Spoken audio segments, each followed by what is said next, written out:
Good morning, everyone, and welcome back virtually to another virtual meeting of the Kentucky Board of Education. Just a few notes by way of announcement this morning about conducting our virtual meetings. The meeting must still comply with the requirements of the Open Meeting Act. Accordingly, our state board members must ensure that their video is streaming and they can be seen throughout the duration of the meeting. Members, please also mute your microphone when not talking. However, remember that all discussions must be broadcast to the public, so be sure your microphone is not on mute when you speak.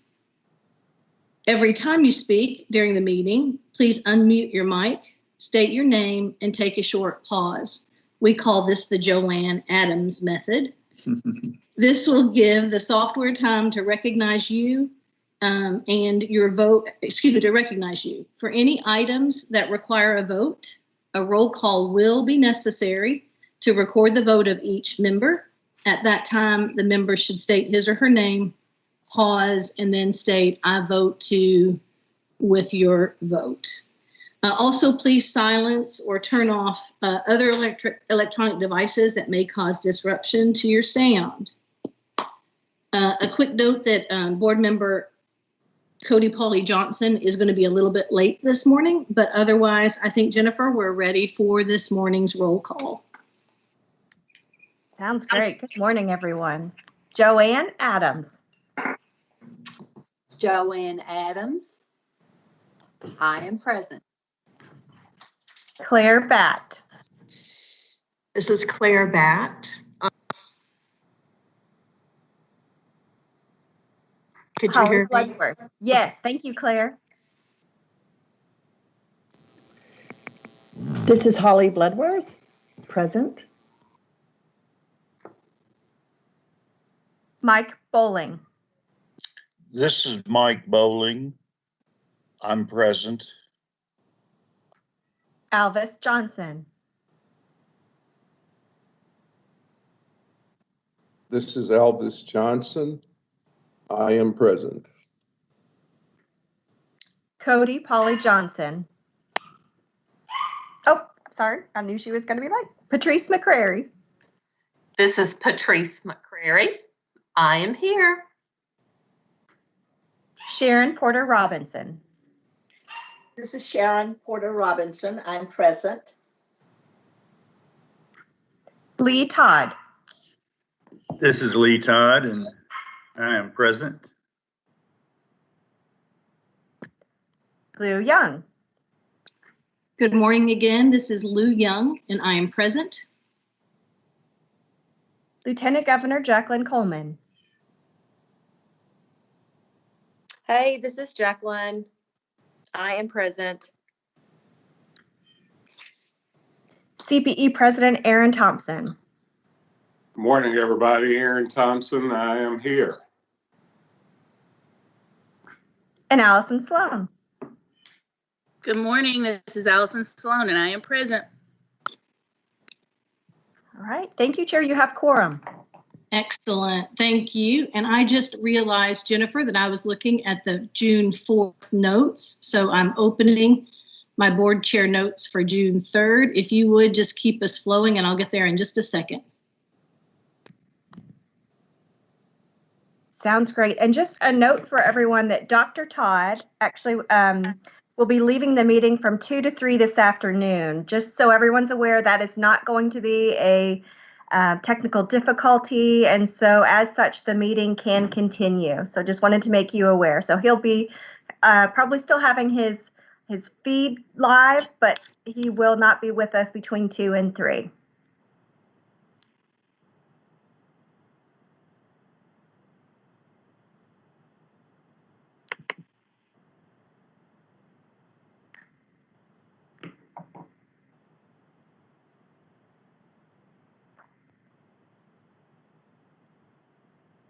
Okay, Jennifer, I was thought I was all set and realized that now that I have a copy of the wrong chair notes. So would you please resend me the chair notes for the 3rd? I'm Absolutely. so sorry, everyone.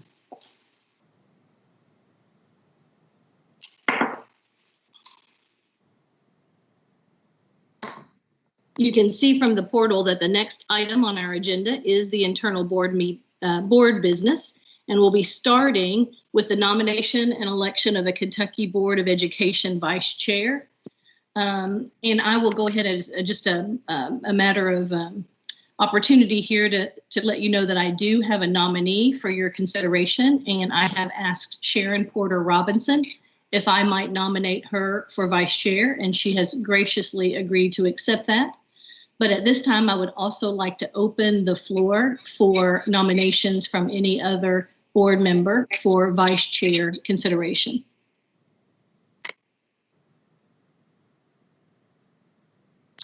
Hearing no other nomination, thank you so much, Sharon.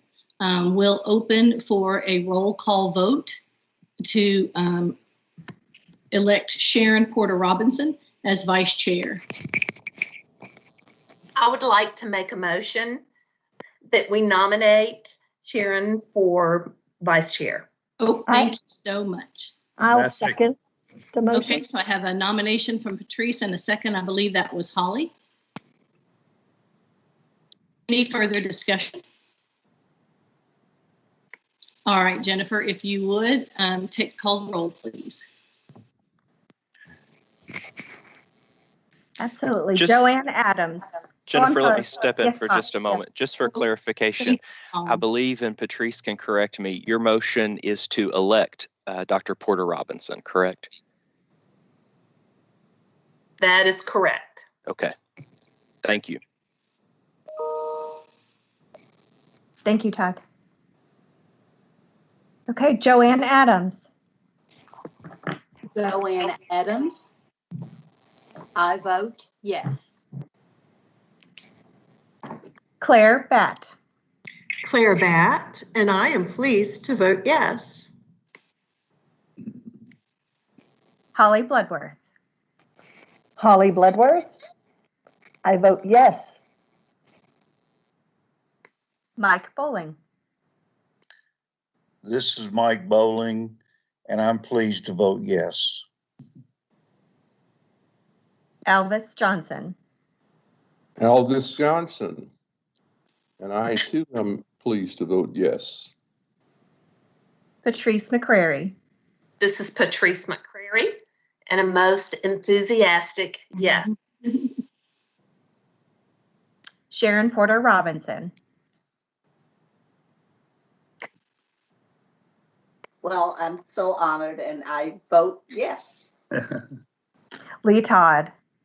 This is Lee Todd, and I thank Sharon for doing this and Lee for that nomination, and I vote yes. And Lou Young. This is Lou Young with many thanks to Sharon. I also vote yes. Thank you, Chair.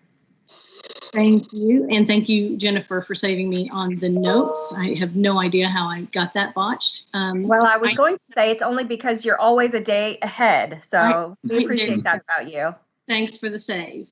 And I will back up so that Todd will redeem me to reminding everyone that the vote we just took was being conducted as a result of the change in membership on the board. Typically, per board policy, at its first regular meeting of each fiscal year, the board elects from its membership a chair and a vice chair. But as a reminder, this year, we did have that change over on April 16th when I went from vice chair to chair. And the board policy states that in the event that a vacancy occurs prior to the end of the term of the chair, the vice chair will become chair and complete the rest of the previous chair's term. The chair and vice chair shall be elected annually and only can serve 3 consecutive one-year terms. After serving 3 consecutive one-year terms as chair or vice chair, a member shall go out of office for 1 year before being eligible to serve in the same position again. So as per board policy, I'm completing the rest of the previous chair's term. Accordingly, we now moved to elect Sharon in as vice chair. So I think we're back on track there. Thank you so much for the assist, Todd. The next item on our agenda is approval of the recipient of the Grissom Award for Innovation in Special Education. And I'm going to turn this over to Patrice, who chaired our awards committee.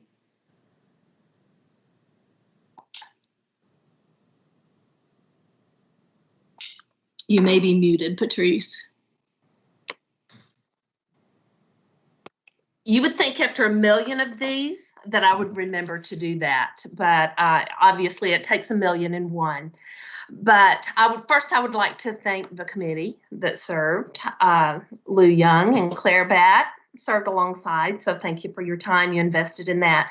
And on behalf of the awards committee, I move approval of candidate number 4 as recipient of the Kentucky Board of Education Grissom Award for Innovation in Special Education.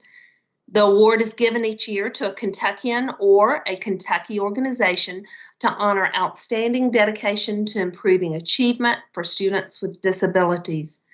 Based on the review of candidates during the award committee's May 27th meeting, we determined candidate number 4 best demonstrated the characteristics set forth by the awards criteria. Accordingly, I would like to ask the chair for the board's approval to recognize this candidate at the board's August regular meeting. Thank you very much. We have a motion. I make the motion. That's motion from Mike, and a second. Second. Thank you, Claire. And at this time, Jennifer will call the roll. Or unless there are discussion items, pardon me. Any questions? All right, thank you, Jennifer. Okay. Joanne Adams. This is Joanne Adams. I vote yes. Claire Batt. This is Claire Batt. I vote yes. Holly Bloodworth. This is Holly Bloodworth. I vote yes. Mike Bowling. This is Mike Bowling. I vote yes. Alvis Johnson. This is Elvis Johnson. I vote yes. Patrice McCrary. This is Patrice McCrary. I vote yes. Sharon Porter Robinson.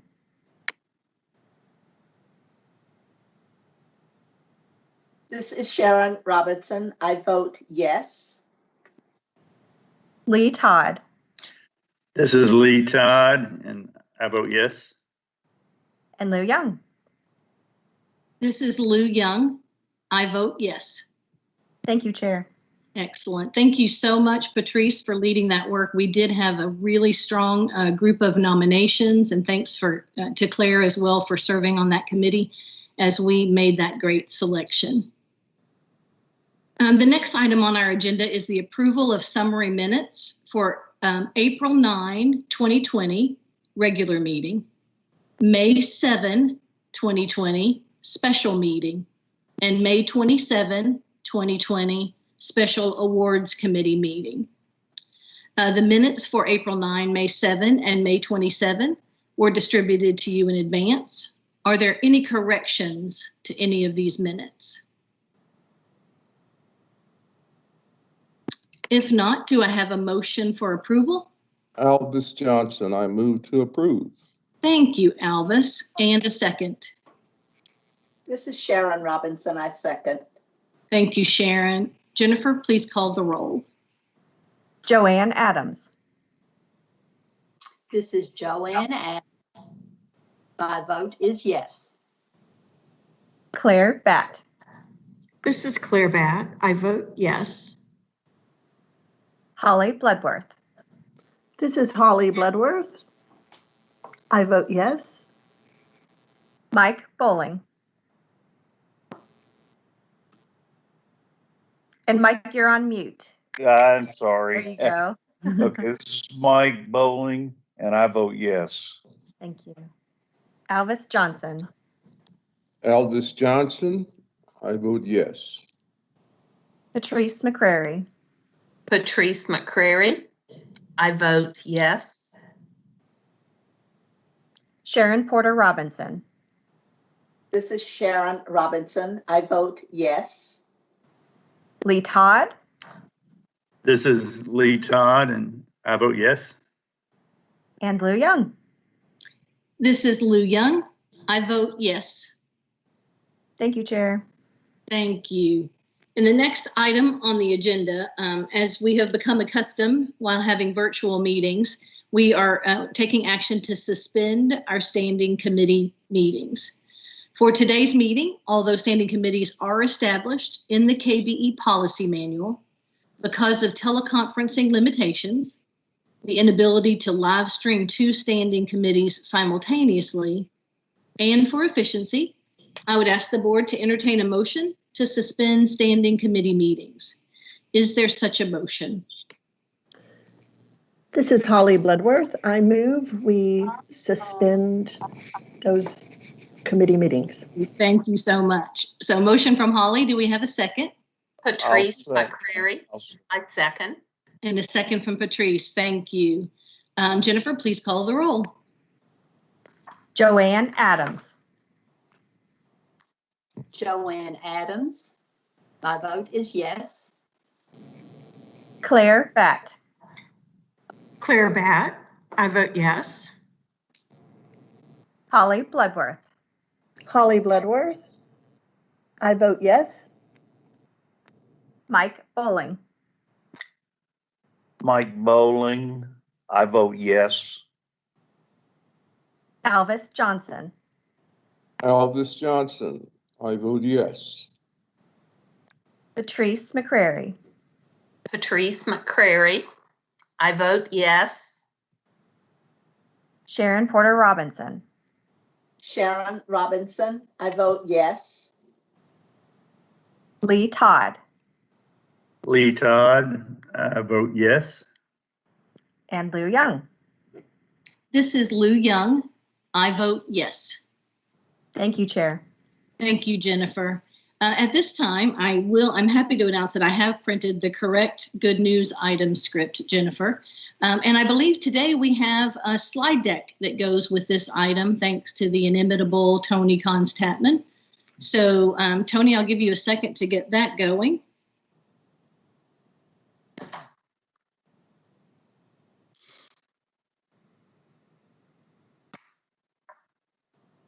Excellent. Thank you. I have the first item.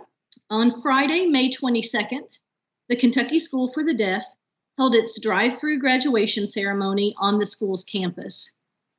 I was thrilled to have the chance to attend, along with Commissioner Brown and Associate Commissioner her name will come back to me in just a second. Students, parents, and invited guests were able to celebrate the successes of this year's graduating class while participating in a safe social distancing event. The ceremony was followed by a reception for families outside their cars to honor the seniors. And it was Associate Commissioner Greta Hilton who was with us that day, and we really enjoyed it. The students were duly honored. But also it was gratifying to see that everyone was very careful to attend to precautions related to the coronavirus. So it really was an honor and great opportunity to be able to spend some time with our graduates from the Kentucky School for the Deaf. Along the same time, Kentucky's tribute to the class of 2020 was presented by the Kentucky Department of Education and Kentucky Education and Workforce Development Cabinet, and hosted by our own Lieutenant Governor Jacqueline Coleman on Saturday, May 23rd on YouTube. I hope you had the chance to see it. This 1-hour program featured more than 1,500 photographs of Kentucky seniors submitted to the department from superintendents and high school principals across the Commonwealth. The event also featured a collection of commencement addresses from Governor Andy Beshear and several other elected and appointed education leaders across the state, as well as musical performances from Kentucky artisans J.D. Shelburne, Lincoln Bridge, and the Kentucky State University Choir. Lieutenant Governor, you were a lovely host and moderator, and Tony, I thought the entire event was classy and well done, and a fitting tribute to the Kentucky seniors in the class of 2020. Thank you for all the hard work that went into that. Andy and Megan and all of the tech team that worked to put that production together. And then I will turn it over to Sharon for the next good news item.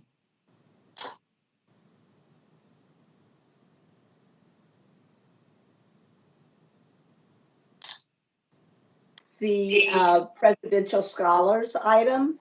On the 21st of May, the Department of Education announced the 2020 class of U.S. Presidential Scholars.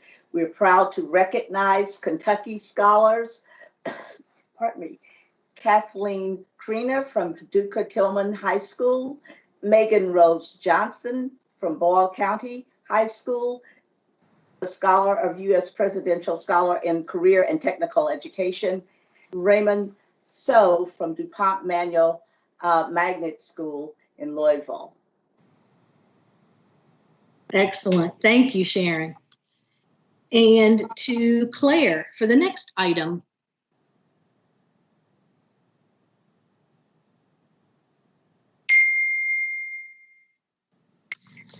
I am so pleased to be able to present this award today. It is for the Kentucky Board of Education Priority Award winner for closing the achievement gaps.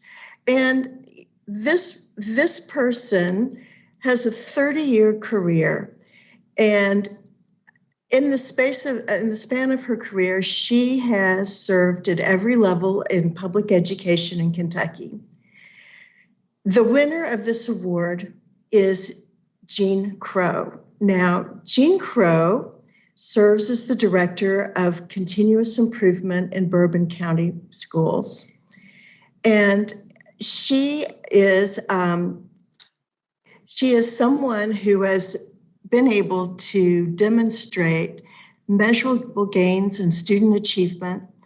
And today, East Carter, where Jean Crow has worked as an ed recovery assignment from October 11th to August 2019, continues to demonstrate the high achievement that she helped, her efforts helped bring to that district or that school. And this work means that students are being successful. And that is what is so important in our schools today. So I'd like to congratulate Jean Crow on her hard work and her impact on our kids in Kentucky. Thank you. Thank you so much, Claire, and congratulations to Jean Crow. We hope you were able to hear this message this morning. We knew you were not able to join us. Thank you. I think the next item on our list goes to Lee Todd. I'm pleased to announce the winners of the STLP Championship for this year. The celebration had a different look because of the COVID-19 outbreak. It's normally held in Rupp Arena, and they have 15,000 students and family members and teachers attend, and I have been at that event, and it is exciting. This year we had to do it virtually. They did have competition from 1,800 STLP teams involving about 60,000 students. This is really hands-on learning and has a tremendous impact on these kids. Given the situation, the 20 of the 1,800 were selected, and they had virtual volunteers, which we want to thank for doing that. It's a tough job to choose 20 out of 1,800. Those were broken down into the 4 winners that I'm pleased to announce. The David Sigler Award for the Best Technical Project went to Allen Elementary in Floyd County for their life-saving vest. This is a 3rd straight STLP championship for Allen Elementary. The K-5 division went to Blake Elementary School in Jefferson County for their Blake's Lemons Project with a Twist. This is the 1st state championship for that team. For 6 through 8 division, Ashland Middle School, Ashland Independent, won for their No Child Left Behind project. This is the 2nd STLP championship in 3 years for Ashland Elementary, or Ashland Middle School, I should say. And the 9 through 12 division went to Fairview High School, Fairview Independent, for their Westwood Hook project. This is their 1st time to win the state championship. we want to congratulate all of those, and I want to say a special word for David Couch and his team for making the necessary adjustments. He's been a real champion of this STLP project, I guess, since its beginning. I worked with him some years ago, and it's very impressive. And these kids will have a different life because of this STLP experience they're getting. It's a different version of their education. So it's very additive, and congratulations. Thank you so much, Lee. And everybody recognizes, too, what a great supporter you've been of technology education in Kentucky. Special thanks to Associate Commissioner's team with Jeff Cebulski and Marty Park and others. The event was really cool. It was like a big e-games competition. So it was fascinating. And the other thing I love about this program so much is that the Kentucky's largest school district has a winner, some of the tiniest school districts, as well as our Appalachian school districts. So everybody has a chance to compete in this high stakes environment. So it's always a pleasure. I wish we could have been there in person. Mr. Johnson, you have the next good news item, please.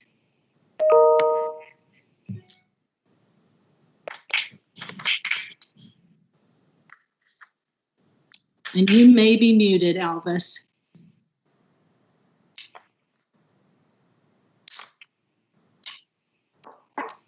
The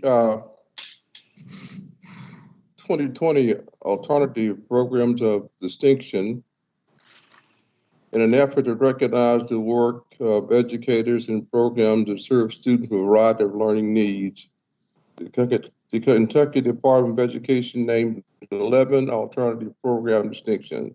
The programs recognized are the Fayette County Learning Center in Fayette County, the Jackson Academy in Warren County, the McCracken Regional School in McCracken County, the Mercer County Day Treatment Program in Mercer County, and the Regional School Program in Dayton Independent, the McDaniels Learning Center in Laurel County, the Phoenix School of Discovery in Jefferson County, the Providence School in Jessamine County, the Transformation Learning Center in Covington Independent, and the Western Day Treatment Program in Jefferson County, and the William Cofield High School in Franklin. And I was honored to be able to participate in a program for the Mercer County Day Treatment.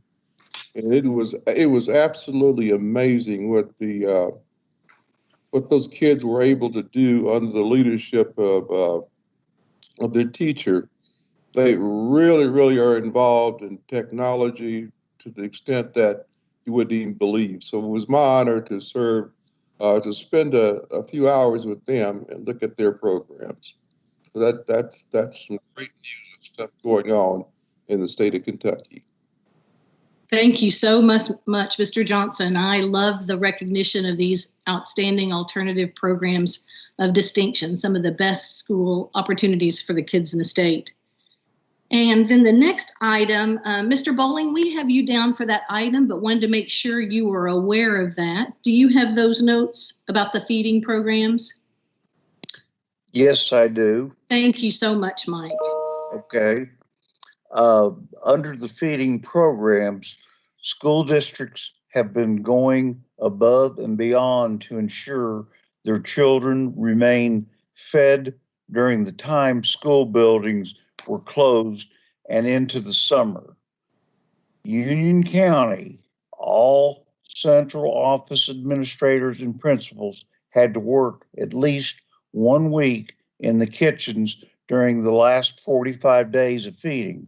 Not only did they all do a wonderful job, but they gained an immeasurable level of respect for the hard work and dedication it takes to nourish our youth.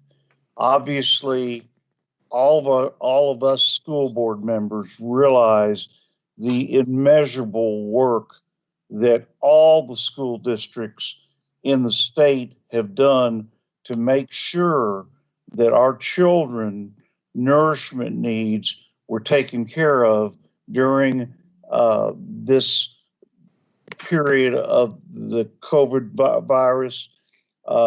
Obviously, when we first started looking at it, and I know Kevin and the staff worked very hard to make sure that we had a way to implement our breakfasts and lunches to the students that depend on them so much.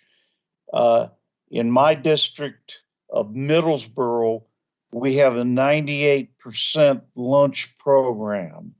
And for that reason, it's vital that we continue to provide these school meals for these students.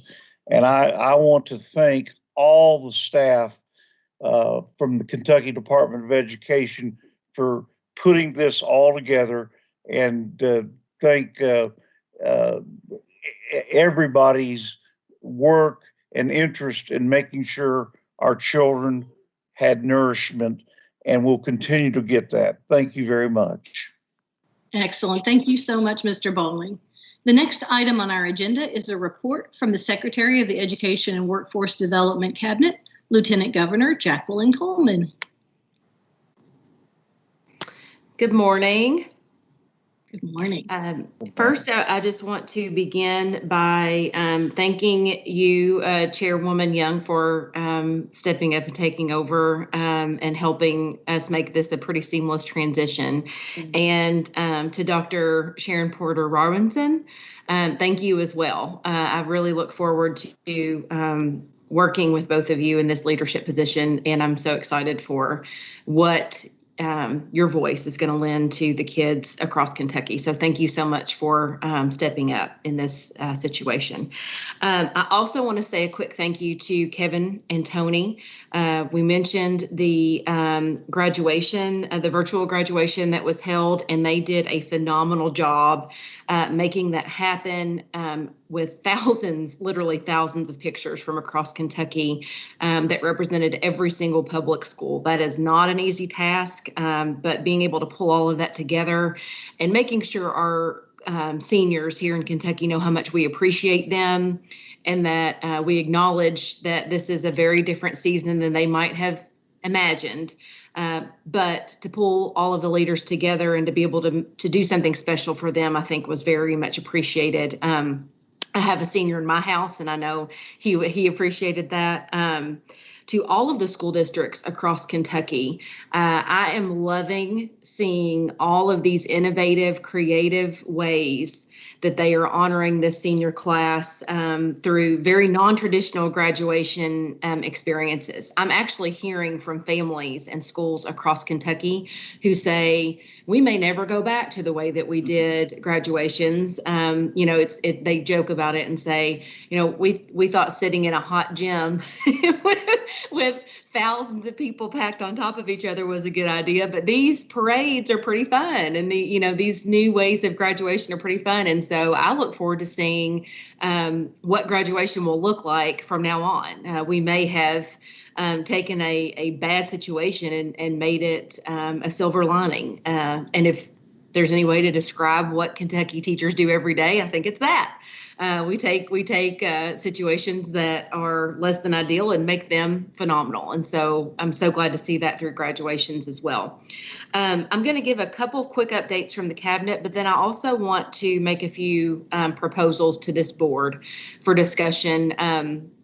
If not today, we may not have enough time to allow for that conversation today, but to plant the seed with all of you, because I know how creative you are and trust that you all will help to bring these proposals to life. And I think you'll be excited about them too. So first of all, I want to talk about the Governor's Office of Early Childhood put together learning opportunities for our youngest learners in Kentucky, and they were such a success that we ran out within hours. I think that speaks to not just an interest and a passion, but a need for our families. We have gotten such remarkable feedback from parents who have reached back out to us to say, thank you so much for creating these learning resources. I'm so glad that I got to utilize this for my children in my home. We helped connect them with resources that they did not either were not aware about before or did not have access to. And so I think that speaks volumes for the need for early childhood education moving forward in Kentucky. As many of you have heard, the governor announced that Molina has obtained the MCO for Kentucky. And so our cabinet will begin workforce development training opportunities for specifically that organization. Over 1,000 jobs will be created. And so we're going to partner in helping to develop that workforce to help with the healthcare MCO in Kentucky. The CARES funding that has come from the federal government involved one specific pot of money that's referred to as GEAR funding. In regards to this specific pot of money, it was at the governor's discretion. And so upon how this funding was used, it was about $43 million in funding. And so our decision was to allow flexibility for K-12 school districts as well as post-secondary education with our college and university campuses across Kentucky. And they are going to receive funding to utilize for food service and for distance learning. Those seem to be the two areas where the greatest need was demonstrated through the COVID crisis. And so we want to make sure that we support our schools and our students across Kentucky and make sure that we can help to supplement the money that was needed in those two specific areas. With all of that said, my first proposal today for consideration by the board is it would require an executive order for the board, but I happen to know somebody who can do that. And I truly look forward to us hashing out the details of this and bringing it to life. But I would really like for this board to welcome on an ex officio student member in Kentucky and help us start to amplify student voice in the decisions that are made that affect our students every day. The commissioner and I have spoken, and there is a specific student group that is that applies and is goes through an application process to be an advisory group. We discussed the possibility of potentially allowing one of the juniors, rising juniors, in that group, so that would allow them to stay on the board throughout the school year. So that is a potential opportunity. And I know the devil is in the details, but I trust this group to take this and run with it. And I'm happy to support giving our students voice on this Board of Education through an ex officio seat in the future. So going to toss that out there, and we can discuss more later, but I see the smiles, so I know that everybody's excited about that. The proposal number 2 and 3 have come from my reflection over this weekend. There are obviously lots of challenges that we have faced, specifically in Kentucky, in Louisville, as well as across this state, with challenges that I feel public education was made to meet the moment. As I ran for office and as I serve, I constantly say that every challenge that we face in Kentucky, we find that public education is at least part of the solution, if not the solution. And so I think there are a couple of things that we can do as education leaders in Kentucky to help move our communities forward by moving our education systems forward. And so my first proposal is for the Department of Education to partner with schools across Kentucky to develop and implement a very needed implicit bias training for faculties across our communities. It would be a professional learning opportunity for our teachers and our faculty members. But again, I'm going to go back to the need for student voice. I would really like to make sure that we also have students who are impacted by this training to serve on this committee task force that's going to help create and implement this implicit bias training. I think that's very important. And while This exists in some communities. For example, I'm aware that JCPS has a program that they utilize. I think we can learn a lot by listening to their experience and partnering with them.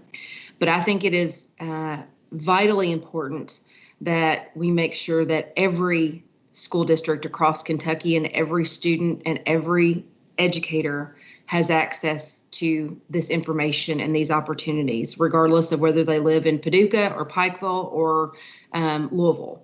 Rural versus urban is not an issue to me. I believe that this implicit bias training is necessary across our Commonwealth. And so I look forward to us leading that charge and being a voice for our students and the next generation of Kentuckians, as well as making sure that every educator in our Commonwealth continues to learn and grow in this area, because it is very much needed. And finally, my last proposal is, I reflect on the weekend and I look at my daughter and I think about what her experience in education will be like. And I think about my own. And I can tell you that kindergarten through 12th grade, I had not one single minority educator that led a classroom that I sat in. In college, I only had one. He happens to be one of my favorites to this day. He was an education professor at Center. I think it's really important that my daughter sees leaders that don't look like her, just as much as I think it is important for our minority students and our students of color to look to the leaders that they see very early on. We know this. For our students, so often the first leaders outside of their home are their teachers. And so we need to make sure that we develop a workforce in Kentucky in public education that reflects our student population and allows children like mine to look up to leaders in their lives that don't look like them, as much as we give an opportunity to our minority students to see in themselves leaders that shape their lives every single day. And so we do have a program at KDE, the Kentucky Academy for Equity in Teaching, that works to recruit minority educators. It was not funded in the 2021 budget. And I'm going to work within the cabinet to see how we can remedy that.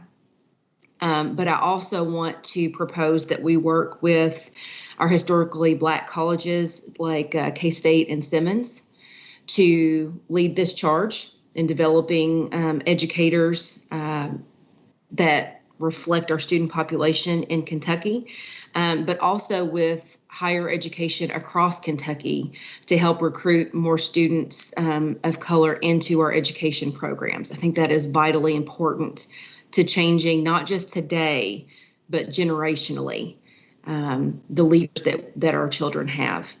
It's going to create a great opportunity for us to work to make a difference in our communities every single day. And so even where there are opportunities, for instance, in the K-12 arena where we have career pathways, some schools may have education pathways or early childhood education pathways. And certainly that recruitment can start even that early.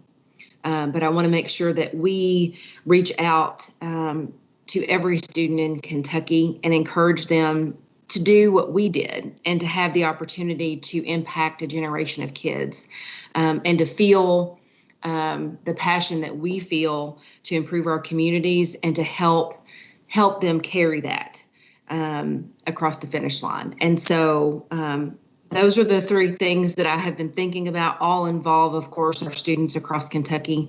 And I think we owe it to, well, I know we owe it to every single student to make sure that our plans in moving education forward are open to everyone. And so with that, I will wrap up my update, and I hope that I've planted a seed with this group, because if there's anyone that I trust and am hopeful can make things happen. It is certainly this all-star group of educators and education advocates. And so I look forward to making this happen over the next several months and working with you all to do that. So thank you. Lieutenant Governor, thank you so much. We are actually ahead of schedule, and I could tell by the little Brady Bunch faces that there were probably board members that would like to respond to some of your comments. I'll start by saying I got a sneak preview of the ex officio student member a couple of months ago. I know that's been something you've been thinking about for some time, and it resonates with my heart. Just like your genuine love for Kentucky kids and learners.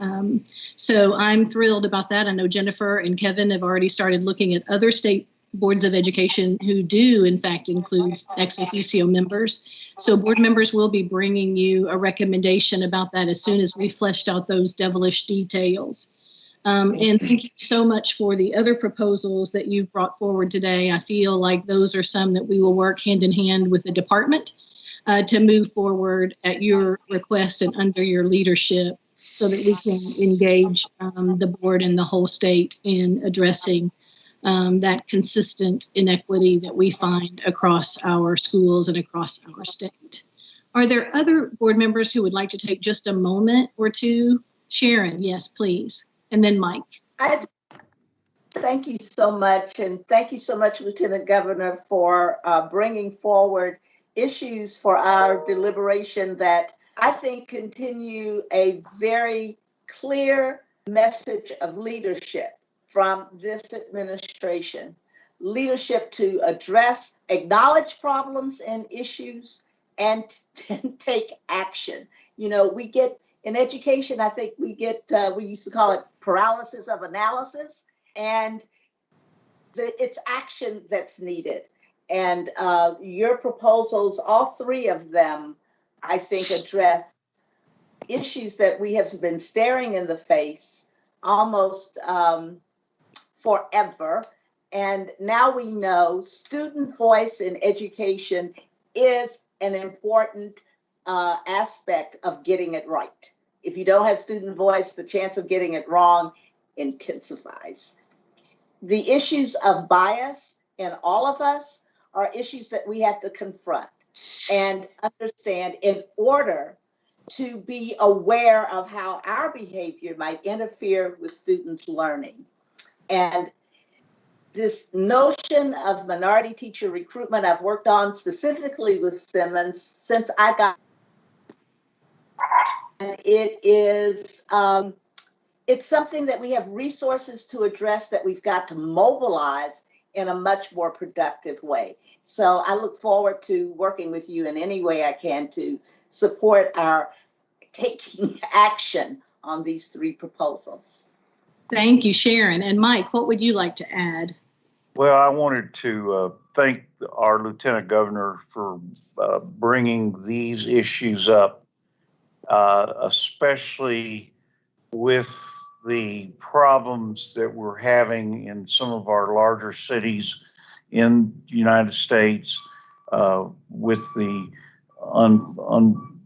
unduly loss of life to some very fine individuals. I can tell you this, that this has always been a very big area of mine because, as I told you early on, I moved 18 times in 18 years. I started off in the military school system, and we were extremely well integrated. I didn't know what it was like to start off in school and not have any Black or African American kids in my class. All my life, I had those in those military schools. But when I went to DeRidder, Louisiana, I started in an all-white school, and that's all I saw for 3 years was nothing but all-white teachers, and no Black kids could even go to school with us. I've seen this discrimination all my life. I lived in the South a lot, and I've seen this to the point that I even recruited the first Black jailer in Eastern Kentucky to run for the Bell County Jail system. He was elected and he was reelected, and he now serves on the state jailers board. But he is a great example to our students because he goes around to the schools and talks to them about his experience as a state trooper, his experience as a marshal, and his experience as the jailer. And he's made a great impact. And so just one human being can make a great impact. And for that reason, I know it's tough to recruit minority teachers. My wife was the chairman of the Middlesboro School Board for 12 years. And it's always been tough to recruit them. But the bottom line is we have to not just recruit them, but we have to get them into the systems and get them educated, get them scholarships, and put them in our school system so that all Kentuckians will know the wonderful gifts that come from their African American brothers and sisters, and to learn from those gifts. I had some of the greatest teachers growing up that were African American, and I loved them. And for that reason, I really appreciate you, Lieutenant Governor, making this a cornerstone of your position in the Kentucky Department of Education, because we all know, especially in the rural areas, that our students are not exposed to enough of the Black and brown individuals that are very talented and can leave a large impression upon us. And for that reason, I thank you. Thank you, Mike. Yes, Patrice.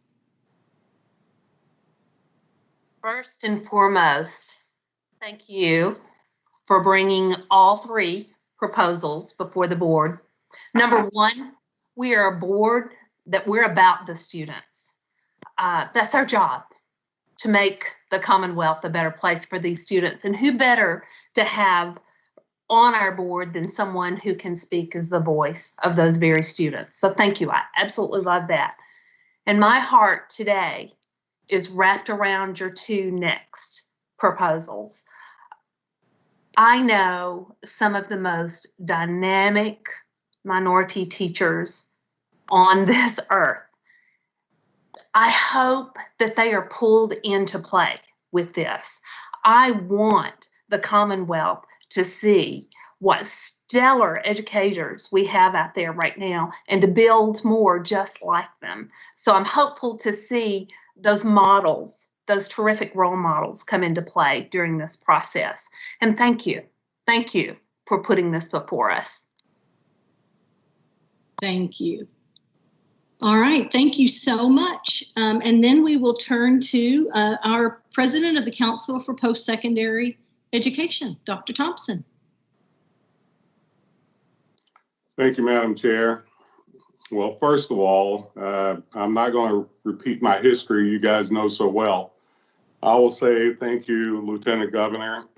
I don't even know where to start here. I had my plan all together before you took some of my thunder. So thanks for doing that. Part of what we have to think about and look at truly is what we haven't done. We have to evaluate the good stuff. And we can talk about a lot of good stuff, no doubt. But if we are for kids, we're for all kids, no matter how you shake it out. Leaving anybody behind should make us all embarrassed. Lieutenant Governor, I will say that what you're bringing to the table and what you're offering is something even deeper than what we're all understanding. Of course, I was in an all-Black school because I couldn't go to a white school. Last time I had a Black teacher was when I left that school, and then I didn't get another one until I was getting my PhD years ago, and then I had one. Problem is clearly this: we haven't thought about it in a systematic way. I have, as you can talk to the last three commissioners, tried to get them to work with me deeply on this very subject. We have a plan, and I'm saying we're into this all the way with you. Calling on this in this way is exactly what you do as a leader. It's what all of us do as a leader. And to be afraid not to do that, we have to challenge ourselves what kind of leaders we are. I appreciate your leadership. And I say that from a very honest, deep, emotional understanding. And so with that in mind, we're going to offer ourselves up as partners. As some of you know, personally, I've done this before. We've recruited minority teachers and retained them. It's all about how you look at helping them to not just get in the system, but Mike, as you said, how to stay in the system and get leadership opportunities. But it's going to take focus. It's going to take strategy, and it's going to take us all being willing to make those choices. I'm glad we're working with KSU and Simmons. We've been working with them too. My office has control of programs, even though EPSB has control of the licensure part of it. So we all need to get together and really strategize how to do this. And I keep on going forever. I would be remiss because a lot of us are tired of talking about it, but I'm tired of us not being able to talk about it enough. The idea of what's happened this weekend is just something that happens all the time. We just got attention. The idea that I believe we're not just a part of the solution, I believe we are the solution. If we look at the squeeze effect, yes, providing training to police officers, providing the things we need to do in healthcare. I serve as the vice chair of the largest healthcare system in the state. I know all these things we have to do. But the squeeze is about coming in to a developmental process whereby we stop it before it happens, and that's education. That's parent education, that's early childhood, that's K-12, that's higher education. This is what we need to do. And we need to be thinking about that from the power that we truly have. And so the conversation has to be something deeper than it has been before, and we need not to play with this. So I appreciate that being brought. In higher education, as you all know, we built our performance funding model around closing gaps. Our diversity policy is built around closing gaps, not just getting people in the system, but getting them through at an equitable level and at the highest quality. We've got a long way to go. But the idea that P12 and higher ed can work together to do this is powerful. Teacher education is a key element to this conversation. Students, I mean, we have a student board member that's a voting member on our board, and it's just absolutely wonderful. I just put together a student advisory panel where I have some high school students on it also to advise me. I don't know how we do this without student voice. It makes no sense to me. We serve them. Let's listen to what they have to say. And I hope it's a diverse group of people that we're listening to. And it's powerful if we can. Lots of stuff going on. Y'all want to hear about CPE and what we're doing. I'll tell you about that too. We are open, our campuses. We've never closed. We are doing online instruction through the summer, and the fall will be open face-to-face, and how it's going to look, we'll see. I appreciate what the governor has done in getting our state to a point of where we can have a better prediction of what we can do versus what some of the other states are doing. Still, we don't know. We've never had this before. So we don't have trend analysis that talk to us. But what we do know is we plan on being open face-to-face. It will probably not look like it did back in January. We are going to be taking care first of our students and our faculty and staff to make sure they're safe. The reopening plans come to me. CPE put out a template, a planning template, and then a long list of checkoffs to go through the phases. And both public institutions and private institutions submit it to me for our approval as they're looking to reopen. And so we've gotten most of those. We have a few left, but got most of those. And the comprehensiveness of it has been powerful. We're taking this seriously. However, we are mainly tuition dependent in the state, as you all know. And without having students, we're going to have to think about the business model. I just got through being interviewed nationally on this conversation by Fox Business Weekly. I'm talking about the business model of higher ed now. What we have to do is remain affordable for our students. But we also are going to have to, KBE as a group, get the college going rate up. That's why we're working hard trying to get the FAFSA fill out happening. But our college going rates now from high school seniors at 51.7%. We're never going to have a strong Kentucky unless we get this up. So how do we do that? We also appreciate the GEAR funding coming to higher ed. We're going to really look at how to strategically use that to increase the quality of online, increase the quality of digital, but also increase the quality of our student support. Much of this has to go there, such as mental health and a variety of issues. I mean, these are things that are what I call the solid items that we know that's there, but we don't talk about it in great enough detail. Lee, this next item is for you, Lee Todd. You saw our engineering study we did with the MZ. Well, it came back saying Kentucky is going to need more engineers than the rest of the nation. So by 2029, we're going to need about 11.2% more. And 10 years ago, we were losing more engineers to other states. Now we're keeping more. So we were happy to hear that. The next big study we're going to be doing is around healthcare sectors and what we can do to increase those in the areas we need to increase those.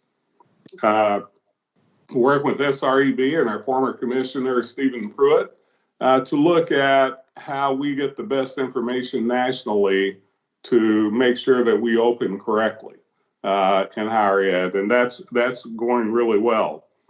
We've got a June council meeting, but we have several of our committees that kind of control our situations as far as action items, as we do here.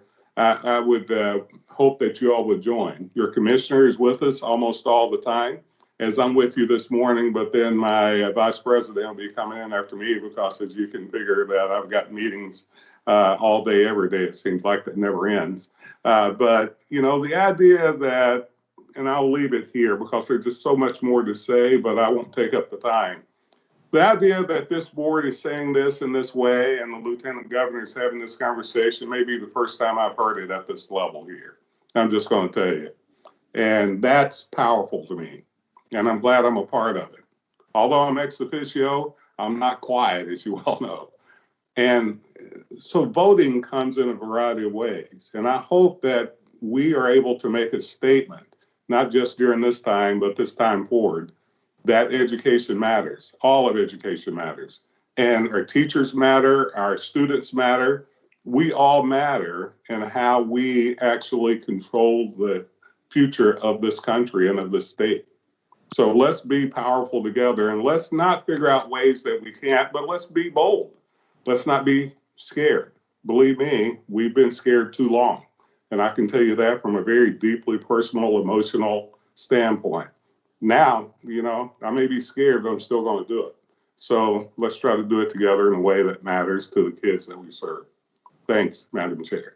Thank you so much, President Thompson. And to couple your remarks this morning with those of the Lieutenant Governor, I agree, a very powerful point in time in leadership. And to paraphrase Desmond Tutu, to be silent is to stand with the oppressor. So I am honored and delighted to hear these comments this morning. Moving along in that same vein, I think we will hear similar comments this morning in our report from our Commissioner of Education. Thank you, Chair Young. Thank you, Lieutenant Governor, President Thompson, for those remarks. I'm going to defer my comments on that issue until the end of my report. First, want to take care of just highlight a few things that in my formal report. I first want to talk about how I'm so proud of the staff here at the department. You've heard me say this over and over again, but they have not skipped a beat during the COVID-19 crisis. I'm aware of no disciplinary or management issue of any employee at the department related to telecommuting, and we are all telecommuting. And that's incredible. If anything, the work has picked up and the pace has picked up, and they've delivered more than they've ever delivered before. A perfect example of that was the tribute to the graduates, and the Lieutenant Governor left out a little bit of that story of how that happened. We approached several organizations that had the capability, or we thought may have had the capability to produce that tribute to our seniors. They were unable to do that due to their own staff restrictions and budgetary constraints and other problems. And so I told Tony that we shouldn't do it and are not going to be able to do it. That's the last I discussed it with Tony. Well, the next thing you know, I mean, it's being produced in-house by Megan, who volunteered to do it. So the moral of that story is you don't tell Tony and you don't tell the Lieutenant Governor no. And that's what happened. But that's just a spirit of what, producing something like that is not in the job description of what we normally do here at the department, but it was seen as something that was important to celebrate as a statewide celebration, and through the work of the cabinet and the department, the talented staff. I'm just so proud that we were able to showcase all of those pictures. I believe we had every public high school in Kentucky represented. So I want to thank them for that. I just want to point out a few things in your employment report. This next item actually is related to what we've been talking about in many ways, in that we have the KBE Minority Employment Report, and we provided that report to the board for many, many years, as we should do. If you may know the history of this, effective November 15, 2013, we had began a minority employment hiring goal for all of Kentucky state government. It was established at 12.2%. Since I've been at the department for almost 16 years, minus a few months, I believe I've always noted that we were always either right at that percentage, if not above. And there were some times when the minority employment rate at KDE was higher than the state goal. I was always proud of that. However, that doesn't always mean things are good and that we shouldn't improve, because when you start looking down into those percentages, we have offices that have much higher minority employment hiring, which is great. But we also have, to reach this average, of course, you're going to have offices and areas of the department that have much lower minority employment rate. And I'll just give an example: the commissioner's office and our leadership team. The minority employment rate there is not good. It's not acceptable. In my report, you'll see how we are working through our personnel office using various methods, making sure we are getting our job postings out into nationwide, going to career fairs, and it goes into a lot of detail of how we're using some electronic platforms to make sure we are not just simply posting on a state government website and then whoever shows up, we just rely on that. We have to be very deliberate and make sure that we are recruiting candidates to apply for employment from using various methods to make sure we get a very diverse pool of candidates. So that is ongoing, and just know that the professionals that we have in our human resources department, that is something that's high on their priority list, and as it will be even when I leave the interim position, that is something that they will continue doing as they have done over the years. Even though, and I don't want folks that are watching this to take the wrong impression, because I'm going to announce our new employees, it may appear that we're just on a hiring frenzy. We're actually, and you're going to see some very alarming results later on about the hiring. I asked our staff to put together a chart of hiring and the number of professionals we hire at the department since 1998, and it is a constant reduction. And we obviously have individuals that retire, they move to other positions in state government or move back to school districts. So we obviously have to replenish those individuals as we can hire them back due to budget constraints. And so that's why we continue to have an employment report. We're at a standstill for the most part in hiring new employees into new positions. And this is, you can just ask any employee, they're doing more work than they've ever done, not necessarily because of COVID, but just because we have fewer employees at the department. I believe there was only one time in history a year or so ago that we had fewer than we do now. And you'll see that chart later on. However, we do want to celebrate the folks we are able to bring on to work on these great causes, the cause of education. I'm going to call their names. They're obviously we are not able to recognize them physically, but we will do so at the next Team KDE meeting. In the Office of the Commissioner, Tiffany Meredith, Division of Communications. The Office of Finance and Operations, Chris Monroe.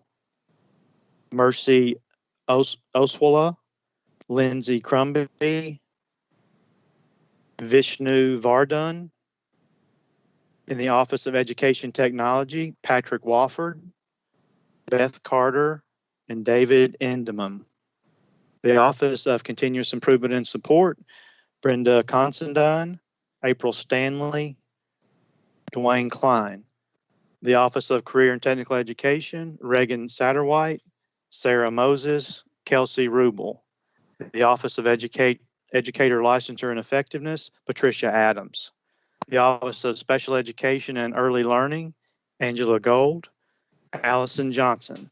And the Office of Teaching and Learning, Daniel Ward. And I do want to point out, these are all individuals coming to us without walking by the commissioner's office and saying, here's the commissioner's office, here's HR, here's the snack bar. They are coming to us in a virtual environment and a virtual world. And starting a new job is hard for anyone, even when you get the tour of the facility. But we all know, and as many of you have heard me say, that's why I have the KDE seal behind me. We're not a building. We are a group of people.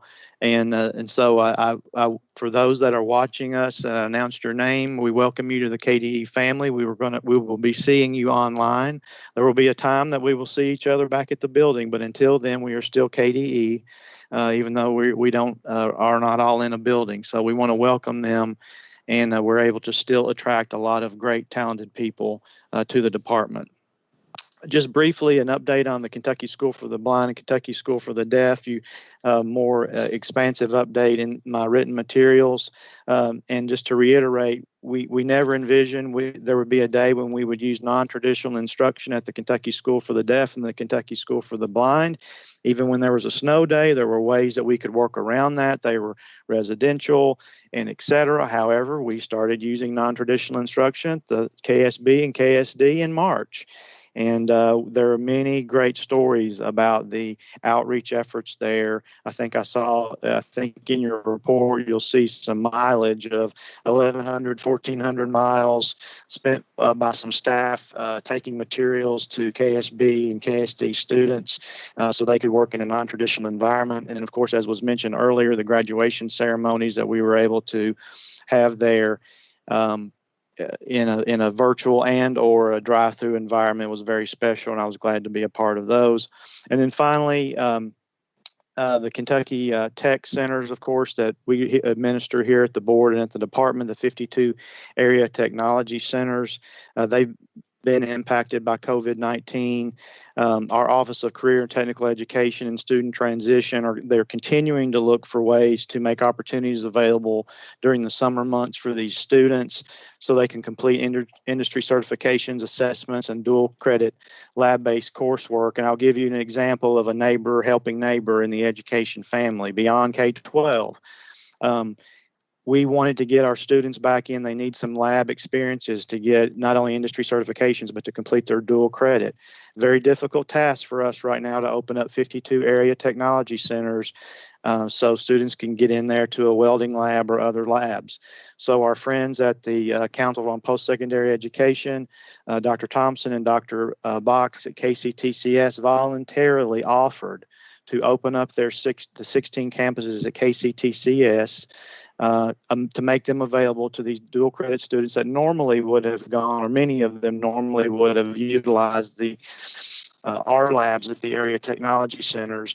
And not that it was easy to open and to go through all the protocols to open 16 centers, but it was easier for them to open 16 centers than it's for us to get into 52 centers right now.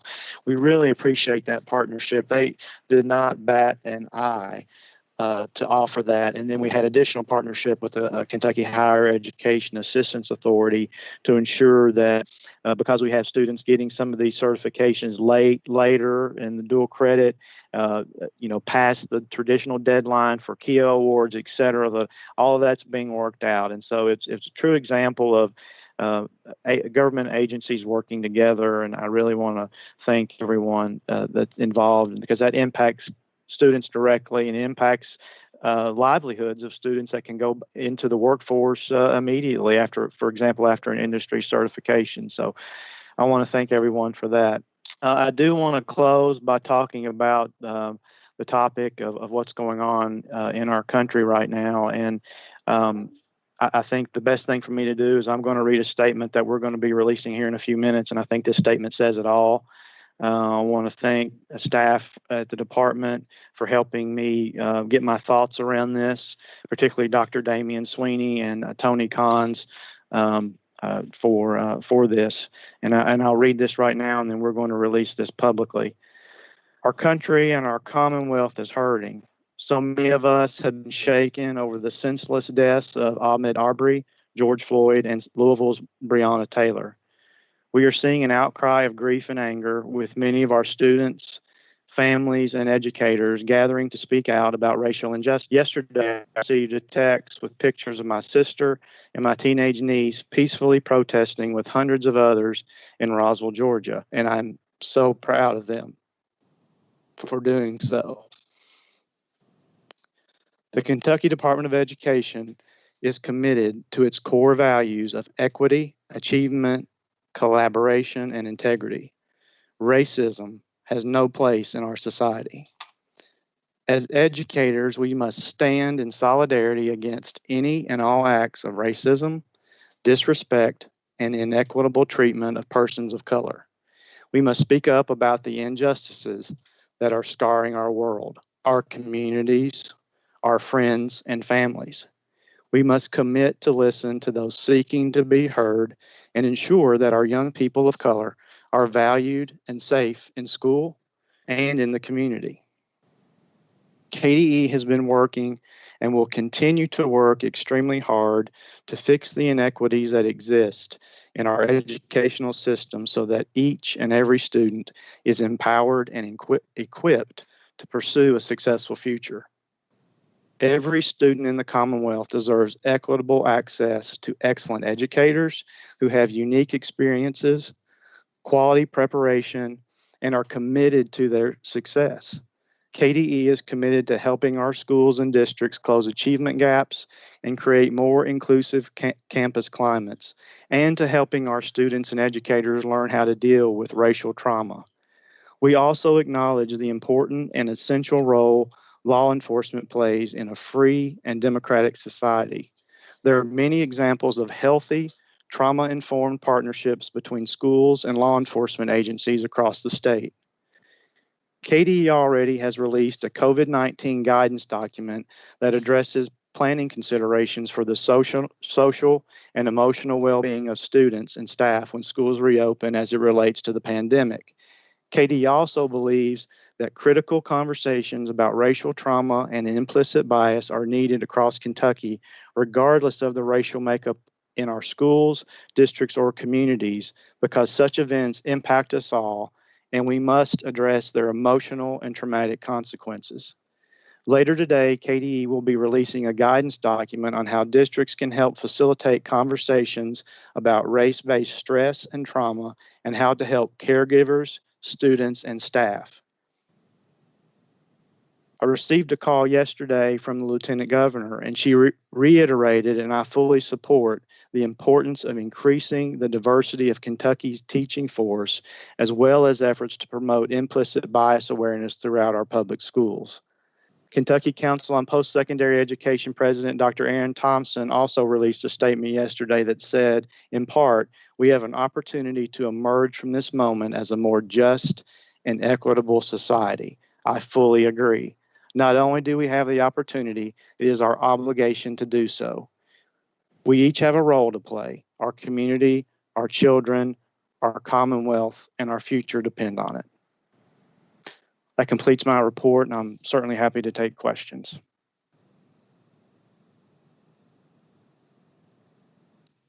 Thank you, Kevin. You're getting some silent applause. At KSD, we would have gone like this. So thank you so much, and I love hearing the confluence of your message, that of President Thompson, and that of Lieutenant Governor Coleman. We, again, are ahead of schedule, and as always, I love to hear from our board members in response to these kinds of conversations. So let's take a few more moments with some open mic if you'd like to respond, or if you have questions for Kevin. Kevin, this is Aldous. I just want to thank you for putting together that that memo, and I appreciate the thought that went into it, and certainly our nation is hurting right now, and we need some compassionate people to move this issue of racism forward, so we can finally maybe get somewhat of a hold on it after 400 years. So I do appreciate your comments. I appreciate the Lieutenant Governor's proposal to include some of this bias training. I think all that is very necessary in the society in which we live today. So thank both of you for your thoughts and your efforts. Thank you, Alvis. And Joanne would like to add a comment.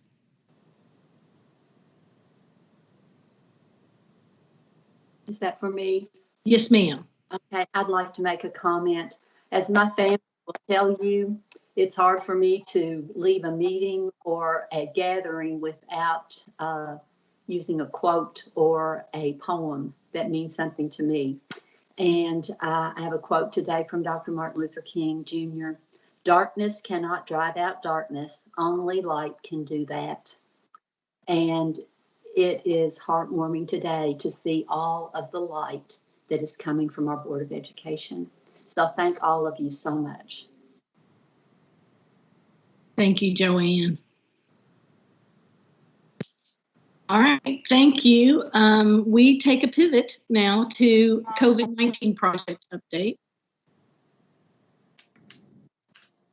And Kevin, that is someone on your team, right? That's correct. Karen, yes. Thank you, Chair Young, and good morning, board members. That's a tough act to follow there. I'll be very brief this morning. Our focus remains on the COVID-19 crisis. We expect to close out phase 1 of the project this week, meaning that all guidance that pertains to educating, feeding, and supporting districts as they close out the school year has been documented and stored. Phase 2 is well underway, and in just a moment you'll hear from Dr. Kelly Foster, who will share with you the framework her team has developed for distributing guidance around reopening schools and the latest guidance that's been released. We also continue to hold our advisory group meetings, and these are happening more frequently so as to keep our stakeholders informed of the guidance being developed by the department and to seek their feedback and input. We've had several advisory groups meet since I last shared feedback with you.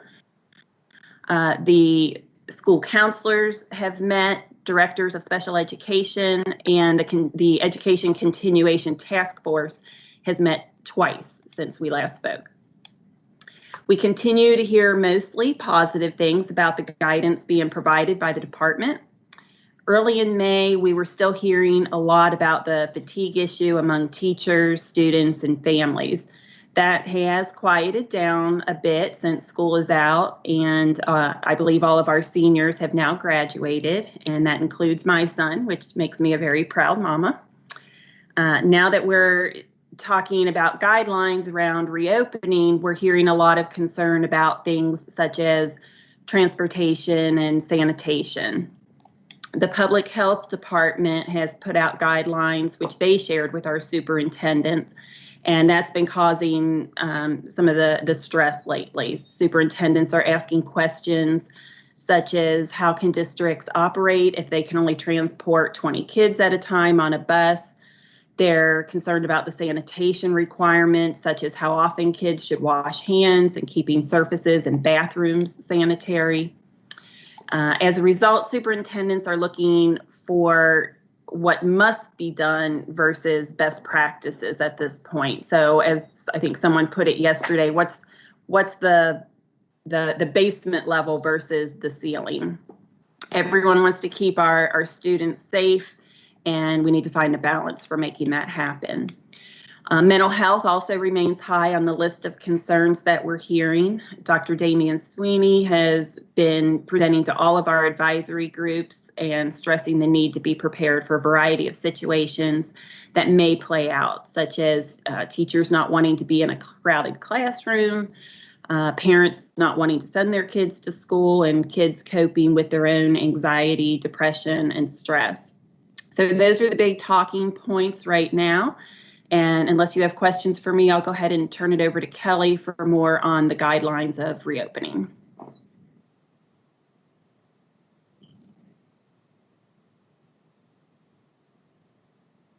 Thank you, Karen. And Kelly, we're ready for you. Okay, good morning. Can you all hear me okay? Yes, ma'am. All right. I believe in your portal, you all have the reopening guidance, but I will share that with you all just to kind of go through that a little bit. Actually, that's the wrong screen. Hold on one second.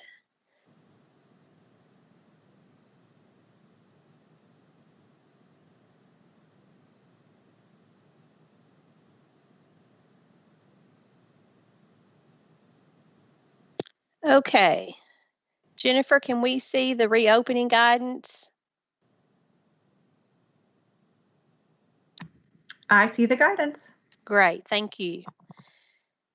So first, let me say I am presenting this information to you all today, but this is a piece of work that has come from the cross-agency piece of work, and we released this 3 weeks ago. And you can find this on the COVID-19 page on KDE. The main web page. And I just kind of want to walk you through how we came to develop this document and then share with you additional guidance pieces that have gone out and the ones that will be coming in the future. And so probably now about 3 weeks, 4 weeks ago, the governor and lieutenant governor reached out to Kevin to talk about we needed to start thinking about reopening schools and wanted us to give districts options of an early opening, a traditional opening, or a late opening. And that really got the balls rolling to think about guidance. And so we put this document together and have shared this out with those school districts. And so the way that it's set up is you can see at the very beginning, thinking about planning for the reopening and having models to look at. And I will scroll down a little bit. The 5 key areas that this guidance is developed around is making sure that you have a healthy at work officer. We have highly encouraged districts, if they do not have a district health coordinator, they need to identify one, and they also need to be working with their local health departments. That they need to establish a healthy at work communication plan that will be shared with their staff, their students, their parents, their communities. They need to be able to develop curriculum to educate and train their employees on the topics that they'll need to address when reentry happens. Establishing contract tracing protocols. We've seen lots of information coming from the governor's office and public health, and so we want to make sure our local districts have the training and protocols in place, as well as establishing calendar enrollment and attendance guidelines. And you can see also in this guidance document that we reference the governor's healthy at work requirements, the CDC guidelines for schools and childcare programs, the White House opening up for America again, National Association of School Nurses, as well as the National Association of School Psychologists. And so what we did in this original document is we talked about what it would look like for an early opening. That would give the districts an option to possibly start school mid-July and try to get as many days in as possible before a possible spike in cases would occur. The traditional opening is focusing on what your normal calendar looks like. We have several districts that start anywhere between early August and late August, so that would fall under traditional. And then districts that may want to possibly think about opening at a later date after Labor Day. We've also tried to provide some guidance to districts around intermittent closures. If we find ourselves in a situation like we did in March where we have to close quickly, they need to have a plan in place to make that a little bit easier transition than what they had to go through in March. We also talk about different scheduling options for districts. There's conversations around hybrid models, AB models. And the way this document is put together, you will see in our framework is that the KDE staff took those 5 areas, the first one being health and safety for all, and collected guiding questions. We wanted to provide district reopening teams with guiding questions that they could use as they develop their plans for reopening. So you can see the guiding questions are here for health and safety. And then right below that, you have the risk factors. And so we've done this for each one of those areas: health and safety, maintaining quality teaching and learning. I'll move through these quickly. Supporting exceptional learners, school and district operations. So we felt like having that model of guiding questions and risk factors could help district leadership teams really think about what they need to do when developing that plan. And so that was our first document that we released. And you've probably heard the commissioner talk about the guidance over the last several weeks. And some people think it's too prescriptive. Some people think that we possibly didn't give them enough details. But this is a really tough time because we are trying to make district leadership teams aware and give them the ideas and concerns and topics that they need to be thinking about. At the same time, we have a partnership with public health. We are meeting with public health at least once a week, if not more. The last 2 superintendent webinars on Tuesday afternoons, public health has participated in those. And so let me show you one more document. The guidance that they are giving us is really beneficial to the work that we're trying to do to help prepare these teams as they think about reopening. Let me pull this one up and show it to you.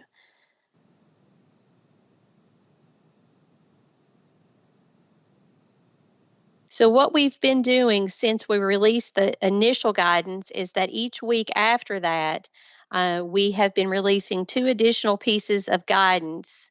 And from those, we released those on Monday.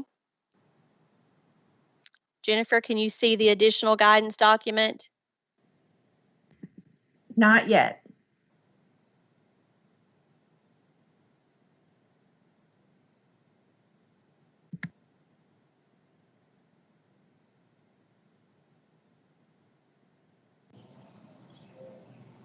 Do you have it now? Yes. Yes. Okay, great. Thank you. So after we released the initial document for district leadership teams to start thinking about and putting people in place, then what we have done is we have taken that initial document and decided what areas from that document do we really need to dig deeper in. And for example, we released social emotional learning guidance, and then we covered that at the superintendent's webinar yesterday. We have released guidance around teaching and learning, adjusting your curriculum, and guidance around evaluating students' learning needs when we reopen. And both of those were released on Monday and then highlighted yesterday in the superintendent's webcast. Next week on Monday, we will be releasing guidance around transportation and alternative learning models, and then those will be highlighted on the Tuesday webcast. We will also be releasing additional guidance on intermittent closures, food service, emergency drills, traffic and social distancing in schools, performance-based instruction. There'll be an additional document coming out later about teaching and learning stage 2, career and tech ed, exceptional learners, and health and safety. And I'll talk a little bit about the health and safety document. That is the document that we are collaborating with public health on, and we're getting very close to that document being finalized. And I think that public health will probably be releasing that in the next few days. And so, there was a question early on. I think, Kevin, do you want me to go ahead and touch on the school buses and some of the things that we shared yesterday at the superintendent's webcast? Yes, please do.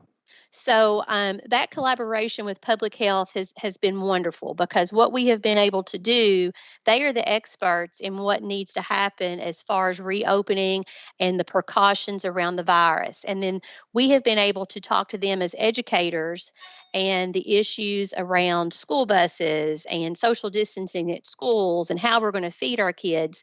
So we've been coming from the practitioner side and the administrator side, giving them information that may influence their guidance. So originally, I think there was some guidance that had been initially released and pulled back around school buses, for example, that you had to be 6 feet apart on a school bus.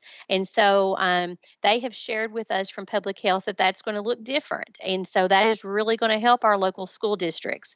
At this time, you will be able to have not as many as you want, but I believe 66 is the capacity on a bus.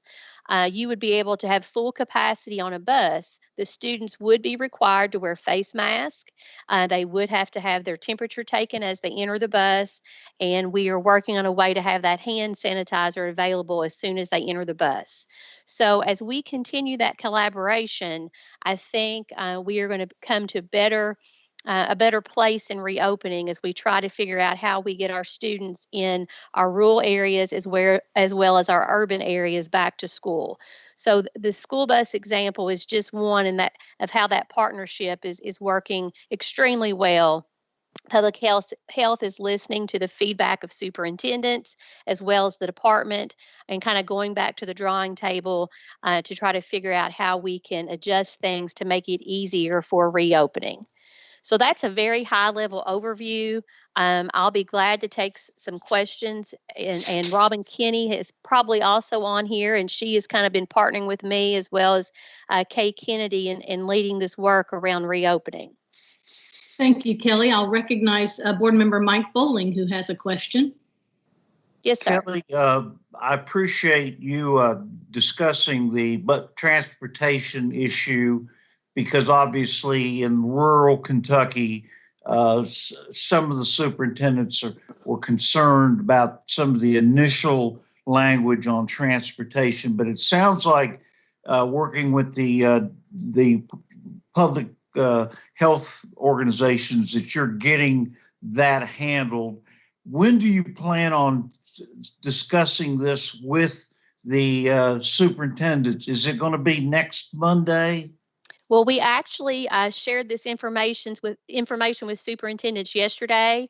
Every Tuesday since this crisis went into effect, we have been having a superintendent's webinar every Tuesday from 2 to 4. And so yesterday, when public health was on that webcast, we actually shared that information with superintendents. And then when the public health Healthy at School guidance comes out, which we are hoping will be in the next few days, that will also be in the guidance. I will also say, originally we're talking about all students would have to eat breakfast and lunch in their classrooms. And so based on the conversation yesterday with public health and the superintendents during the webcast, I think we're looking at other possible ways to provide some relief around that as well. But that piece is not final. But the transportation piece has been shared with superintendents. Thank you very much.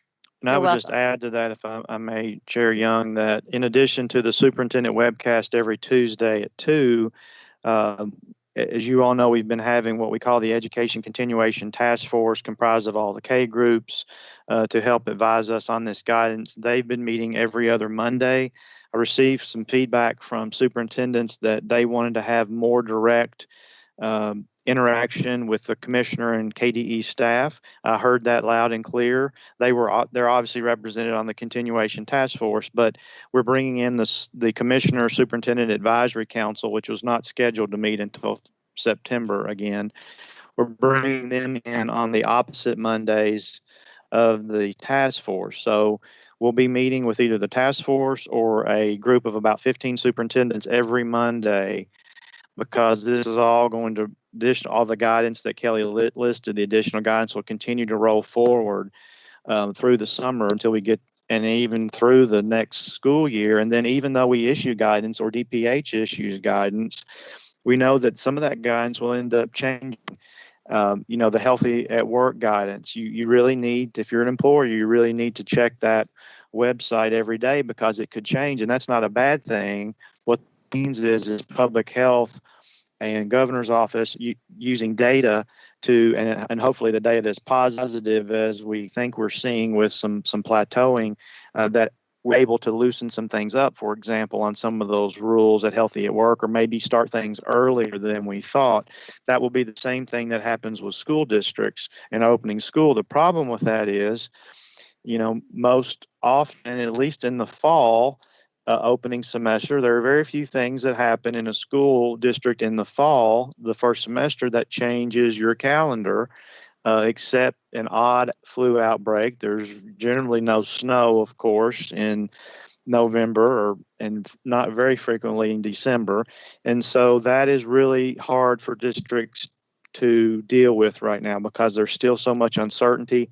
Our public health colleagues are trying to balance what is the virus going to do, so they don't want to come out too heavy on restrictions, knowing that we're seeing some positive results. We've been rated by a national group as one of the top 3 states for reopening because of the things we've done and where we're at. So that all that's being held in the balance. But as we all know, school districts already in a normal year have their plans put to bed for the following year, and they're already starting to make plans for the next year, the year after. And so this is really hard for our districts in planning and knowing what to do, which is why we're telling them to have a playbook. They're going to send us a calendar by July 31st that says how they think and how they want the next year to go, knowing that they may have to go to their playbook in their back pocket at any time, depending on what public health recommends, if there's a spike or an uptick. And so that is a very difficult thing, obviously, for districts to try to do. Thank you, Kevin and Kelly. Leading through uncertainty and ambiguity is one of the most complex systems that anyone can engage in. You guys are doing that really, really well.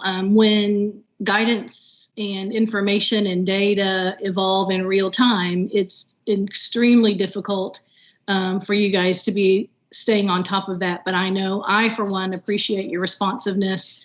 The frustration that folks in the field are feeling is real and very natural, and I would not understate that at all, except to say how much I appreciate the nimble way you guys have approached guidance. I try to tune into the superintendent's webinar whenever I possibly can, and yesterday was extremely helpful.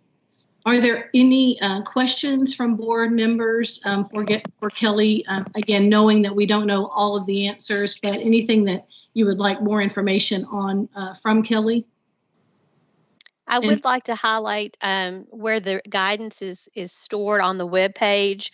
So as Kevin has mentioned for several weeks now, the educate, feed, and support, now we have added the reopen box. And so all of the KD reopening guidance that is released each week is listed, as well as other resources. We are looking to other states. We're partnering with SREB, CCSSO, the CDC. So as we find other guidance that we feel like may be helpful for districts, we are posting those under the non-KDE resources, just so that every district leadership team will have as much information as possible as they plan their reopen. Thank you. And Kelly, if you'll stop sharing, I'll see if there are any other board members with a question. All right, thank you. Hearing none, the last KDE update is Tony, I think. Before Tony begins, I want to make sure we don't gloss over one thing. And I know Kelly did not intentionally do that because there's so many things going on. I just want the board to be aware that, for example, we anticipate a potential hybrid model when districts come back, meaning that there could be situations where you have in-person classes, but you also have some students that need to stay and be educated in their home. And that could be for various reasons. It could be because the school needs half the class to stay home to ensure social distancing because the school facility is such they can't ensure the social distancing in a smaller building. So maybe the grades are, or different classes come in on different days. Or what we're hearing, and districts are surveying parents right now to learn of this, whether or not parents or guardians are fearful of sending their student back to school because maybe there is a health compromised individual that lives in the household and they don't want the student perhaps bringing in the virus to that or to that adult in the household. And so districts are already being very creative about we want to be able to educate all of these children, even though the statutes and the regs currently don't envision it envisions all students are on NTI and are home because they're snowbound or now they're virus bound, or everyone's back at school inside the building. And we know that next semester is going to be different. And so what we are doing is we will be working with the governor's office, the lieutenant governor. They may need to come back to the board for some waivers of how we count attendance. For example, if Johnny and Sally decide they need to stay home and the school district wants to continue to educate Johnny and Sally, but they are physically seated at home while their peers are seated in the school, we want to be able to make that happen next year. Permanently, a change like that will need to happen through legislative process, most likely. But we will need to utilize waiver authority and the governor's executive authority probably to make that happen. That's just a small example, but it's a big issue. And I just want you to know that we are thinking outside the box. Districts are thinking outside the box, and you are going to be asked to weigh in on some of these issues. And we've already received confirmation of support, of course, from the governor and lieutenant governor to do things like this if we need them to keep kids educated. Thank you, Kevin. And I think Mrs. McCrary has a question, and then Mrs. Sloan. I do, Commissioner. I have some concerns about staffing issues. Right now, our principals are busy trying to staff, and the unknown concerns me a little bit. I can see some potential overcrowding in some of the classrooms, say a certain number of parents choose to keep their child at home, and the 1st of October, they change their minds and they send them back into the classroom. How is that being approached? That just sounds like a very difficult task to me.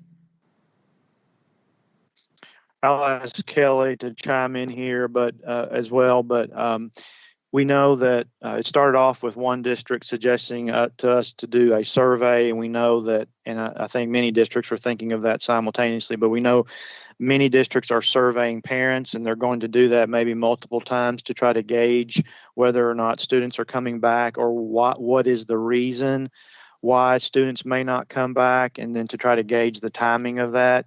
But even with those surveys, it's an imperfect science, even on a normal school year, to try to predict. And I know some DPPs have it almost down to a science of how many kids are coming and predicting, and how many families moved away and moved in, and new houses and vacant homes, et cetera. And they can almost predict that to a person. This year is going to be unlike, as you describe, any other. And I think that is going to be a problem. Kelly, do you have further thoughts on how you're hearing that's being dealt with? Sure.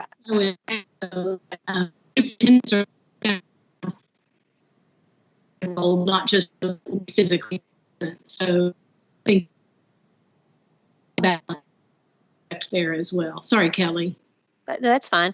I'll just say that many of our districts, not only are they surveying families, they are surveying their faculty and staff, because I think there will be some issues that teachers may have some pre-existing health conditions or take care of elderly parents, and they may not be able to come back to face-to-face instruction. So we really commend the districts that are doing those surveys to parents, students, and faculty members, because I think what's going to happen once they have their survey data and we have the final guidelines from public health, which those guidelines may have to be adjusted based on what happens over the summer. But then I think they will be able to make a better informed decision about spacing in classrooms, how are they going to be able to be 6 feet apart.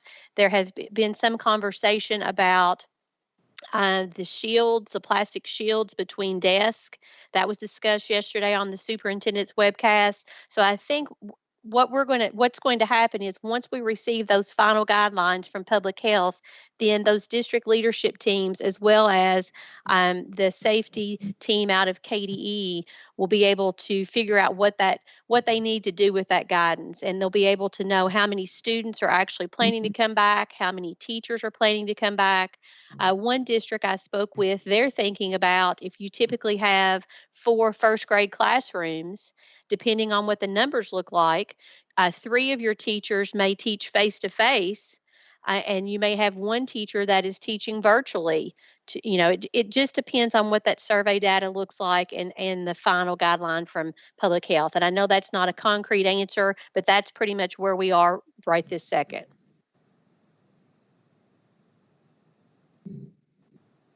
This is Allison Sloan. Kelly, you pretty much hit the target for the question and comments that I had, and that just goes to show how hard you all are working and how much thought you've put into all of this, because I can't imagine. I look at some of these documents like our teachers do, and it does get overwhelming, and just to know that you all have thought of so many things is wonderful. But that is definitely something that teachers have expressed to me. Several have messaged me, called me, talked to me about concerns of their own health or their family members, and how that would impact their jobs this coming year, that they may not be able to feel comfortable working in a building. So you address that and looking at ways that could be held. We also need to look at our employees. It may just not be teachers, but we may have assistants or bus drivers or cooks and custodians that may be in the same predicament. So looking at ways that they can do that. I also hear from a lot of our arts teachers, bands teachers, music teachers that are doing jobs that necessarily require students to be in closer contact and do things that are concerned about their positions as well. So I know that's something that you have, I'm sure, looked at and thought about, and districts are covering. So we need to think of that as we move forward. Some of those teachers are concerned, and as everybody is to what their jobs are going to look like in the future. I try to communicate with teachers all the time. I feel like my position on this panel and this board is to be the voice for the teachers, but also feel like, and the vice versa, that it's to be the voice for you all back to those teachers as well, and what KD is doing. So I try to help them to understand what you're going through and how difficult this will be. And I've been trying to do that lately. And I think they're beginning to really understand that, even though they're, as Lou stated, that their emotions are high and their concerns are high and their thoughts and inputs are very important, that you all are taking all of those into consideration. So I appreciate that you're doing a lot of surveys and encouraging the local districts to do that, because I think getting as much input as we can from both the families and the teachers and the students, I think will help us make the best decisions moving forward. So I appreciate everything you're doing. Thank you, Allison. And you are the ambassador. Thank you so much for all you do to bridge those conversations. I know you spend a great deal of time doing that. Before I toss it to Mike, though, Kevin or Kelly, I thought it might be, based on Allison's comments, we didn't talk about very much from yesterday's comments. Yesterday's webcast is the Kentucky High School Athletics Association, and any highlights about the in-person opportunities for kids in sports this summer that you want to add. Band was included in that conversation. Kelly? Sure. Now, Kelly, you want me to highlight that, and then David Couch may need to correct me on some of this. It's a little complicated. David, of course, is our designee to sit on the board. Kevin, this is Mike Bowling. Excuse me just a second. Lou, the reason I've got to leave for 5 minutes, my router men are here, and they're going to put a new router in so that we've had trouble with it, and so they're here right now, and they want to put the router in. So I've got to leave for about 5 minutes. Okay? Oh, thank you, Mike. I'm sorry. I thought you had a question. Thanks for letting us know. No problem. We'll recognize when you tune back in. Okay, thank you. And generally, I'll just say, generally speaking, back when we called school, we were thinking that all school activities and everything, all buildings are closed until June 30, and that was a good cutoff date. And that generally that is still true. That's up to local districts. However, because we had done a good job with relatively speaking, in the state of managing this, you're noticing, for example, the governor was able to issue the youth sports guidance. And youth sport guidance was not KHSAA regulated sports. It's the other sports you might see being played in parks or little leagues, those types of things. Well, that obviously impacts KHSAA sports because some of those youth sports are played on fields of high schools and then also middle schools. And so, to make a long story short, KHSAA was involved in conversations with the governor's office and public health alongside the youth sport discussion. And so the same rules that are applying to youth sports, the low contact sports, can also be applied in a certain time period in June for high school athletics voluntarily if districts choose to do that. Still has up until the 15th or up until a certain date. And David, you have to correct me. I don't want to get my dates wrong. I won't give dates, so I don't want to give incorrect information.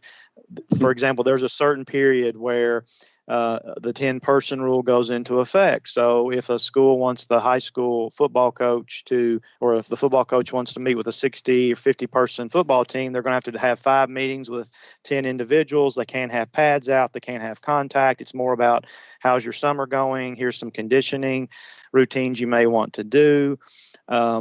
And so that's how that's rolling out. And then the other issue was the dead period, which the board will hear about in an agenda item today as to why the dead period was voted to be waived by KHSAA, which requires the board to look at the middle school dead period. That's under your control, while the high school dead period is under the KHSAA control. David Couch, what did I miss? I know I didn't give some specifics, but well, you did a really good job. I think what they were also feeling was the pressure from states surrounding Kentucky and Ohio and Tennessee of opening up the sports, and it was also a big part of the discussion was the fall sports versus the spring and winter sports for a long time, because typically this is the time. The fall sports, you start working on it, and all 4 of my children played on the fall sports, so I'm very familiar with the time before it and the dead period and the time afterward. But there was a lot of discussion that a lot of the students were at home during this time, and that was perhaps their dead period, and it would be good for them for a variety of reasons. And we know the plus sides of being around teams and around coaches is a good structure for a good number of students. And so they were trying to get them just reconnected. As Kevin said, they're not really doing anything in drills and contact drills for the several sports that are out there. It's just making contact with them. And then, after the 15th, the 24th, and actually beyond that, because the dead period, they'll be doing some conditioning and they'll be working through what kind of things do you do or don't do during sports. So, for example, in baseball, you can't wipe off the baseball after every time you throw it. And so what is the ways that you manage this going forward is what they're working through. So right now through the 15th, I know High School Athletic Association is kind of working on some guidelines for districts associated with this, but districts are as well kind of trying to think through what's the way that that we're being safe, but also that we're preparing for the next year. And then adding to that, because the youth sports were able to pioneer this through the executive orders of the governor, and because the public health and the governor's office thought we were ready for that next step, and then KHSAA was to follow, that pioneered the way for us to be able to ask public health, okay, so can our band directors meet with 10 band students, for example, during this same period, or the Beta Club, if they need to have a meeting with their 5 officers, if they socially distance, et cetera. And so the answer we received back from, and by the way, we have a great relationship with public health, but I also have a direct line to the governor's chief of staff and obviously a direct line to the lieutenant governor. So we're able to get these answers quickly.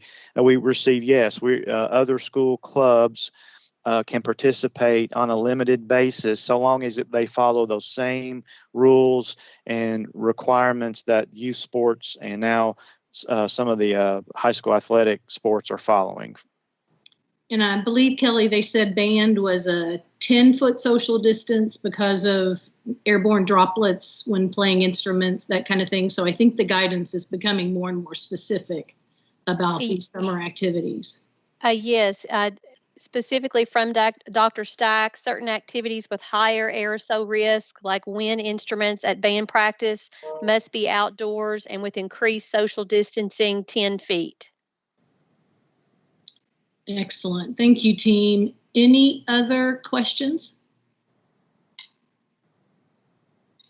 This is Claire Bad, and I did have a question. I've had concerns expressed to me about additional costs associated with cleaning and sanitizing surfaces, bathrooms, buses, and things like that. Can you maybe talk about what provisions you see being talked about in terms of cleaning?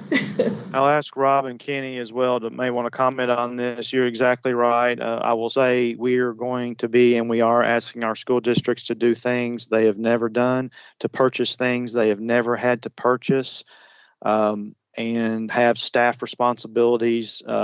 Custodial staff will be a skilled trade because of the protocols that they will be asked to do. So, it is going to be a huge lift on districts, and that's going to involve more costs. At the same time, we are predicting a reduction in state revenues. We don't know how that will impact education funding, but obviously that's the reality. And that's, of course, creating anxiety here at the department and among everyone on this board, but also, of course, by superintendents see that on the horizon. Robin, do you want to comment specifically, or Kelly, on some of the protocols we already know about on cleaning? And then you may want to also comment on the ability of districts to purchase off of statewide procurement.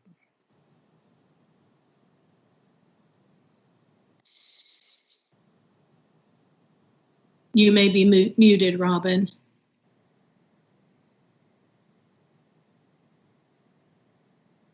Robin actually may be, but I come to think of it, I think she's not across the river, but she's virtually across the river at a interjoint committee, I believe, on revenue and appropriations. Kelly, do you have any further comments on that? I was going to defer to Robin on that one, but so we do know that, and maybe Robin will do a better job of answering this afternoon when she joins us, but the ESSER funds that districts are receiving, that there may be some money there that they can tap into for additional cleaning supplies. I do know that I believe one of the co-ops yesterday when we were on the superintendent's webcast mentioned that they were already looking at purchasing additional materials, hand sanitizer, wipes, the mask, the plastic that would go up between desks. So, we recognize that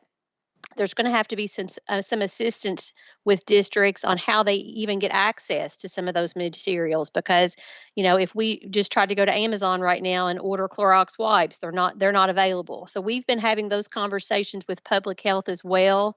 How can we help local districts have access to those materials? I don't know if Kay Kennedy is on or not, and Kay, if you are, I don't want to put you on the spot. But I think you have had some additional conversations with public health about how we provide districts with a better opportunity to access those materials.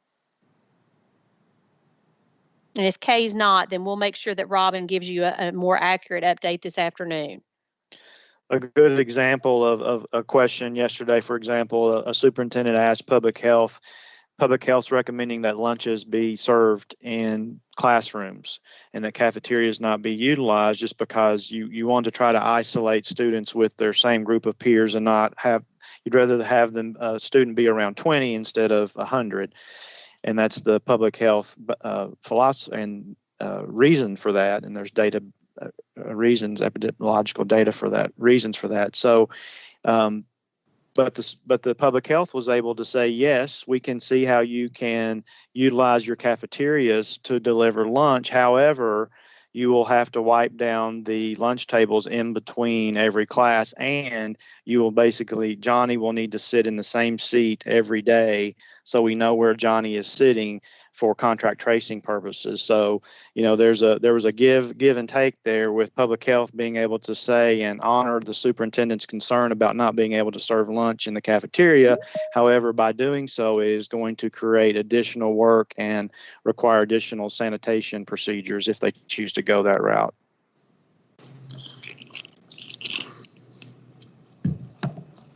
All right. Thanks, everyone. Welcome, Superintendent Polio. We have one other item before you, but I'm glad you're here. Tony, if you want to wrap us up on the KDE leadership updates, please. Sure. I'll go ahead and do that for you. Just give me 1 second so that I can share my screen. And I'll be real brief because Dr. Foster spoke about most of the updates. Let me know when you can see my screen. Nothing yet. Okay.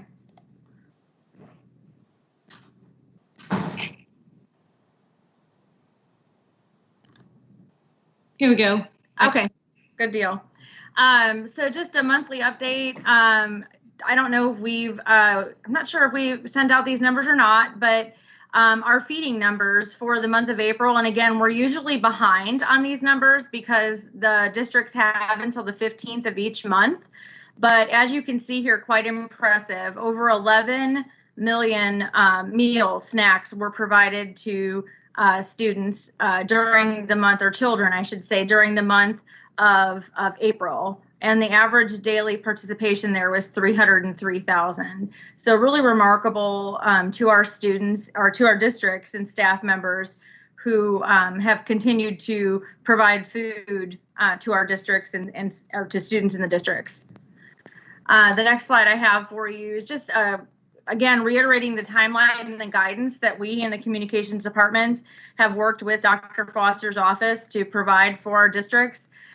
These are all just, again, for your reference, links to the different things that we have done, starting with the reopening of schools document, and then going into the funding for both GEAR and ESSER, and then also the supporting students, the social emotional health guidance document.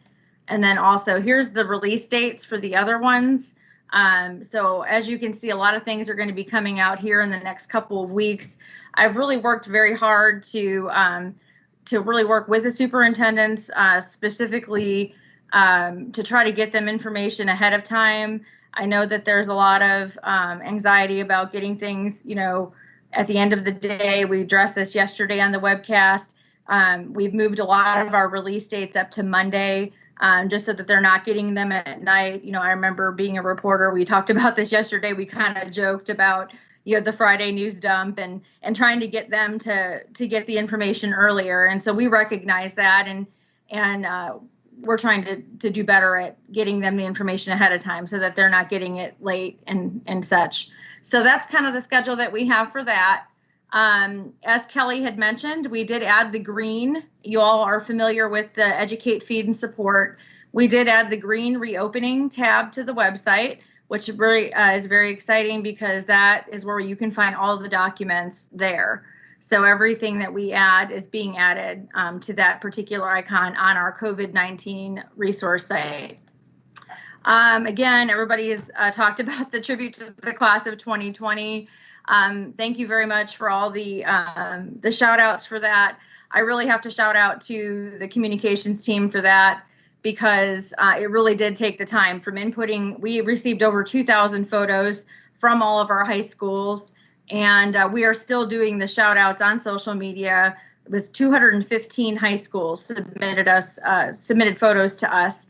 And we used over 1,200. I think Megan told me 1,200 photos were in that 40-minute tribute that she put together and just made magic happen. So I'm really happy that you all were happy with that.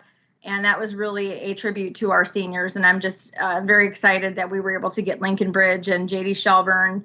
And that just goes to show you that we have a lot of great public school graduates that are willing to give back to our school system. And then also with Representative Huff and Senator Wise and everyone else who was willing to contribute and provide some comments to our graduates. And I think that was really important. So thank you for everyone who made that happen. These are the shout outs that you all have been seeing. I believe that we're at about 150 so far, believe it or not. We have about another 40 to go, and I get emails, believe it or not, every day from superintendents or principals saying, hey, have you forgotten such and such? And the answer is no, they're just scheduled out. And I promise if you haven't seen a district or a high school in your district shouted out yet, they will be. They are scheduled out for the rest of the month. We're doing about 3 a day, and they will be featured if they have not been yet. The stories on Kentucky Teacher continue to do very well. And then we also continue to do feature stories. Fern Creek High School, I thought was really neat, continued to do their Adulting 101 program that they started last year, where they brought in adults to the school that did kind of a, how to adult basically for their seniors. Well, clearly with the, the COVID-19 program, this, problem this year, they couldn't do that. So the same teacher decided she's going to do it virtually this year. I thought it was very creative. And our Jacob Perkins decided he's going to do a story on it. And it did very, very well. And just speaks to the level of, again, the NTI and different things that our teachers did to still try to reach our students on things that were very important. So that's just some examples of things that we've done. We still continue to communicate, obviously, with Governor Beshear's office, Lieutenant Governor's office, just to keep, in touch with different things that are going on, to give shout outs to our schools and our employees, to let people know what's going on in our schools, working with OET. And then, of course, Kevin's favorite things, his face on his letters. And then, of course, all of the recaps of everything that we've done that will be provided to you. And if you have any questions, I am here to answer them for you. Lou, this is Mike Bowling. I just want to tell you I'm back on the line. Excellent, Mike. We will note that for the record. Thank you so much. Okay. Any questions for Tony? Nothing but love and applause for Tony. Thank you so much for all of that. And joining us now is Superintendent Dr. Marty Polio from Jefferson County Schools. In your agenda document on the portal, you will see some attachments there if you want to take a look at those on your own. And also with him, if you have questions, is for support is Associate Commissioner Dr. Kelly Foster as well. So Superintendent Polio, welcome. Thank you for being here, and take it away. Great. Thank you for having me. I assume everybody can hear me. Sounds great. So great. Thank you very much. I just wanted to start by saying thank you again. The support for KDE from KDE has been extremely strong during these challenging times over the past few months, and as we plan for the year coming ahead. So thank you to Commissioner Brown and all of his team for their support of our schools. Just a little bit, as we finished up last Wednesday, I think we were one of the last districts in the state to finish up with NTI. And the 27th of May was our last day. And as we went into NTI in mid-March, or began the planning process, I was very concerned about the ability for a district our size with 100,000 students to pull off NTI in a way that we find to be equitable, where all students have access to learning. What we've come to find out of this is as we've talked about, we sent over 20,000 Chromebooks out to kids. We've served over 1 million meals. But one of the challenges that we continue to grapple with as we move forward is, if we have to implement some type of NTI moving forward, is ensuring that in order to have more of a synchronous model where kids can actually log on and be a part of a classroom, we are going to have to bridge that digital divide. In our community right now, it's evident that about 30% of our kids don't have access to reliable high-speed internet. They might have access to a cell phone to interact with their teacher, and we obviously have paper packets, but we know that's going to be a challenge for us moving forward to break that down. We're continuing to work hard on that in our community. But in the end, we were very proud of the work we did with NTI.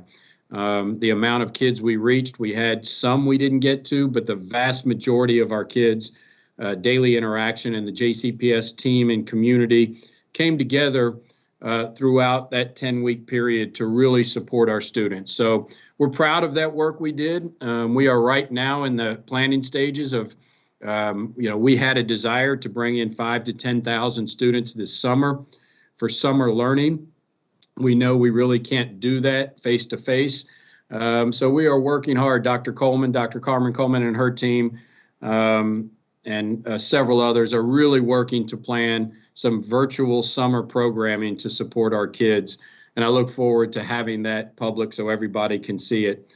But that's big on our agenda right now, is providing that support in literacy and numeracy and engaging kids during the summer months. And then obviously planning for the fall in collaboration with KDE. And we want to do everything we can to make sure we maximize student learning, in-person student learning, while also keeping health and safety of our students number one. So we have a pandemic response team that is planning that work right now to make sure that we do that well. We will obviously, as KDE will, monitor what the recommendations are over the summer months, but we're confident that we will pull that off as well, just like we have the JCPS, that's corrective action plan. So as I get into the corrective action plan, I just wanted to say, first of all, thank you to Dr. Foster and her team and others in KDE who in the past couple of weeks, we had these meetings that we have on a regular basis to make sure to really collaborate on how we're doing on the corrective action plan. And I had the opportunity to be a part of many of them. And it's a type of collaboration that I don't know has ever happened with KDE and JCPS before. And I think it's put us in a position to be very successful in the final corrective action plan. So I'm very appreciative, Dr. Foster, and the whole KDE team for collaborating with JCPS so that we can be successful with this. And you will see this. We could go to next slide, please.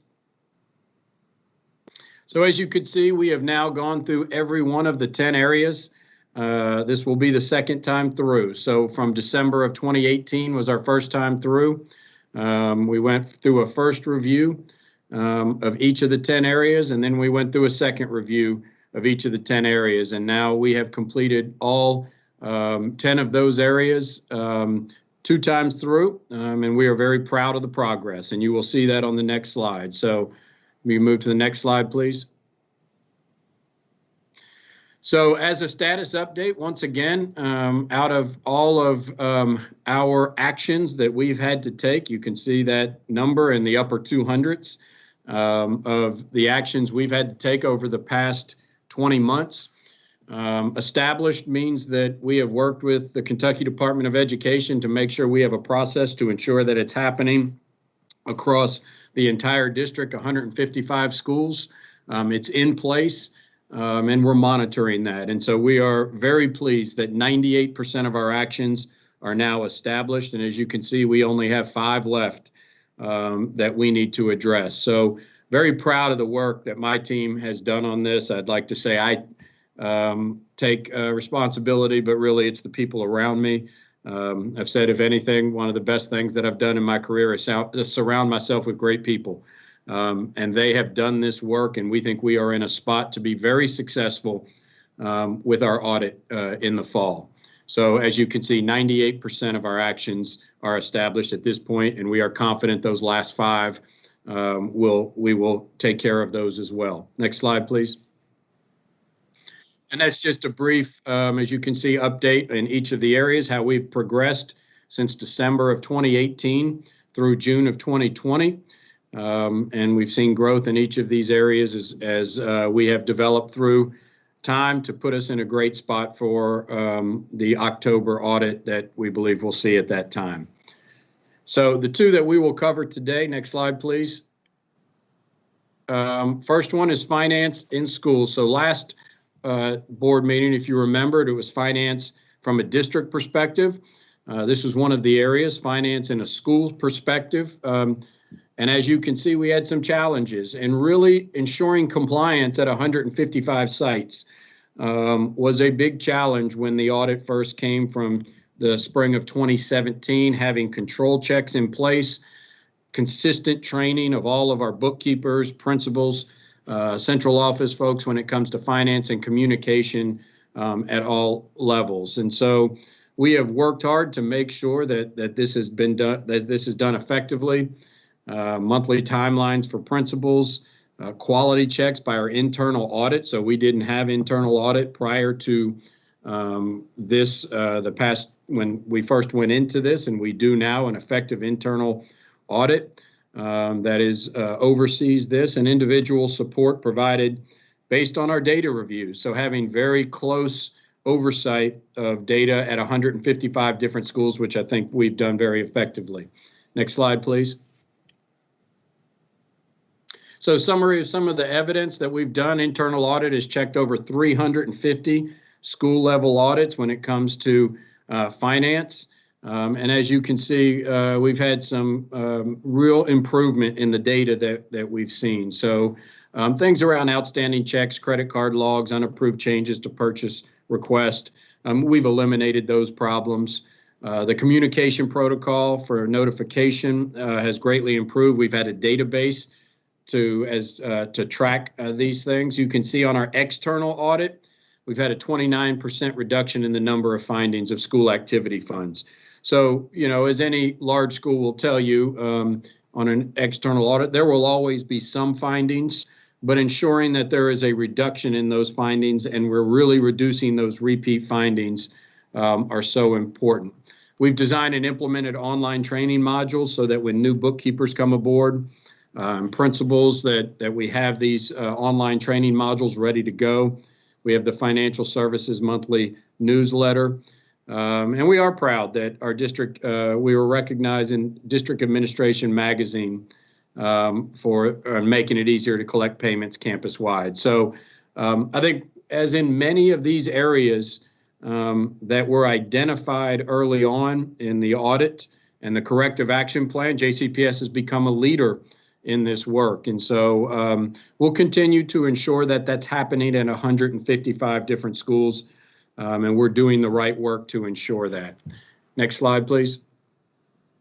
So one that we have really, I believe, become a statewide leader in is safe crisis monitoring and management. And so much so that our team has presented last year at the Continuous Improvement Summit put on by KDE in the fall. And we plan on doing that again. And we are seen as a model statewide in this work.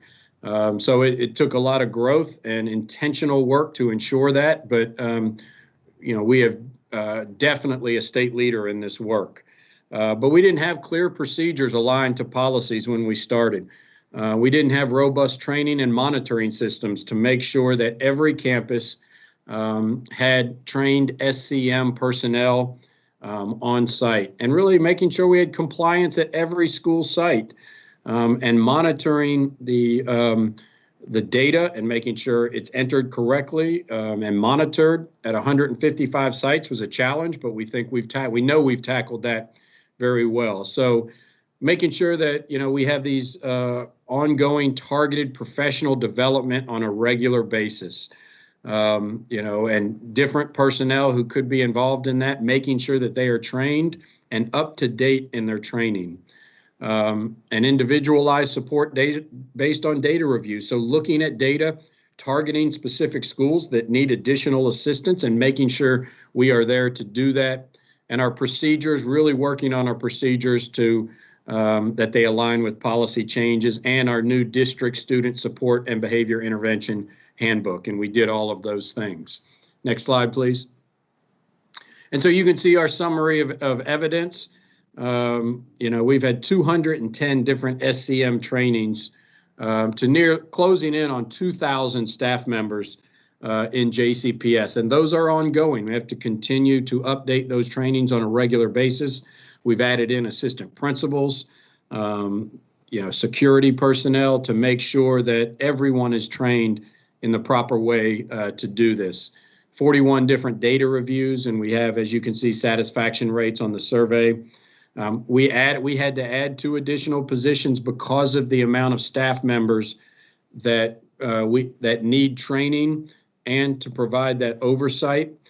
We've created an automatic notification system for reporting. So when something is entered into Infinite Campus, we're notified right away to ensure that it's done correctly. Communication strategies through all of our various outlets has been very important to us. And as you can see, JCPS, the SCM practice, it was in the KDE Best Practice website. And as I said, we've presented at the Continuous Improvement Summit. So I'm proud of these two areas and other areas that in the spring of 2017, these were identified as major deficiencies in JCPS. And I believe over the past 20 months, we have actually become a leader in this work across the state and now working to support other districts. So, as we finish up this second round, I told our board members last night that one of the things that I am very proud of is the work that we have done around this corrective action plan, the approximately 276 different items that were identified as deficiencies. We have worked intentionally and methodically over the past 16, 18, 20 months to ensure that these become things that were recognized in JCPS as not only we've corrected deficiencies, but we're state leaders in this work.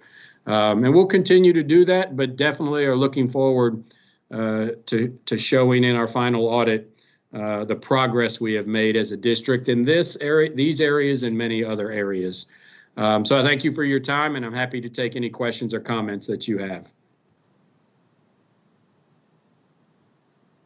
Thank you so much, Superintendent Polio. We really appreciate these monthly updates and the chance to hear about all of the things happening across Jefferson County. Thank you. And, oh, I'm sorry. Yes, Sharon. Yes. Thank you for that report, Superintendent Polio. I went back to your spreadsheet that we've referenced in other reports, and I just wondered if you could talk to us a bit about the continuing discussions regarding the student assignment plans and how that fits into the planning relative to reopening, and how that, and if it this issue is of concern as we experience the upheaval that we are experiencing in our community, and how are we going to get everybody back down and supported socially, emotionally? Our students have been through a lot, and I know that this assignment issue is controversial, and I wonder if you would just share with us how you are supporting those discussions, facilitating that consensus process. Yeah, so I'll start, and we talked a little bit about student assignment last time, but a couple of things that I'll just say about my beliefs on student assignment, and obviously it is still our boards. They will be the ones that approve any changes, and obviously we have a lot of community input work to do that is challenging at this time. In a safe way to get, because of coronavirus and health, to bring people together to get input, adds some challenge. But we have some great ways to do that that'll be coming in the next couple of months. But one of the things that I think is so important is, and I've told our board this publicly, I think JCPS has not invested in West Louisville in a substantial way in many, many decades. And that comes in facilities and supports for students.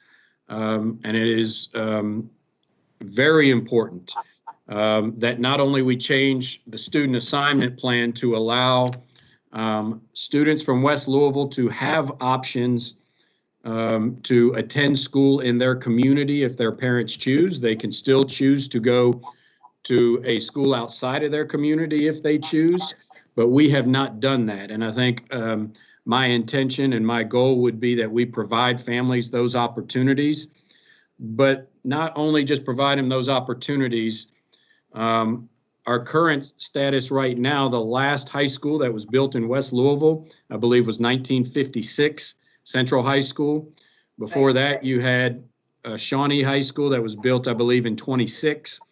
And then Western Middle School was built in 27. And none of those have been really significantly renovated. Shawnee is right now in the better part of 3 decades. And so our commitment is that if we are going to provide students the opportunity in West Louisville to stay close to home, we have to provide great facilities and programming for that, and supports for kids. And that is our intention, to do that, invest in that community, which we unfortunately have not done in a long time. And I am committed to doing that, and everything that we do around facilities and student assignment is really in order to support that. I know our students are going through very difficult times right now, from the upheaval in our community right now. And we want, obviously, and JCPS, with our racial equity plan that we put into place and our board put into place about 2 years ago, racial equity is a central focus for JCPS. It is one of our 3 pillars, and reducing achievement gaps and disproportionality. So clearly, we support our students in this, and can't condemn enough any systemic racism against any citizen in our society, but specifically for our students, our African American students. And we are working hard to support them, reduce those achievement gaps and disproportionality. And I think student assignment is one that is fixed. Facilities that we have to fix, facilities is another. And support for students in many ways is another. Wraparound services, additional opportunities for learning. So we will continue to do that as we come back to school. We know it's we have many challenges facing us as we come back to school. So all of these will wrap into being a part of that, but I'm confident that we will support our students in a successful way. Thank you again, Dr. Polio. Your comments resonate with what we've been talking about this morning in terms of support for all of our students. So we really appreciate your time and your thoughtfulness.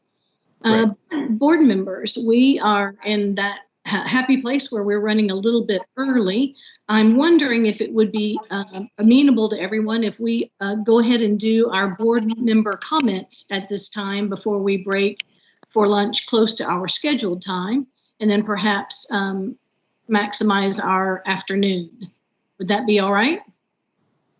Certainly. All right, thank you. We will do that and then end with a break. So I will open up for individual board members to comment as you see fit. If I need to line up your comments over here, I'll make sure I do that in the chat or point to you or something. So who would like to share?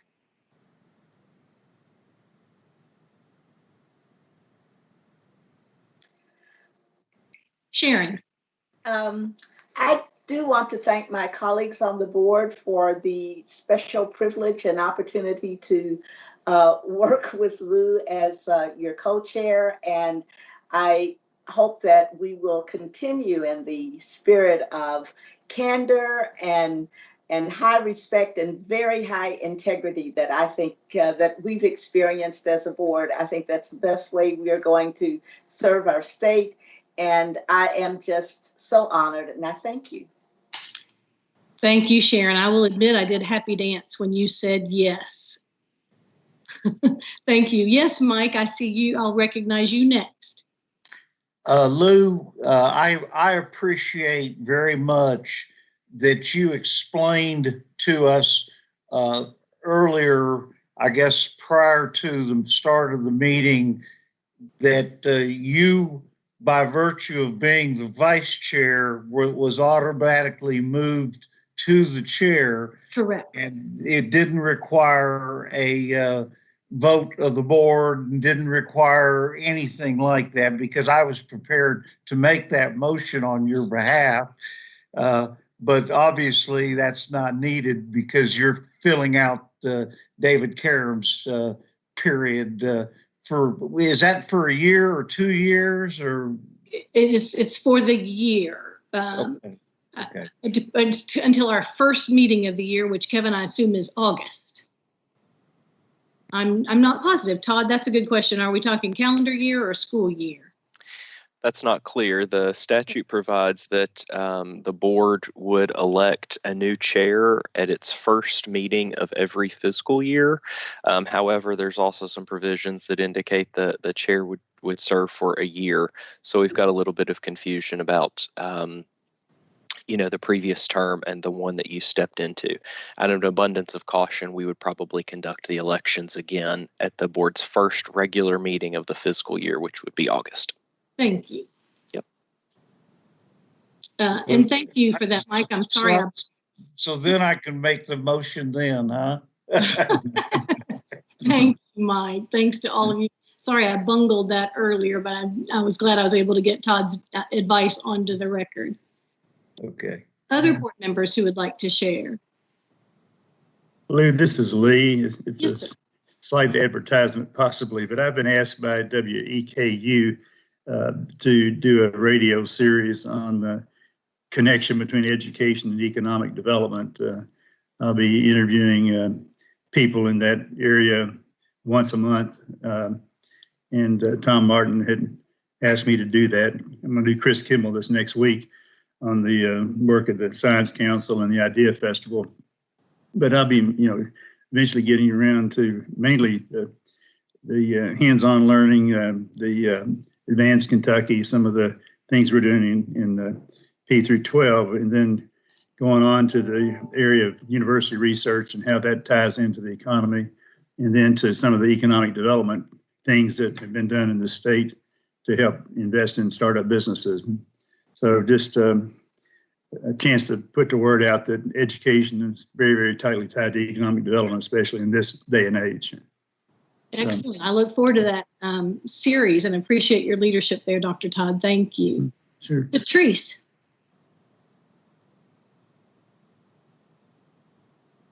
Yes, thank you, Chair Young. I'd like to share a post that I put on my personal Facebook page, if that's okay, and a little bit of a follow-up. I've lost a lot of sleep the last few days because a lot is weighing heavy on us as a board. And this is the personal post that I made. Heavy. My heart is so heavy. For decades in the classroom, I shared with my young students that we may look different on the outside, but we are exactly the same on the inside. Blood of the same exact color runs through our veins. The outside is what makes us unique, and that is something to celebrate. 5-year-olds in my kindergarten classes, they got it. How I wish the world could be as innocent and as accepting as those kindergarten students who on a playground I witnessed every day showing those same thoughts. I'm praying for a world of adults who learn to listen rather than react and celebrate cultures rather than condemn. I'm honored to be a part of a board that is ready to join hands with others to make a difference. Thank you for letting me share my heart. Thank you for that sweet, sweet heart. One of your friends from your area told me that you were the very best kindergarten teacher on the planet. And so that was how I first heard your name. So thank you so much for sharing that, Patrice. And Allison, yes, I just got your message. I think this is perfect. Thank you. Thank you. I just kind of wanted to propose something that to the board, to kind of looking at how we can best serve our teachers and hear their voice. I think currently for a teacher to be able to present to the board, they have to put in an application, let us know that they want to do that, and then they would have to take time off from work, which means leaving their classroom to come to attend a board meeting if we were in person. Looking forward, hopefully we're back in person meetings sometime in the near future, because I do miss you people so very much.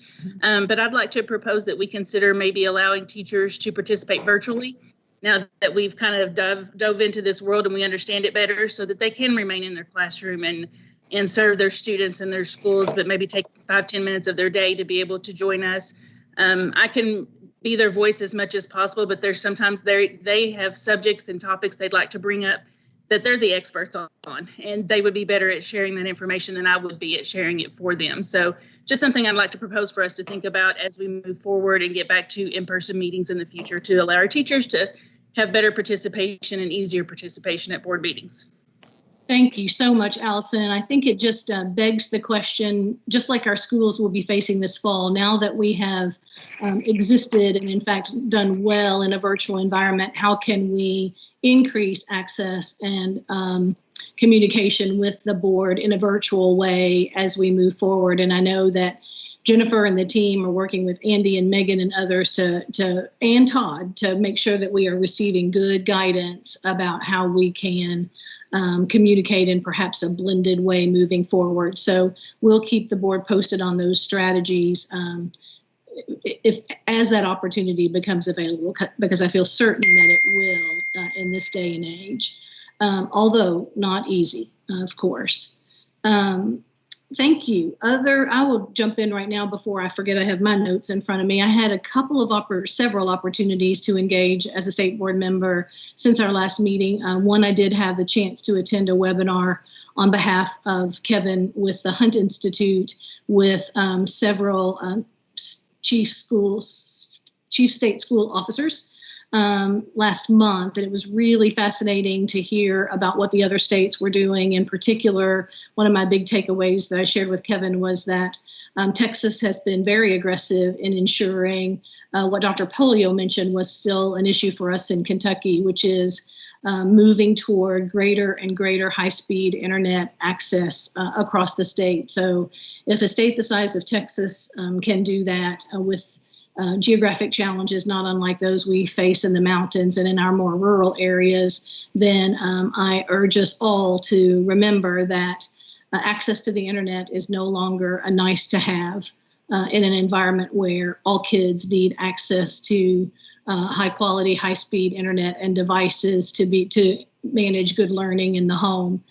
I mentioned earlier that I had the opportunity to join Greta and Kevin at the Kentucky School for the Deaf. That was quite an honor. And Dr. Robinson and I had a chance to engage with Kevin and the Kentucky Youth Advocates leadership team last month on a virtual call as well. So I appreciated the chance to reconnect with Terry Brooks and his team that day. Other board members? Yes, I'd like to make a comment. Yes, Ollie. I just wanted to say thank you to Kevin for his statement on behalf of KDE and on behalf of us. I've seen a lot of institutions that have put out statements and they kind of sidestep the issues. And I really appreciate how he just really called it out. So thank you, and I'm proud to stand behind that statement. Thank you. Excellent. Anyone else? All right, excellent. Thank you, everyone. And that gets us right on time for our break. I do have an announcement that I want to make on behalf of the tech team. I want to make sure I get this right. For the audience, we will now be taking a 30-minute recess. And for you who are viewing online, you should check the media portal, the KDE Media Portal Watch Live page for the afternoon session. We are now moving to a YouTube event for the remainder of the day, but you can still access that at the KDE Media Portal Watch Live page. Everyone else, we will now break for a 30-minute recess. We'll return amazingly as scheduled at 12:15. In the meantime, you may turn off your video and mute your microphones and enjoy a well-deserved break. Thank you.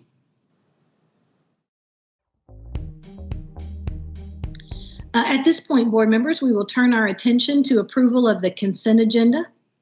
As you know, this item allows the board to approve these items as a group in one action, as opposed to hearing each individual agenda item.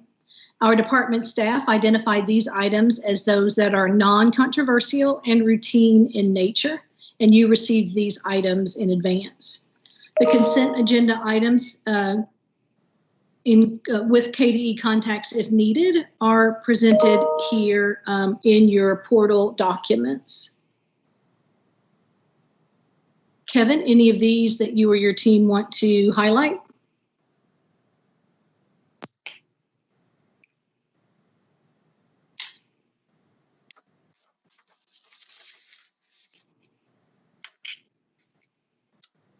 Thank you.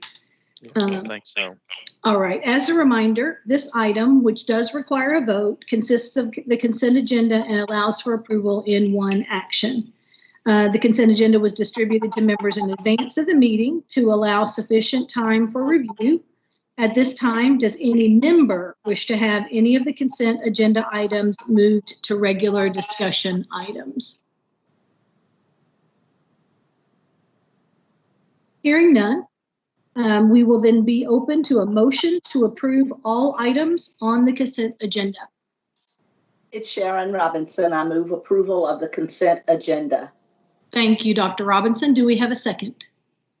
This is Claire Batt. I second. Thank you, Ms. Batt. We have a motion and a second. Any further discussion? Hearing none. Jennifer, if you would call the roll, please. Joanne Adams. Joanne Adams. My vote is yes. Claire Batt. This is Claire Batt. My vote is yes. Holly Bloodworth. This is Holly Bloodworth. I vote yes. Mike Bowling.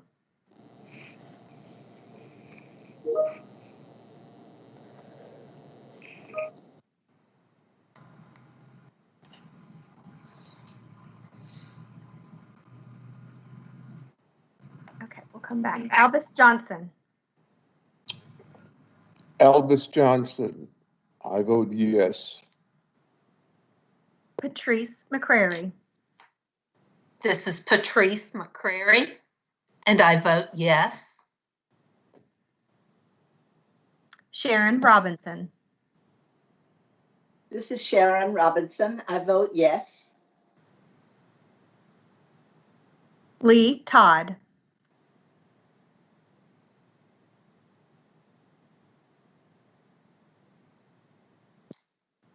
Yes, I'm here. This is Lee Todd. I vote yes. Lou Young. This is Lou Young. I vote yes. Thank you, Chair. Thank you. The next item on our agenda is action to waive certain Board of Education regulatory requirements in response to COVID-19 emergency. And I'll ask General Counsel Todd Allen and Associate Commissioner Amanda Ellis and Policy Advisor Mickey Ray to share with us on this item. And you do have attachments in your portal. Good afternoon.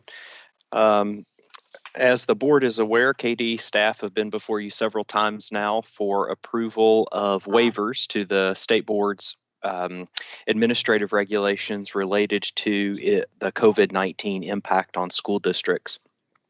The board does have authority to waive its own regulations that it has put in place. And as a result of COVID-19, as you all know, we've received more requests than normal for regulatory waivers. We have two that are before you today that I will allow Dr. Ellis and her staff to present on, but they're both related to high school graduation requirements and requests from Bourbon County schools as well as Warren County schools. Dr. Ellis, if you want to address both of those.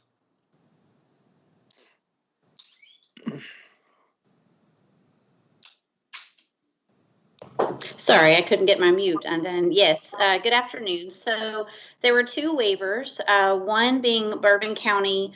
They are requesting a waiver from the 7 electives. As we had talked about before, they have a handful of students that would have been preventative for them to complete their core credits and their elective credits. They really wanted to focus in on the core credits for that specific population. I don't have exact number of students, but it was not the entire graduating class. It was a select number of students, but they wanted just the waiver to cover all their graduates to ensure as they were going through final checks.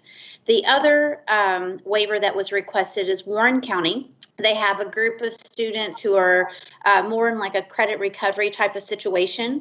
They are earning credits to earn the 22 credits. And what would happen is Thank you, I'm sorry. Regina. Oh. You're welcome.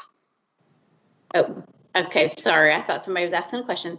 And basically, Warren County has a group of students that credit-wise that are in credit recovery classes could graduate, but they were unable to be able to take the ACT because it was canceled, and the 2 makeup dates were canceled because of COVID-19, and they were not present to be given the Coyote. And so in our current law, you're supposed to have the opportunity to take the ACT as well as CODI, and then to provide transitional courses if you did not meet benchmark. So although these students still are completing their credits, they didn't have access to the required entrance exam that is in the law, and they were asking for a waiver for a small population of students that would not prohibit them from graduating.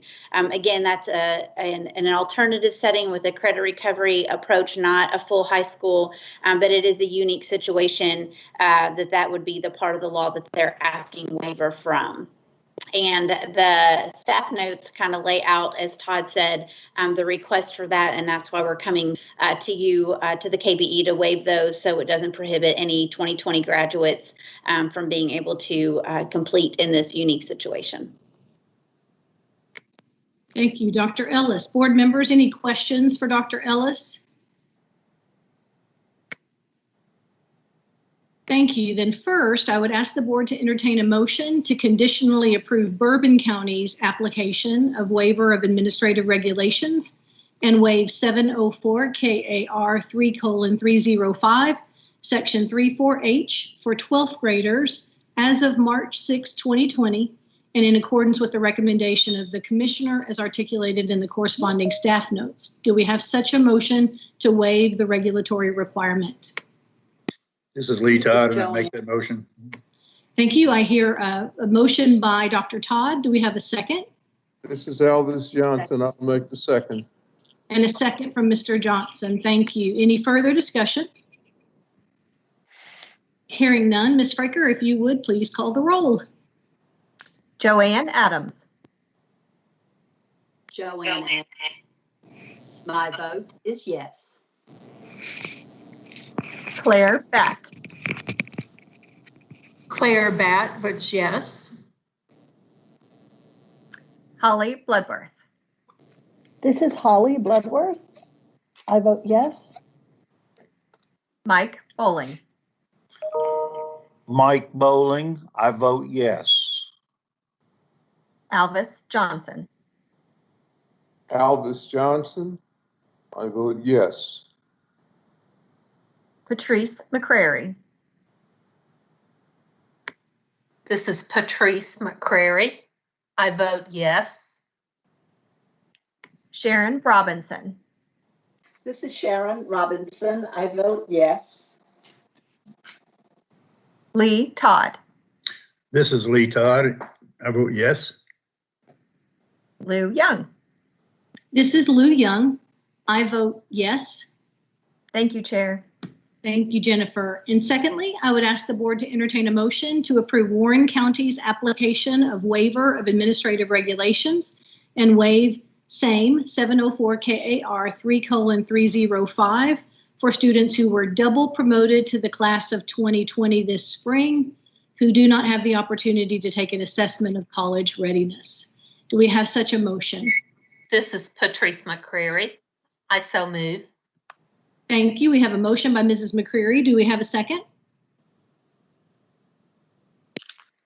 This is Holly Bloodworth. I second.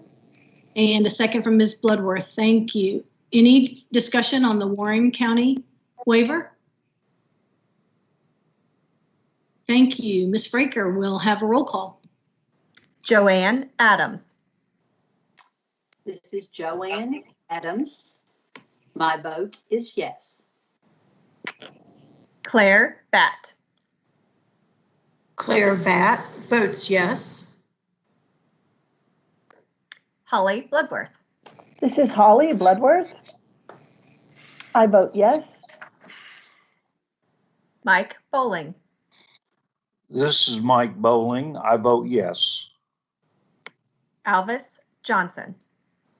Alvis Johnson votes yes. Patrice McCrary. This is Patrice McCrary. I vote yes. Sharon Robinson. This is Sharon Robinson. I vote yes. Lee Todd.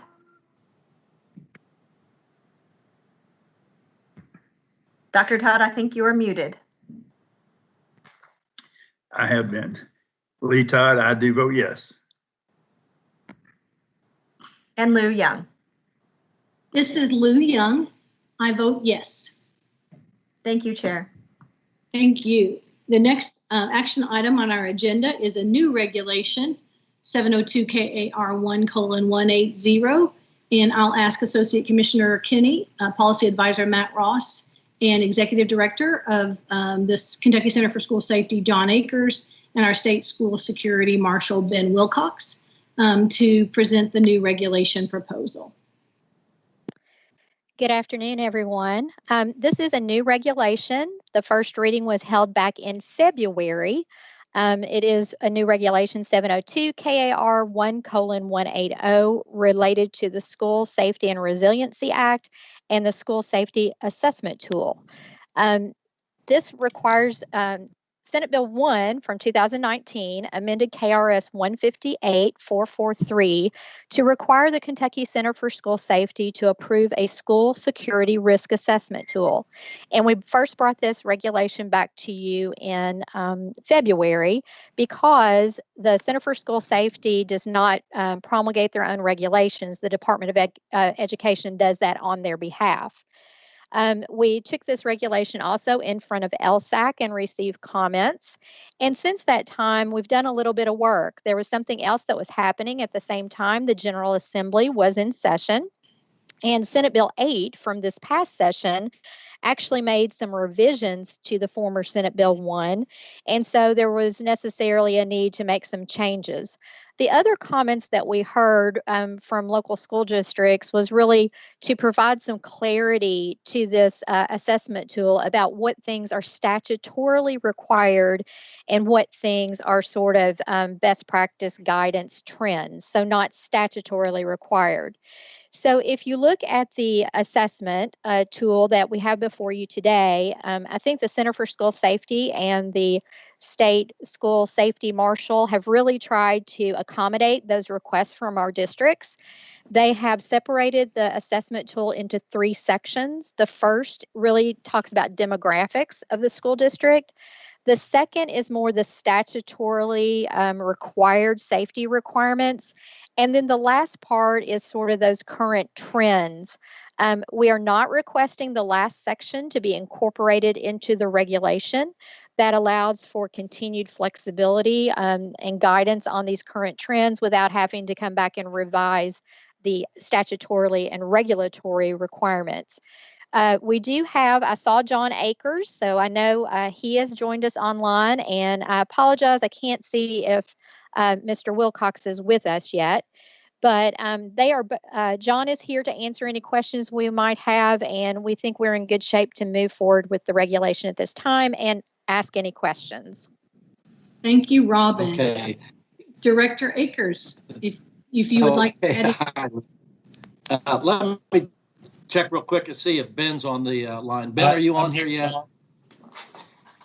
Okay. Okay, good. Hello. Let me defer. Thank you, Ben. Let me defer over to Ben here, because this is his baby here, and our board has adopted his assessment tool, which I think has been well vetted by all the folks that Robin just mentioned. So let me kick it over to Ben so he could explain some more about what's going on. Absolutely. Thank you so much for having me today. We're very excited about the new assessment tool.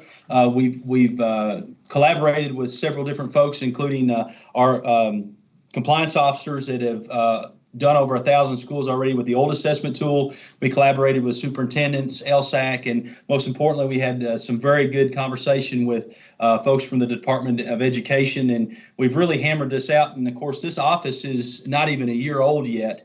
And we've been able to do some really good work, and I'm very excited to be able to push forward with this new tool.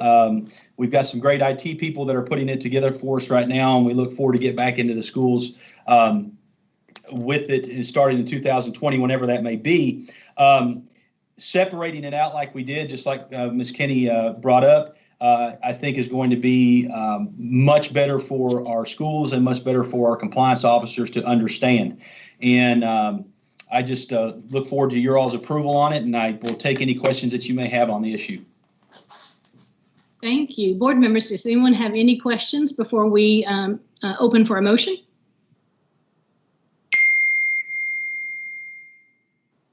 All right, thank you. Then I would ask the board to entertain a motion to approve 702 KAR 11:80 school risk assessment tool and the risk assessment tool incorporated by reference therein, as just described. Do we have such a motion?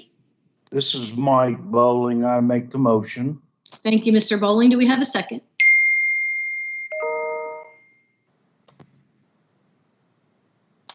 This is Holly Bloodworth. I second. Thank you, Ms. Bloodworth. We have a motion and a second. Any further discussion? Many thanks to Mr. Akers, Mr. Wilcox, Associate Commissioner Kinney, and the team for all their work. Jennifer will have a roll call. Joanne Adams. This is Joanne. My vote is yes. Joanne, I'm going to have you do it one more time just because you didn't show up on screen. I apologize. This is Joanne Adams. My vote is yes. There we go. Thank you. I think we just had some background noise. Claire Batt. This is Claire Batt. I vote yes. Holly Bloodworth. This is Holly Bloodworth. I vote yes. Mike Bowling. This is Mike Bowling. I vote yes. Alvis Johnson. Alvis Johnson. I vote yes. Patrice McCrary. This is Patrice McCrary. I vote yes. Sharon Robinson. Sharon Robinson. I vote yes. Lee Todd. This is Lee Todd, and I vote yes. Lou Young. This is Lou Young. I vote yes.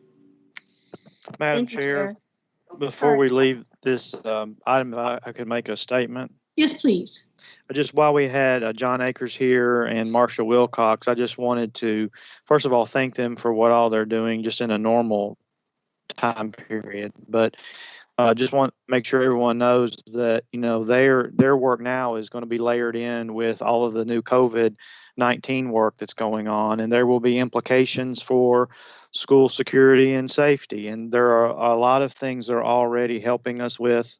And I'll just give you, well, there's many examples out there. One example that came up last week, you know, there may be some public health recommendations, for example, about open windows and open doors.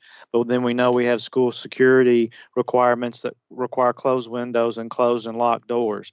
That's just a very small example of things that they are already dealing with and they will continue to deal with.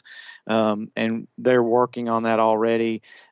School plans and exit and entry routes and how all that's affected by social distancing. And it's going to be very complex work.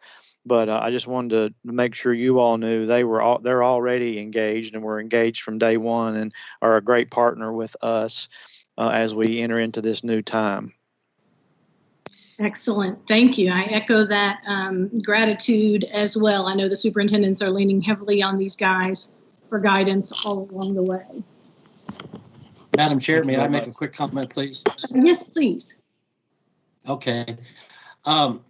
Early on, when Senate Bill 1 was in its format, in its formations, coming on early, the compliance portion was going to be on our shop at the Kentucky Center for School Safety, and I didn't want the compliance portion of this one.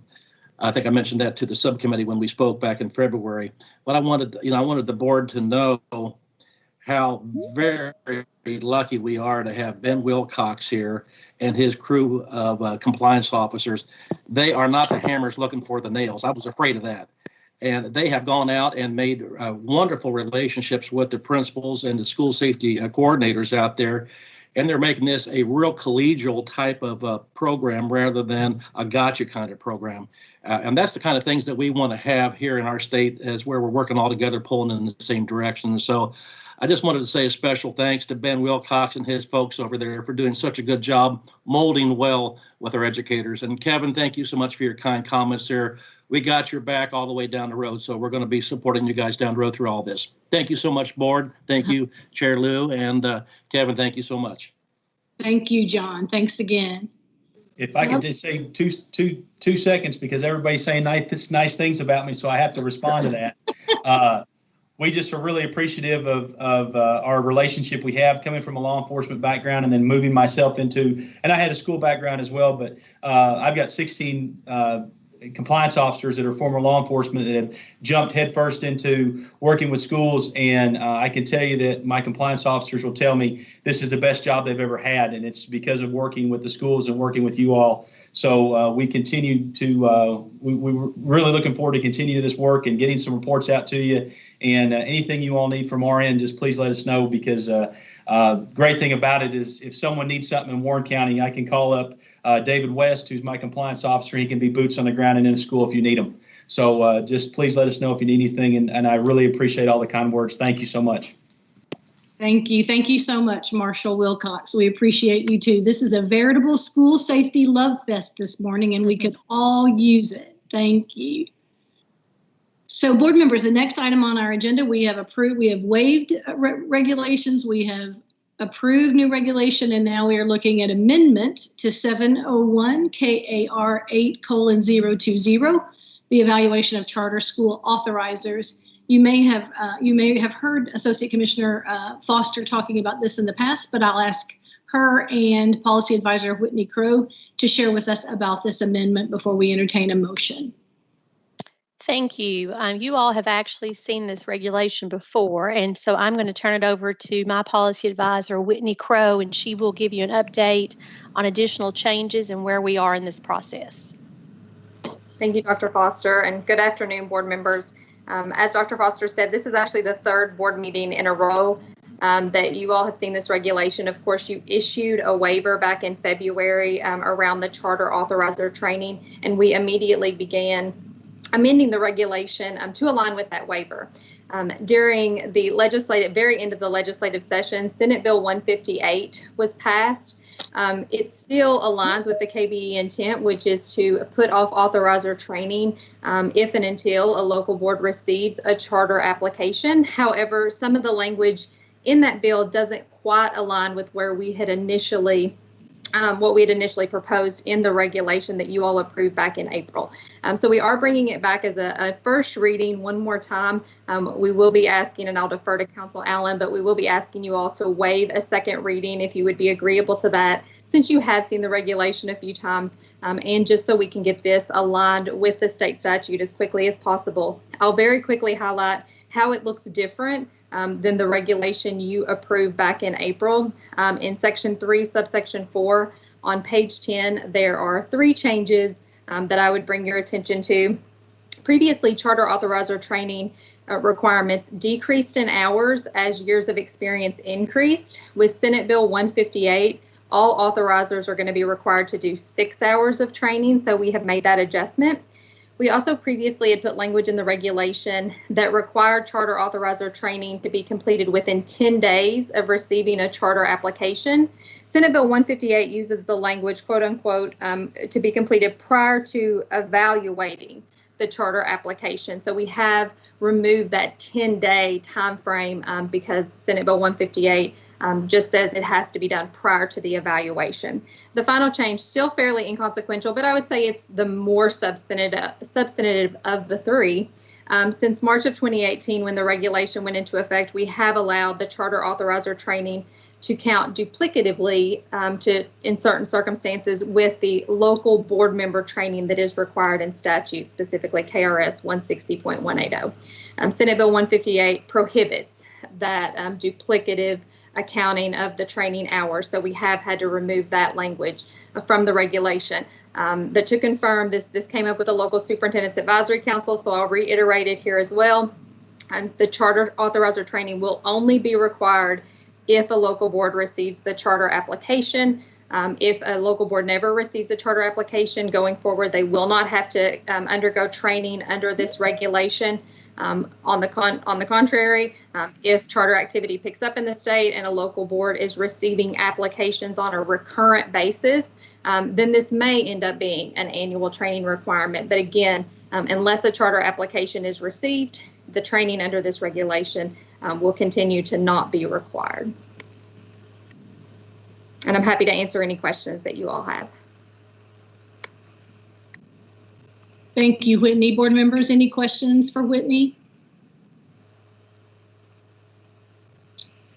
Then I would ask the board to entertain a motion to waive a second reading and approve 701 KAR 8020 as amended in order to alleviate hardships on school districts and local Board of Education members, as well as to align with Senate Bill 158 of 2020.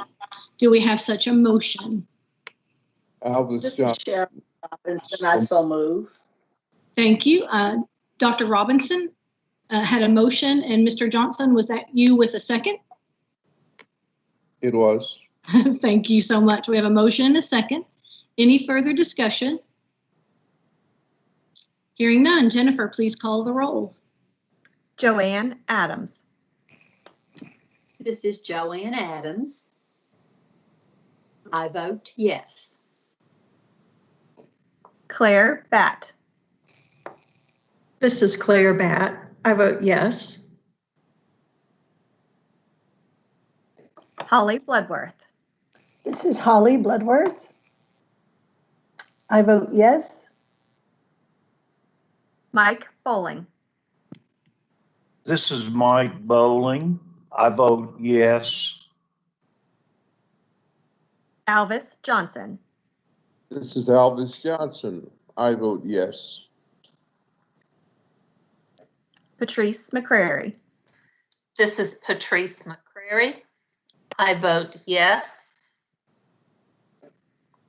Sharon Robinson.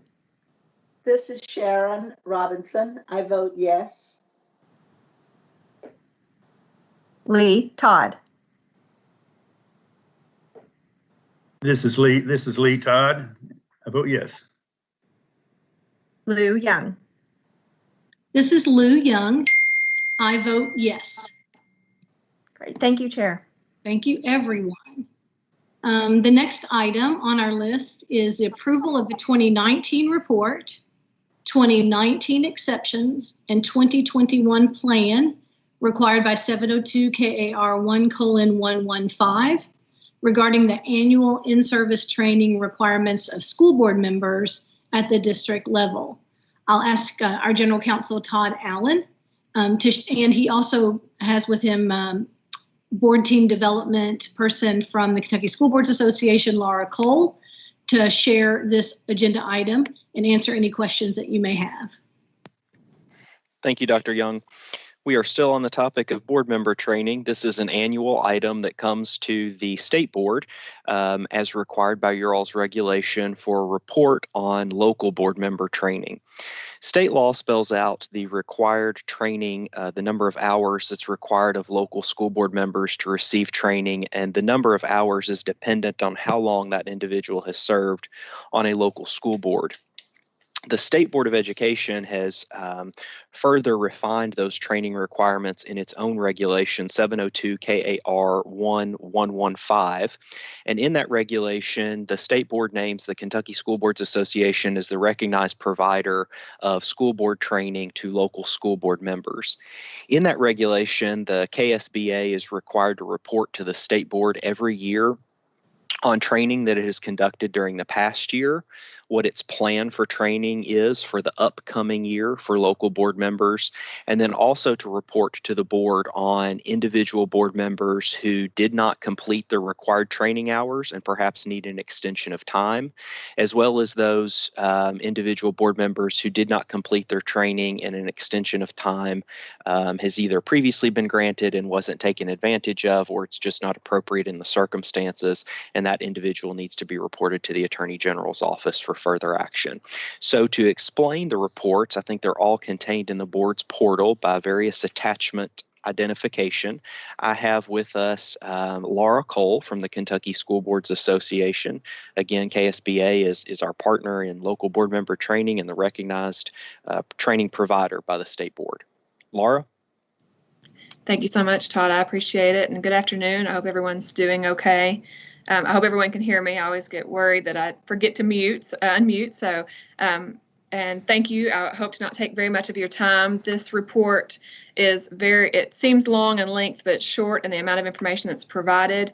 I do want to quickly point out that on this report, we have 18 board members that did not meet their requirements, but of those 18, 12 are eligible for the automatic extension because they were appointed after March 1st. And so that leaves only 6 board members, which represents less than 1% of our board members in Kentucky. So overall, our board members are meeting and exceeding the expectations and they're getting their hours. So I just want to make sure that's well known because I always hate to point out the bad apples when we have so many great board members serving our schools.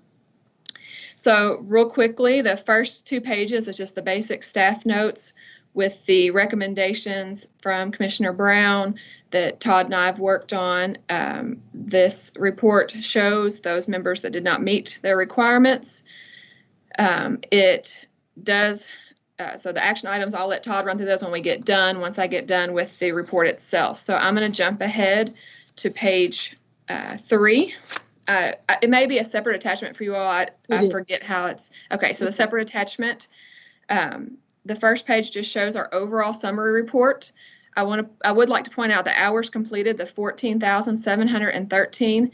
That's up over 2,500 hours from last year. It's a 20% increase. So our board members are not only meeting their expectations, they're getting more hours than what they're required and increasing that every year. And we saw quite an increase from 2017. We had almost a 10% increase then.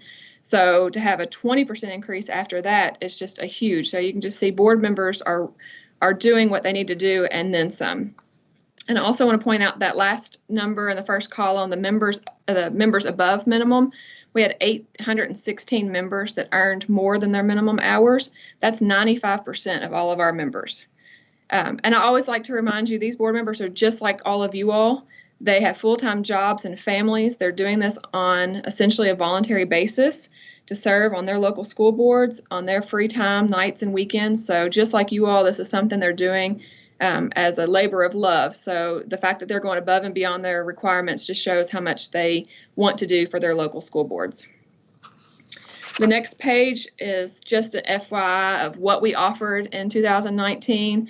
Just shows all of the amount of attendees we had at each of our conferences and training offerings, how many hours were offered, and the courses that were offered. So that's just for informational purposes. That was approved actually back in 2017. It gets approved 2 years in advance. So just, or I guess it was technically approved in 2018 at this same report.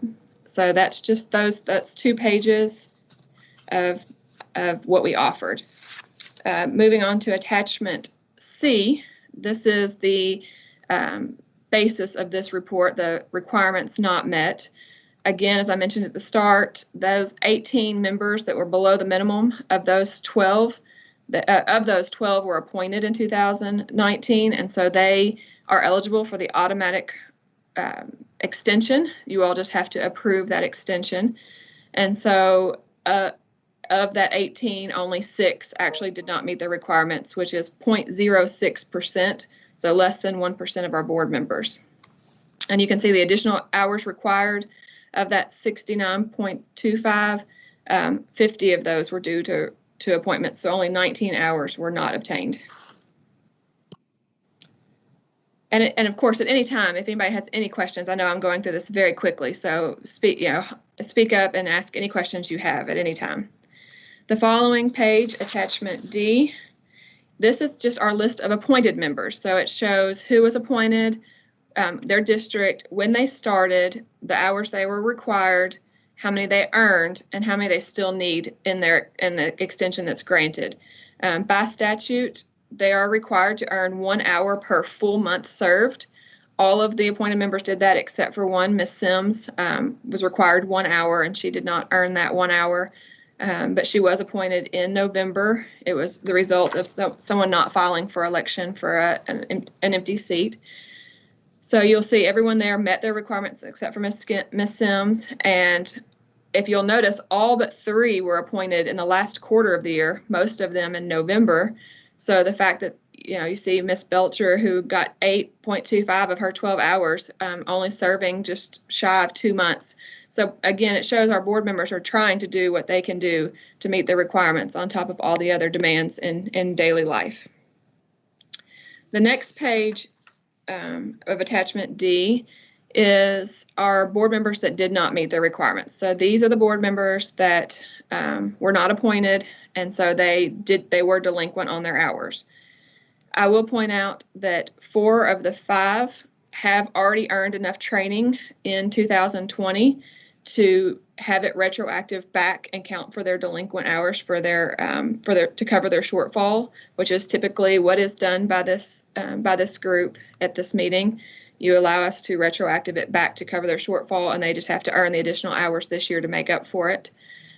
So we would just have 1 that would require an extension to earn those hours. Usually that extension is granted through the end of July. The reasoning behind that is because we have a summer conference in July, and so that gives them the opportunity to come to that conference and earn their missing hours. And I would like to point out sometimes things like Mr. Biggs, he did earn 12.75 hours, which is more than his required hours.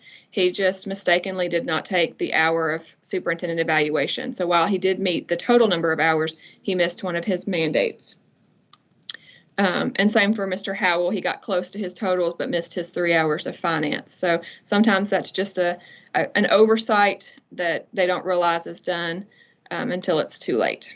So that is the list of, and then I do want to point out I've actually never had one of these happen before, so this is kind of a unique one for me. Miss Duke was one of the ones that was appointed back in 2017, and so she was granted the extension to earn her hours but did not meet the requirements for her extension. So that's why hers is listed separately and noted from 2017. So following that, this is the 2020 training offerings. Again, this is just included for informational purposes, as this proposal was approved at this meeting last year. However, I do want to note, as I'm sure with everything else in life, things are changing on a daily basis due to COVID-19. And so KSBA has been very proactive in changing our trainings and offering as many things online and virtually as possible so that our board members can still meet their needs. So our 2020 trainings will be slightly different than what you see here. Instead of the co-op regional trainings that we normally hold in the spring, regional throughout the state, we are offering Learn and Earns monthly webinars so that board members can still get their training from their home. And actually, instead of the 3 hours, they're able, if they participate in all the Learn and Earns, to earn 7 total hours. Our state and federal law update was actually just held yesterday virtually, well received and highly attended. And then our Summer Leadership Institute is also going virtual. So we are trying to be proactive with all the things going on with COVID and still make sure board members reach all of their needed requirements and get their training that they need to get. So I just want to make that note that this training report will be this training schedule will be slightly different just because of COVID-19. I'm sure all of you all, as we're all on this virtual webinar and not sitting at the department, we all know how things are changing. So the following 3 pages are just that still training report. And then attachment F is our proposed training for 2021. And as with 2020, I do want to make a note that this is our tentative plan. I've included webinar trainings again because I think things will slowly ease back to normal, but I still think that we will have some people that are cautious, maybe some that have health issues that concern them with getting back out into major conferences, especially our large conference, which is held in February. Seems like February is quite a bit of ways away, but it'll be here before we know it, if the spring is any indicator of how fast time moves. So I do propose this as our training calendar, but with the caveat that we'll just have to wait and see what happens with COVID-19, any chance of a second wave or anything like that, and that KSBA, of course, will be reactive and do whatever we need to do to make sure board members receive their training. Following that section of the report is the list of charter authorizer in-service training. As Ms. Crow was right before us talking about the changes in the charter training, this list is just included as informational purposes. These members are the ones that did not receive or did not meet their charter training, but pursuant to the action taken at your all's February 4th meeting, the waivers were all granted, and every district in Kentucky has submitted the waivers that were approved by this board. So this, again, is just for informational purposes of the members that did not get their charter hours. And I think that's the end of my report. Like I said, I went through that very quickly, but I know these meetings get long, especially online. So if you all have any questions, and I will hand it over to Todd to go over the recommendations and the first 2 pages, the staff note as proposed by Commissioner Brown. Sure. Thank you, Laura. Dr. Young, I don't know if you prefer to take questions first or Yes, discuss motions that may be in order. There were a lot of detail there. Let's go ahead with questions first before we go for a motion. Any questions for Laura?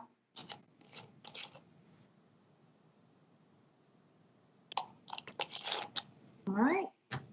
Okay.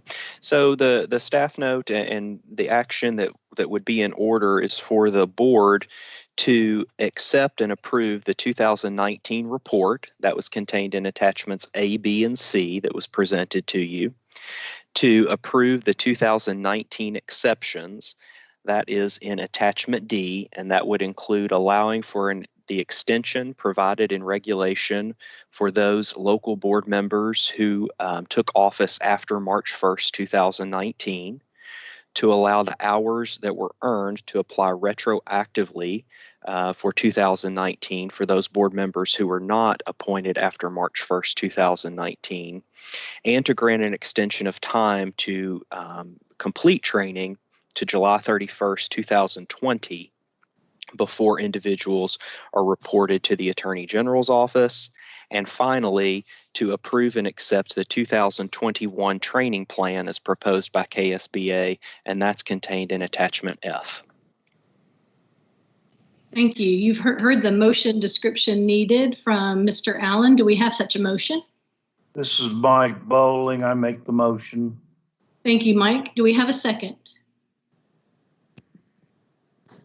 This is Claire Batt. I second. Thank you, Claire. Any further discussion? Excellent. Thank you. Jennifer, we will have a roll call. Joanne Adams. This is Joanne. My vote is yes. Claire Batt. This is Claire Batt. I vote yes. Holly Bloodworth. This is Holly Bloodworth. I vote yes. Mike Bowling. This is Mike Bowling. I vote yes. Alvis Johnson. Alvis Johnson. I vote yes. Patrice McCrary. Patrice McCrary. I vote yes. Sharon Robinson. Sharon Robinson.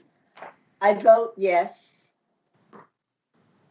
Lee Todd. This is Lee Todd, and I vote yes.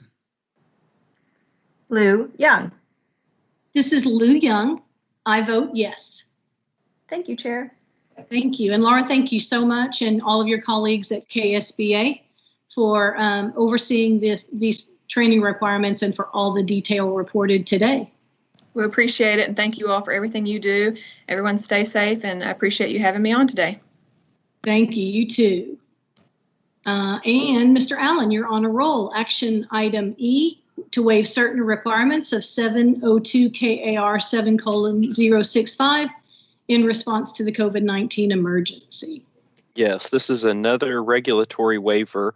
We brought this one to you separately so that we could combine both of the items from the Kentucky High School Athletics Association for their convenience in joining our meeting. So the item that we have before you for action is a waiver of the middle school athletics dead period that is set forth in 702 KAR 7065, section 414.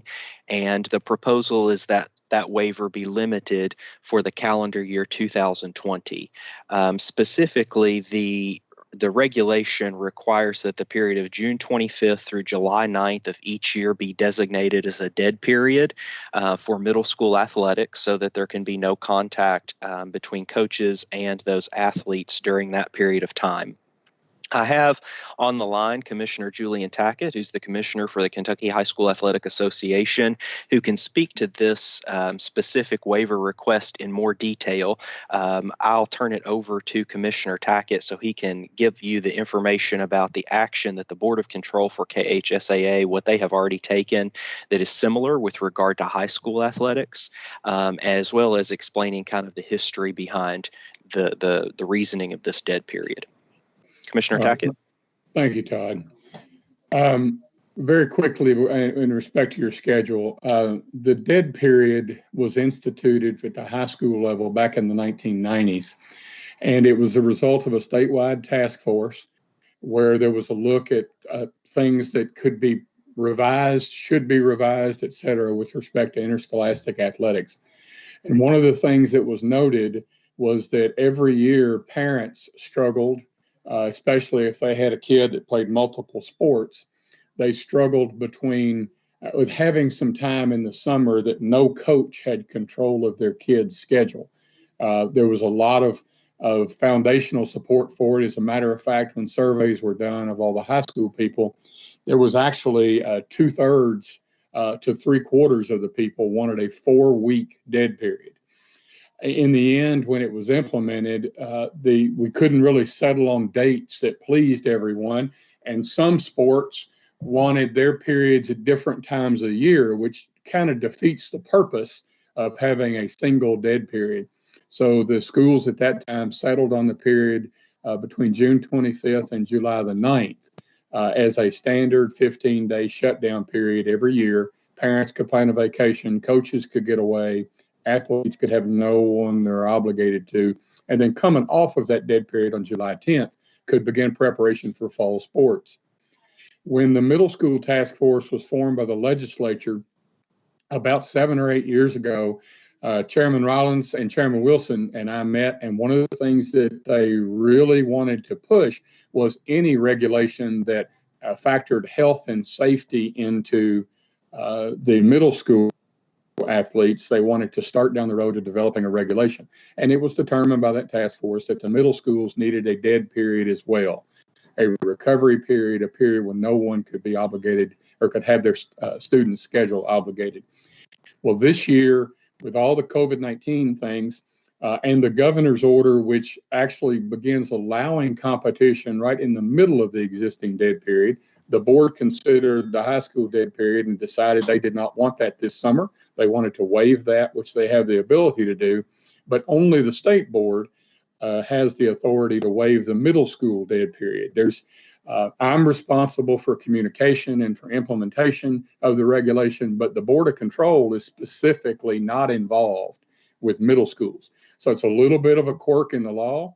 And when Mr. Allen and our counsel, Chad Collins, who's also on here, when they got together, they needed to kind of close the loop. And that's why you're being asked today to go along at the middle school level with what's also going to be done at the high school level. And one of the real worries that we had, and one of the reasons this is so timely, is we did not feel it appropriate to potentially, even in the same household, have a high school kid that didn't have a dead period, but a middle school kid that does, and the communication and confusion that would cause. So that's the reason we're here today, to make that request. Commissioner, if I could add, and I think I'm also speaking for David Couch, and I'm speaking for myself as Education Commissioner. I think our preference initially, when we heard the two options, was to continue on with the dead period this year. David Couch, who's our designee over a liaison to KHSAA, he and I agreed on that. However, the Board of Control aired that out. They had a great lengthy discussion on it, and they voted to, of course, what Commissioner Tackett just described, to forego the dead period this year. And so I may have chosen a different path, but I think they've spoken, they have control over that, and there's pros and cons, of course, to both. So it does make it more complicated to insist upon having a middle school dead period, as Commissioner Tackett talked about, while we have, knowing that we no longer have the dead period this year for the high school teams. So I'll just add that little bit of context in there. Well, I think Kevin, this is David. If I could add on to that as well, and Julia knows this. One of the other purposes of trying to look at the middle schools, and I can remember being sitting in all those meetings, is try to get them in sync as much as possible with the high schools, because you had, and I can remember this experience as a parent, is you had a lot more games and a lot more practices. Your curfew times were not being the same as high schools. They were going far above that. So this was trying to get them in line with what the high schools are doing. And also, Julian, I think it's worth talking about during that discussion where the vote was taken, about the importance of the voluntary part of that and getting with the coaches. And this will apply to the high schools as well. Having been a parent, for children that played 7 different sports and at the high school level, is sometimes when you heard a voluntary practice, is the player and the parents felt, even though the coach said it, is it really wasn't going to be voluntary, somehow going to be held against them when it actually came time to say, well, your commitment's not there. And it's really important during this time, because you're going to have a percentage of parents that are going to be hesitant to have their children participate during the pre-dead period and the dead period. And there are certain families that have, as Julian was talking about, it was a time, I know for us, that we had planned to take time off to do something as a family. And while families have been off and there's been somewhat of a dead period, they've not really got to do something together as a family, because most people have been, within their home. So I know there's emphasis in it. Julian, if you could talk about it, because I know, no matter what side that they were on, they talked about the importance of the coaches, the superintendents getting with the coaches, athletic directors getting with the coaches at both the high school, now the middle school level, to emphasize voluntary is really voluntary. I think both of those are really good points from Commissioner Brown and from David, who's been a great liaison for us. The issue, and we tried it in the very first notice, even when we sent out the original guidance last week after the board took their votes, is to remind them that it has to be voluntary. And really this year, more importantly, it's voluntary from 2 aspects.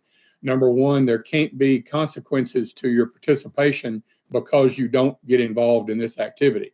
In other words, if we have something during the normal dead period, we can't turn around and say, well, you're not on the team this year. At the same time, and David brings up a great point that we talked about extensively, there are a number of people who are simply going to be hesitant to have their child involved in anything until the official practice starts. And that should be understood and respected by the schools and coaches. And we will continue to emphasize that. We've already told our schools that there'll be more information coming out. The guidance is very fluid. As a matter of fact, we got a change today through the governor's office that we think will open up some opportunities, a clarity on some indoor facility options, At the same time, we've got to emphasize at that time the social distancing piece. So there's always, this is extremely fluid, not only on the academic side, but in our little world in the athletics piece, it has definitely been an ever-changing situation. As far as this goes, it's the emphasis point as well as those two things is to remember that it is a 1 year. Everybody wants the dead period to remain in the regulation for middle schools and remain in the bylaws for high schools. As a matter of fact, everybody that's involved from a board standpoint, as a matter of fact, it's the only issue.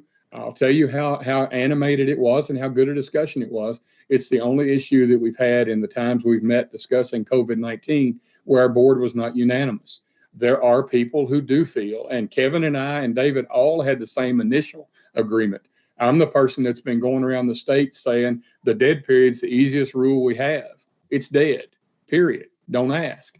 But in this case, because of the governor's action to put the athletic competition starting the 29th of June, right in the middle of that period, I think what carried the day was not wanting to start some activity and then try to stop it and somehow convince the populace that that was a good idea and then to restart it. So they decided that this year it might be best not to have it. The other issue that cannot be ignored is the fact that our state has at least 40, if not more, counties that border another state. And many of those states were opening up opportunities. And I think that factored into some of the discussion as well. So I'm sorry, Todd, to go lengthy, but I think it's a good background and will be something we won't have to cover in the high school side as well. Julian, one more point I think is important that's related to this. Typically, the dead period applied to the fall sports, and the winter and spring sports, it was already dead. So this is different, and it even changed between the Wednesday group and Friday group that we discussed, where it was going to be the dead period, even if it's opened up, is just going to be for the fall sports. But the decision was made, and it was just with group, there's really all sports, there's no really a dead period that applies. There's no additional dead period. And you heard the discussion. There's people that talked about that there's been a significant dead period. There was debate both sides, but you're exactly right. This was, although it did apply to all sports, what it did was shut everybody down and then let the fall come back and reopen on their own. And that's what is going to be a little bit missing, because at some point we're going to have to shut down everything else except for the fall, because you certainly aren't going to allow spring sports to continue playing games once the fall practice has begun, or you're right back to the same situation that resulted in the dead period to begin with. So as David says, there was complications whichever avenue they took. And then the other last point I'll make is the discussion about the indoor sports like basketball and volleyball. Even if they do meet, post June 15th, throughout the dead period, they got to meet outdoors. They can't be meeting indoors. Well, and that's something that changed about 12:30 today, but they're going to have such severe limitations inside that when I talked to the governor's office just today to try to get some clarity, they're going to not be as restrictive as originally thought. As a matter of fact, they've revised their guidance, but they're going to be very rigid on limiting it to only 10 people, including coaches. So it's going to be something that likely the conditions will be such it may not be workable to be inside. And we will, both with the middle and high schools, encourage any activity that goes on starting the 15th and starting the 29th, both to be outside if possible, because it's going to give more kids an opportunity.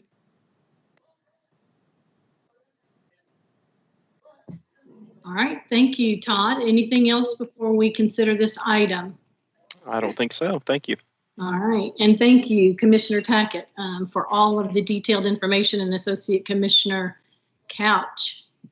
Board members, you have heard the shades of gray about this particular item. Do you have any questions for Commissioner Tackett before we move forward? Patrice. Dr. Young? Thank you for the information.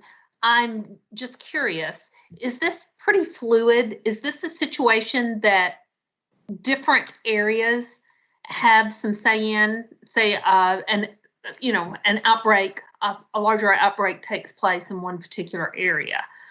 Do they have the support of having that period?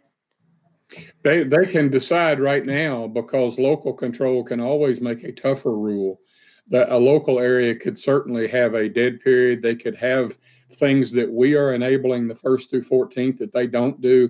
One of the key parts to all of the discussion in the COVID-19 periods has been when it got to the right time to transfer that discretion back to the local level, because it should be the school system working with its local health department. In this particular case, now in every other year, it is a standard shutdown, nobody options. But I would tell you there are areas of the state that go beyond the dates we specify. The Northern Kentucky area, for example, will generally make the dead period go Sunday to Sunday, 3 weeks, because that way it doesn't impact travel plans of one group versus another. They certainly can make something more restrictive, and can in this case as well. Very helpful. Thank you. Good question, Patrice. Mr. Johnson, did I hear that you might have a question? I was going to make a motion. Oh, please move ahead then. I moved that we waive the requirement for the middle school this year, the dead period. Thank you so much. We have a motion from Mr. Johnson. Do we have a second? This is Mike Bowling. I second it. And a second from Mr. Bowling. There you are. Any further discussion? Hearing none. Jennifer, if you would please call the roll. Joanne Adams. This is Adam. My vote is yes. Claire Batt. Claire Batt votes yes. Holly Bloodworth. This is Holly Bloodworth. I vote yes. Mike Bowling. This is Mike Bowling. I vote yes.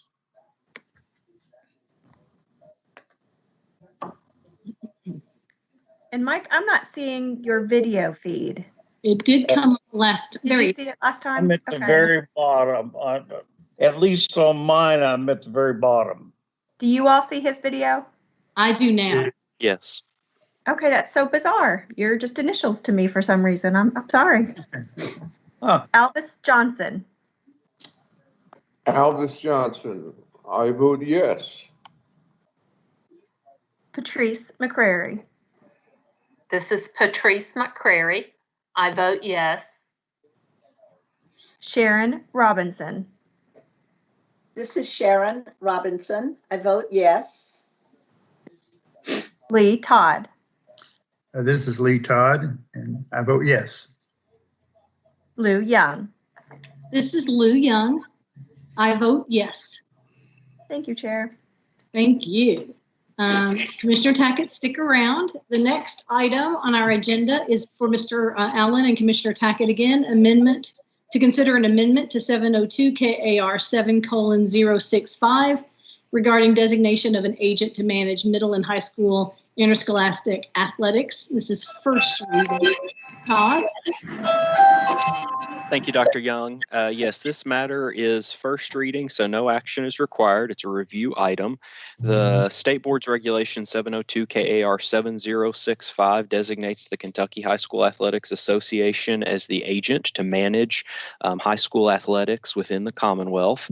And as part of that regulation, the Board of Control for KHSAA is required to conduct regular reviews of the regulation and the bylaws and make recommendations to the State Board for any amendments. So this is a regular routine process that Commissioner Tackett brings to us on an annual basis on behalf of the association, and I will turn it over to him to discuss the recommended changes. And you need to unmute, Julian. I apologize, ma'am. I had muted when the doorbell rang. I apologize. You do have several attachments to this regulation, but it is an annual request.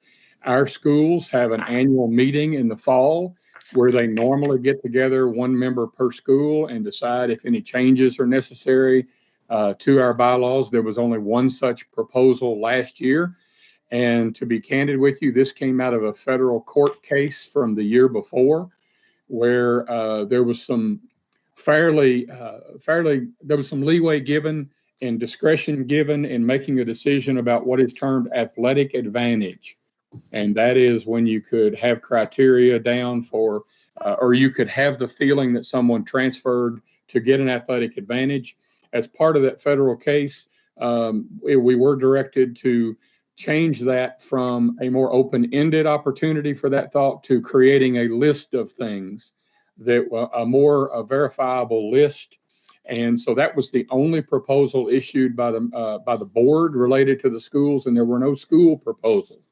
And this was all before COVID. So at that time, I jokingly said the schools must be pretty satisfied. And then, of course, we all had COVID happen, and I'm sure there'll be some other things in the future. But to put this regulation through each year does require a number of attachments.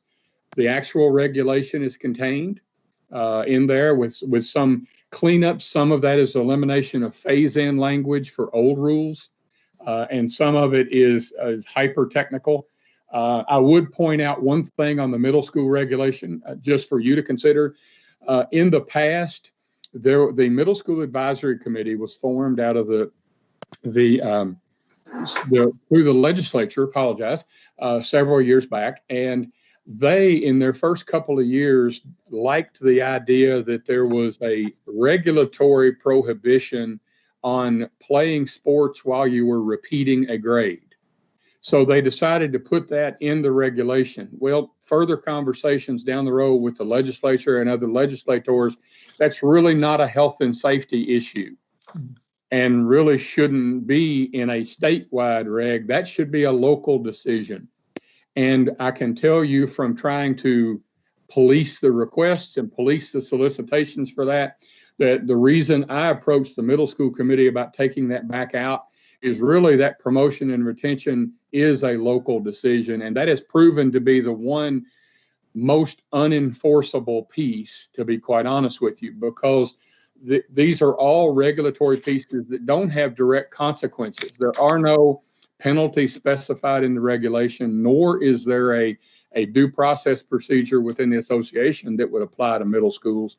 So as we looked at it with them over the last couple of years, we decided to recommend that we take that out and return that to local jurisdiction. What was happening, quite frankly, is people were leaving school systems, going to a second school system, repeating a grade, now coming back to the original school system just so they could circumvent that restriction. And in fact, middle school play is still largely unregulated with the exception of the number of contests. And it just isn't workable. And so as we analyzed it with our middle school committee, we proposed taking that out. The remainder of the changes, and I'll ask Council Collins if he has any questions, but the remainder of it is the normal procedural cleanups. It does require several attachments for you. When you look at the agenda, the Board of Control policies are items that the board approves and then sends directly to the State Board of Education for action. The bylaws are what generally relate to eligibility to play a contest. That's why that's a separate piece that the schools actually vote on. The schools don't vote on the board policies. Then you have a copy, several of these are attachments by reference. You have a copy of the membership application, the participation and permission form, the transfer forms for the variety of ways that students transfer in and play. There were minor revisions in the game contract. And then the physical exam has been the subject of a lot of discussion over the last year. We utilize, through this regulation, we utilize a consensus physical form. It's developed by the American Academy of Pediatrics. And that form was revised a year ago and included some language in areas that our legislature was not comfortable with. So we did not push those through, and we still are not pushing those through. So right now you have really three things a student has to have to be eligible to play. You have the GE04 form, which is the parent permission. Then you have one called a PPE or pre-participation exam, form number 1, which is permission from the doctor. And that is required. You have to have permission from a doctor. And then PPE02 is the detailed elements of a physical exam. And while about 95% of our providers use that form, they're not required to. the physician's permission is what they use. Then we mirror that parent permission form at the middle school level, and then we do have the constitution of the organization that has that is attached. So it may, for some of you that haven't been through this, there's a lot of attachments. It's obviously, when you put it together, it's a huge PDF file, but in reality, it's part of the process that goes on to allow the state board to designate someone else besides KDE to manage athletics. And that still allows KDE to be in charge by virtue of the state statute. So it's a combination. And Todd, I don't know with you or Chad if I misstepped, but I think that summarizes it for the board, because this is not an action item.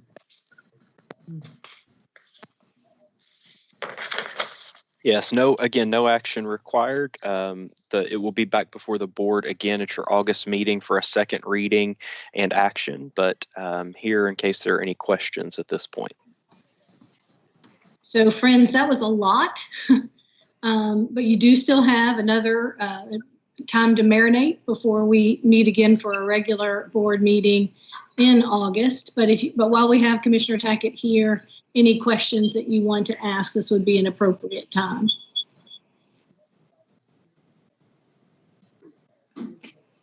Excellent. Thank you so much. You must have nailed it, Commissioner. I doubt that, but I also, in respect to your time, I'll just comment some other time. I appreciate all you all do. Thank you. Back at you, friend. Thank you. All right. The next item on our agenda. Oh, wait, did I miss one? No. So the next item on our agenda is legislative and budget update. This will come from both Tracy Goff-Herman and Robin Kinney at the department, as well as some of their colleagues. And Robin, I hear you have some bittersweet information to share as well. So if you want to take the floor. Actually, I do. And if Chair Young, if I can reserve that until the end of the presentation, I would appreciate that. Certainly. We're going to let Tracy kick us off and do the legislation first, and then Charlie and I'll tag team behind her with budget information. Thank you. Good afternoon, everyone. Thank you, Robin. This was an unusual session for the General Assembly. Obviously, COVID and the budget dominated the last few weeks of the session. It was a truncated agenda with a limited number of days utilized. They can usually take up to 60 days during the 60-day session, but they only utilized 52 days this session. Or 53 days.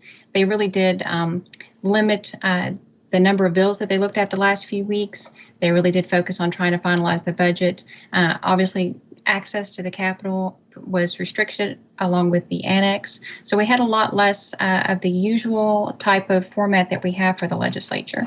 But they did finish the session, and they have moved on to the interim. We're going to start looking at some legislation here about what happened and the final pieces that were actually implemented into law. We only had 126 of the 1,400 pieces of legislation that were introduced that were passed. So a slightly lower number of legislation overall that passed. We also have the effective date of July 15th for legislation, unless there was an emergency clause or if there was a specified effective date otherwise. Starting with House bills on page 3 of the slides, we're looking at Senate Bill 8. We've already touched on this just a little bit. This was an update to the School Safety and Resiliency Act that was originally passed in 2019. It does 2 or 3 things. The biggest is it updates the definition of school resource officer. It requires that school resource officer to be armed with a firearm, and it updates the goal regarding school counselors. Now, in House Bill 352, the budget does provide $7.4 million in this coming fiscal year for hiring school-based mental health providers. Looking at next, Senate Bill 42, this requires that any student identification badge issued to a student in grades 6 through 12 by a public school, those badges must contain contact information for a national hotline for domestic violence, sexual assault, and suicide prevention. There's a similar provision put in place for post-secondary as well for their identification badges. Looking at Senate Bill 57, this was American Heart Association legislation from last session, and it's been amended because originally it required that the Commissioner of Education can only approve local school district plans for school construction or for renovation that included water bottle filling stations and or drinking fountains. The law was amended this time to allow that just for new construction, and it takes out that requirement for renovation projects. Looking at Senate Bill 63, this is also legislation we've seen before, but it's finally passed this session, and it permits a local board of education to establish a virtual high school completion program. The program is designed for high school dropouts who are at least 21 years old, and they have to complete the high school graduation requirements through a virtual instruction program. Looking at Senate Bill 79, we see that this law changes the criteria by which a classified or certified employee of a school district must self-report a finding of child abuse or neglect to the superintendent. Senate Bill 82 establishes a new Kentucky Eating Disorder Council in the Cabinet for Health and Family Services. The membership does include the Commissioner of Education or his or her designee. Senate Bill 101 requires CPE to facilitate the development and implementation of a statewide articulation agreement between public colleges and universities and the Kentucky Department of Education. Senate Bill 102 is a very big bill. It's a very large cleanup bill for the Cabinet for Health and Family Services, but one change is it adds the commissioner or his or her designee to the Kentucky Commission on Services and Supports for Individuals with Intellectual Disabilities.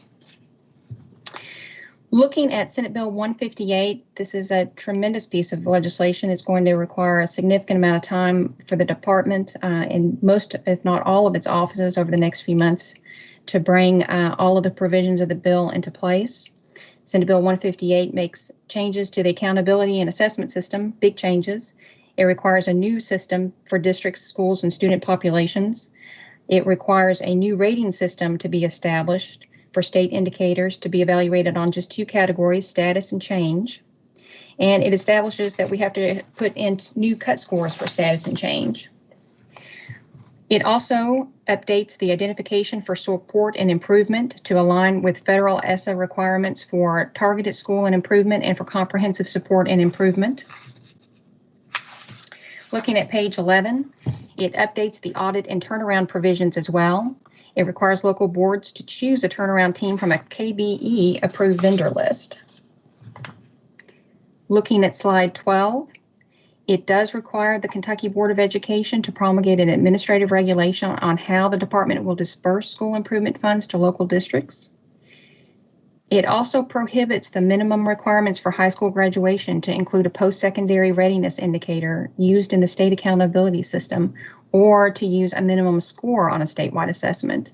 It also prohibits a local board from enacting the same or similar type of graduation requirement at the local level. KDE will have to report to the General Assembly annually, starting in 2023, to the Interim Joint Committee on Education on the performance of those turnaround vendors and how that they handle their efforts in schools. It also updates the achievement gap definition. So this is a big piece of legislation that we will have to be working on. Obviously, lots of those provisions will have to come back to the board for approval. One thing that it also does, and it's already been touched on, was the charter training authorization. It does require that no charter authorizer training for local school board members are required until a charter application is received, and you all have already heard an update about that from the program area earlier. Looking at Senate Bill 174, it does two things. It allows the National Board Certification to qualify a teacher for a Rank 2 status, and it also updates the principal certification requirement by removing the Kentucky Specialty Test, and instead it's going to require the school leader licensure assessment. Looking at Senate Bill 177, this is the emergency relief bill for schools and districts related to COVID-19. You've heard a lot about this bill. The most important thing probably for local districts is that it provided the expansion to allow an unlimited number of days to be used for NTI. The department does have to report to the General Assembly on how school districts completed the 1,062 instructional hours. They have to do that by October 30th. Looking on page 16 of the slides, If we're looking at several of the provisions that were included in the legislation, actually were things that the department already had underway or had been completed, and that included seeking waivers from the U.S. Department of Education and the U.S. Department of Agriculture for school nutrition services, and also to be able to do meal plans or non-congregate feeding settings, and then also to do away with accountability and assessment provisions to meet federal expectations for this school year only. Makes a few other changes to allow local districts to revise their certified evaluation plan. And it also sets forth, which the department has already made districts understand this, and they've already reported to the May 15th deadline if they were going to substitute their attendance data using 2018-19 data. Looking at Senate Bill 193 on page 18, it establishes a goal of increasing the number and percentage of students in underrepresented groups participating in computer science courses. And looking at Senate Bill 249, the big reform bill on Kentucky employee retirement system, the county employee retirement system, and the state police retirement system. And it sets out a new amortization schedule from 24 to 30 years starting as of June 2019. It also freezes service contribution rates for 1 year. Moving over to the House, we saw a few pieces of legislation over there as well. House Bill 266 expands provisions for military families to pre-enroll a child in a school district, basically allowing the child to enroll and begin attending school regardless of a child's temporary residency. House Bill 312 requires the department to adopt and develop protocols to improve and promote expeditious enrollment and placement of students in foster care. It also requires a foster child state agency caseworker to immediately contact the school district to inform the district of the new impending enrollment. We also have to provide a report to the General Assembly on possible system improvements by December of this year. Looking on page 21, I'm going to skip most of this. This is the House Bill 352. It's the state executive budget bill. And I think that Ms. Kinney and Mr. Harmon will go over all those provisions. So we're going to go ahead and skip all the way over to slide 34. And we're going to start looking at House Bill 366, which is a fairly significant revision and update to the provisions for the model school at Eastern Kentucky University. The legislation is significantly different than what was in place for model currently. This goes into effect July 15th for the new provisions for the school. EKU's Board of Regents, they do meet tomorrow. I do not have their agenda yet, so I'm not sure if they'll be taking up any of the provisions for the things that they need to make decisions on regarding the changes at model. I'm assuming they might, but that agenda has not been made public as of this morning, so I will have to go back and check, and I will let you all know what they decide to do about some of the provisions. This really does set model up as its own entity, no longer required to work with their home district or their reside school district for whether they're located. Model will be able to issue diplomas. They have to participate in the student information system. They're eligible to participate in the educational technology funding program. They're also able to apply for and be eligible for application of state funds, grant programs. And also, if the Board of Regents makes a decision to do so, and they'll have to take action to do so, to possibly pursue federal funding as well. Looking at House Bill 458, this legislation clarifies current home and hospital provisions. It updates the list of licensed health and medical care providers that can sign off on a home and hospital provisions for local districts. It also expands how local districts can provide instructions to students. We've expanded that to include electronic delivery of instruction, which is fairly timely. And then looking at House Resolution 130, it encourages local boards of education to solicit private support to provide bleeding control kits and training in local districts. Those are the big pieces of legislation that passed with the General Assembly. Looking forward, we've also had obviously a tremendous amount of activity at the federal level. And looking on page 37 of our slides, we really do see we've had a tremendous number of presidential proclamations. Probably the biggest one is the declaration of a national emergency concerning COVID in March. We also see on page 38 a list of the most recent presidential executive orders to provide relief to states and and to provide readiness and other provisions to activate the federal government to provide supports to state governments. Looking on page 39, we're looking at congressional legislation, and Ms. Keeney's going to go over the CARES Act in just a few minutes, or the latest on that. But we've had 3 major pieces of legislation that's passed so far: the Preparedness and Response Supplemental Appropriations Act, the Families First Act, and then, of course, the CARES Act. Those 3 are all enacted and in place. However, on May 12th in the House of Representatives, the U.S. House of Representatives, and what passed on May 15th in 3 days was a new 4th Corona package, and that is the Health and Economic Recovery Omnibus Emergency Solutions Act, the HEROES Act. This is pretty much dead on arrival in the Senate. However, there is a 5th package that's being discussed at the federal level. We had a discussion with Senator McConnell's office this last week. They are looking at making a 5th relief package available. It is not necessarily to provide additional funding. It is meant to clean up and look at things that they needed to tweak in the CARES Act, and it's to look at liability protections for not only businesses, but medical providers and also for school districts.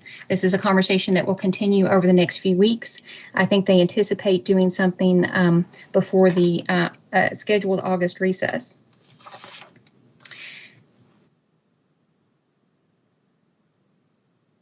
So what are we looking for during the interim? I'm not going to go over the CARES Act provisions. I think Ms. Keeney will do that. But when you're looking at what's happening for the interim so far, it's already kicked off for the General Assembly. They started meeting this week for their interim session. We presented to the Interim Joint Committee on Education, the Interim Commissioner Brown, along with Associate Commissioners Kinney, Ellis, and Foster. They gave a very large update on everything that's been going on with COVID since March until today, with a big emphasis on what's going on with reopening.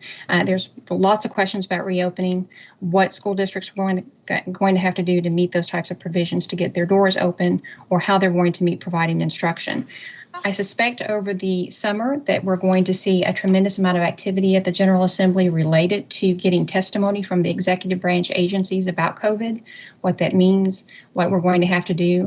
It sounds like it could be a standing agenda item on pretty much all of the committees. Also this morning, I believe that Ms. Kinney and Mr. Harmon had to present to the Budget Review Subcommittee on Education a budget update, and the Appropriation and Revenue Committee for the state is meeting currently. And they're going to be having testimony from the State Budget Director's Office about where we stand on the Consensus Forecasting Group update. The Consensus Forecasting Group met 2 weeks ago. They discussed making revisions to the current fiscal year budget projections. Obviously, there's a lot of discussion about whether or not they'll need to come back and whether or not they'll have to come back early to make discussions about what the budget situation looks like overall.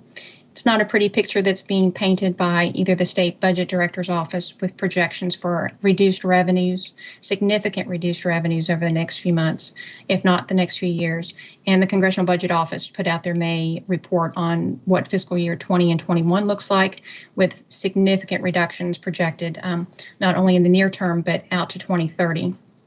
Significant reduction in GDP up to and more than potentially 3%. That's trillions and trillions of dollars.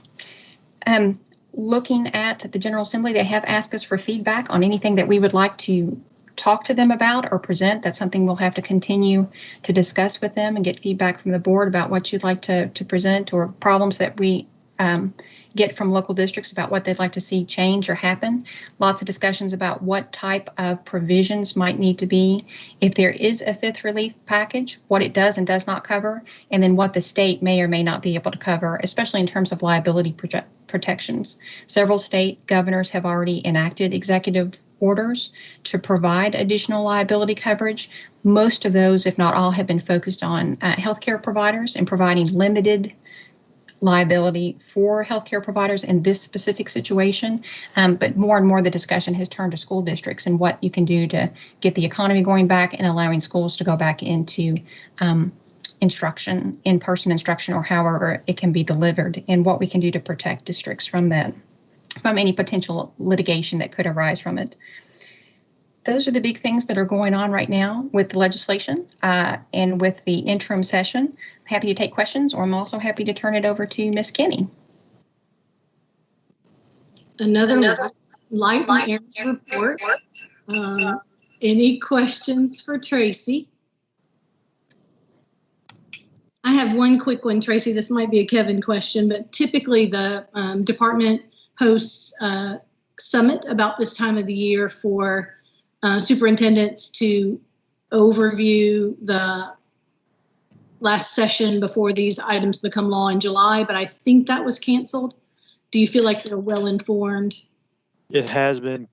Well, the department has done that various ways over the years. And years ago, we would host all the superintendents in and do that. And then we started partnering with some of the K groups, KASS for one, or KASA, to bring superintendents in. And then that we would be a large part of that agenda. I believe KASS had a superintendent summit scheduled for the summer that was canceled, and we most likely would have presented the legislative update. We did present a legislative update on the, and I'm trying, did we or did we? I know we presented it at, was it on a webcast or was it was on a webcast? Okay. We presented to a superintendent webcast. Yes, they're all running together. I know we did to one venue. So that was the final version and the same presentation pretty much that Tracy just presented. And then they also have that document, a summary document, paragraph by paragraph, not in a PowerPoint, but actually a document. So for this year, I think that will be the update. Excellent. Thank you. I would further mention, just to thank Tracy, it obviously takes a talent and to do this type of work, to be able to follow this legislation. And then she's aware within minutes when an or is changed to an R and periods are changed to commas, and just really, we really, of course, rely on her and her expertise during this time. And well, now it's pretty much a year-round monitoring. So I just want to thank her for that. Excellent. Thank you, Tracy, too. Thanks. Any questions before Robin, we turn to the budget update? Lou? Yes. This is Mike Bowling. Yes, Mike. I just wanted to make sure that everybody can see me. Joetta texted me and said that I wasn't showing up. Now we don't. Oh, now I do see you. Yes. You can see me? Yes. Okay. All right. I just wanted to make sure. Thank you. Thank you, Mike.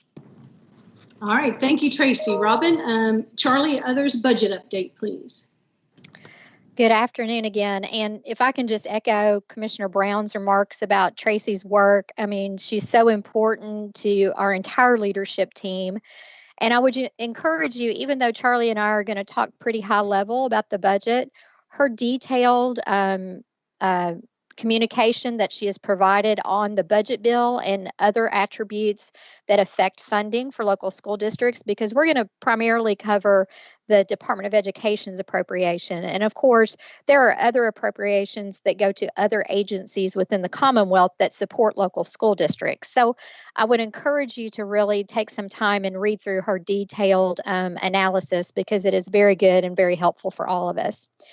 We're going to kick off, and Charlie, I think you're going to share your screen at this point, but we are going to talk high level about the budget bill, refamiliarize ourselves with the items of House Bill 352. I think the last time we were reported to you, it still was not final, so we're going to go through some steps that'll kind of talk about the finality of some of those items.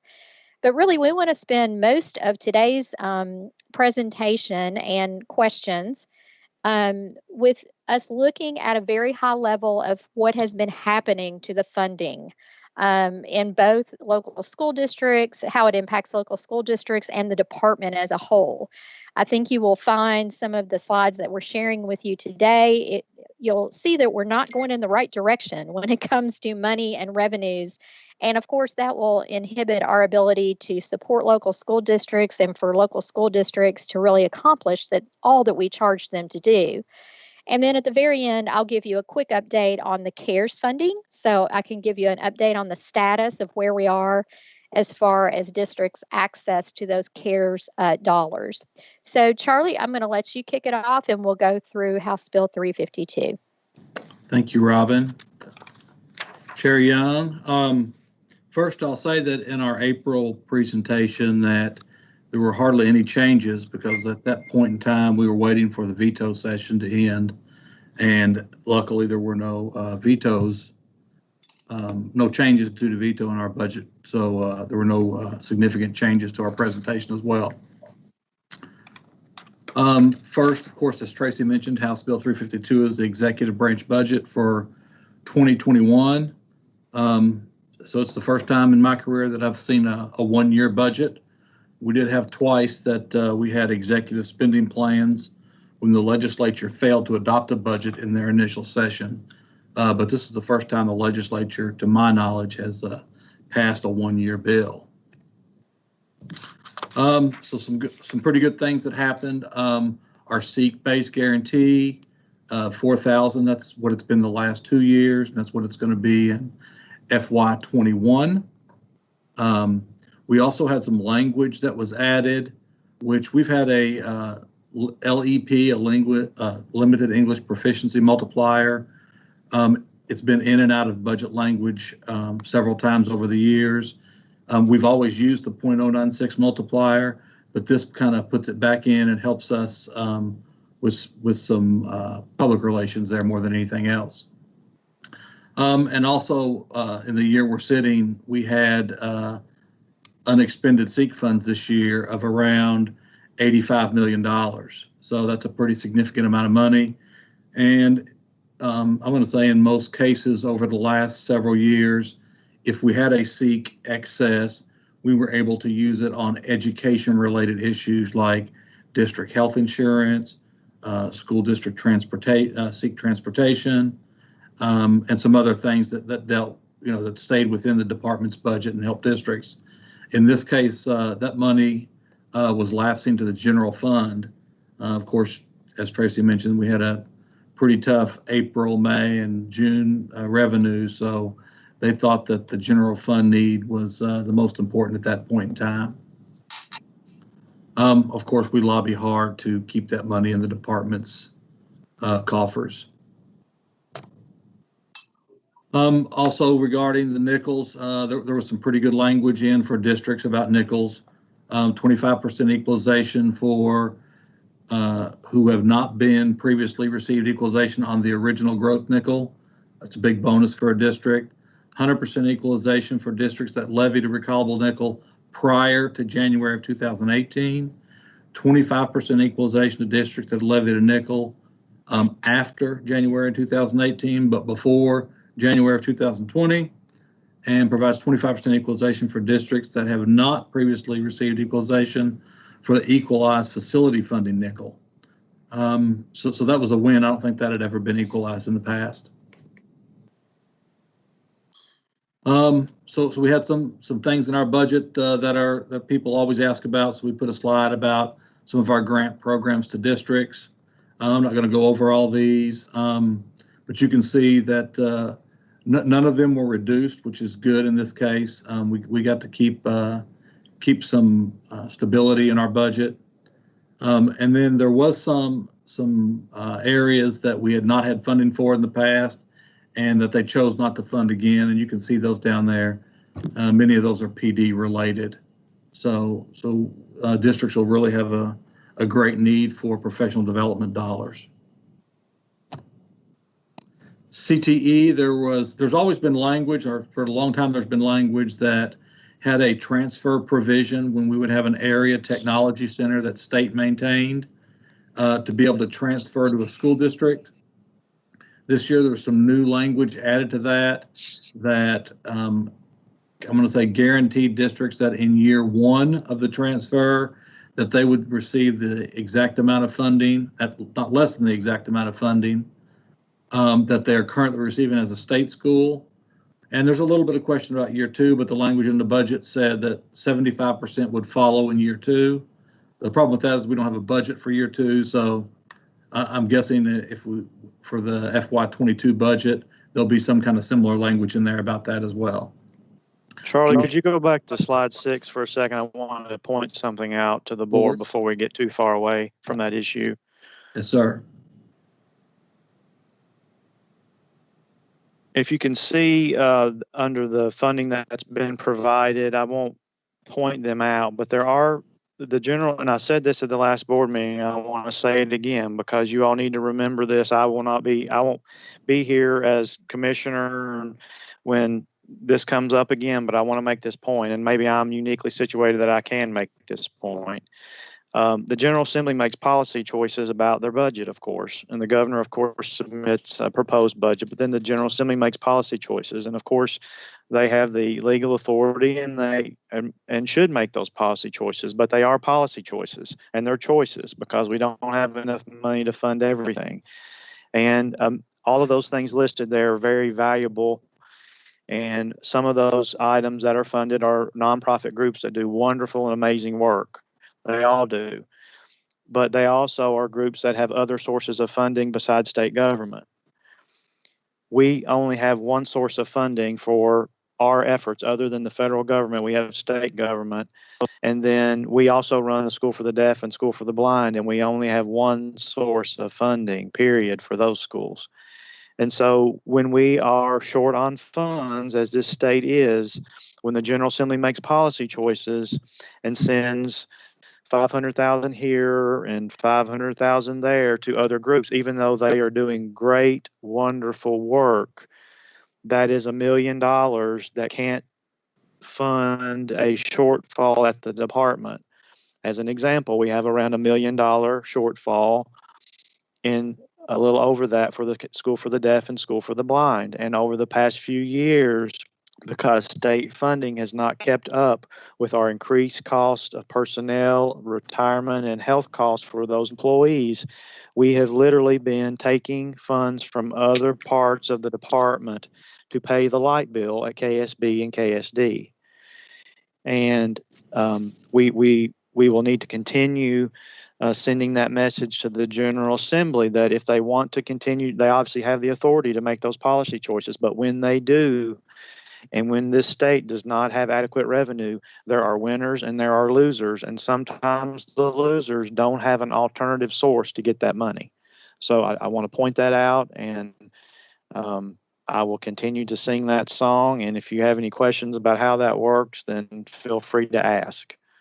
And Kevin, I might add that the Lieutenant Governor mentioned that last item this morning, underfunding is not provided for the minority educator recruitment program, just as an example. That's correct. However, we are able to use some CARES Act funding for some of those efforts that I believe will go to, and we've not yet connected up with her team on that, but I believe we're going to, talking with Rob Akers and Robin and Charlie offline, I believe we're going to be able to use some funding for that as well, some CARES funding. Thank you. We'll look forward to hearing more about that. Go ahead, Charlie. Thank you, Commissioner, and that leads very well into the next slide, which is Kentucky School for the Blind and Kentucky School for the Deaf.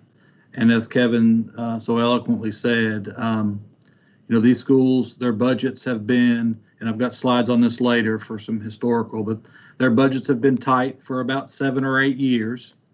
And the department has been supporting them outside of their enacted budget. So they're a little unique. In the budget bill, they have an exact dollar amount that's appropriated for their use. And then the department for the last several years has been supplementing that amount just because of the reasons Kevin mentioned. The salary and operating expenses keep going up. So you see the dollar amounts there. For KSB, it's 6.8 million, and for KSD, it's about just a little over 10. KSB has about 15 acres of land and stuff to take care of. KSD, I think, has in a neighborhood of 60 or 70 located in downtown Danville. I guess I can say that, within the city limits of Danville. So they've got a little bit more budget there to take care of their facilities. Some good things that happened, though. So we did get some capital project funding for those schools. And as I've said before, those schools each have 15 to 20 buildings. Most all were built late 50s, 60s, a couple in the 70s. And we're just about out of duct tape trying to hold them together. So we've got a pool for heating, ventilation, air conditioning pool for $5 million. and a roof pool for 3.3. That's a big win for those schools, so I wanted to highlight that. School-based mental health service providers, there was an additional $7.4 million in our budget for that purpose. That is that's a pot of money that the Kentucky Center on School Safety, their board recently passed that they're going to give each district a little over $43,000 to fund a I'm going to say personnel costs related to this need. So they're going to be able to use that either to hire counselors or social workers or other certified staff that meet the criteria. So I think that's a pretty good win for districts. There's some other provisions in the bill. There's a Volkswagen settlement allocation for school districts, about $8.5 million. It's going to be a 50-50 match. A bus is about $100,000. So they have to replace buses that have been on the road, I think, since 2001. That process is being worked on by the Energy and Environment Cabinet because that's where the Volkswagen settlement dollars went. And I know that our KDE staff have worked with them on trying to help with some guidelines, some bus specifics. So that's moving along well.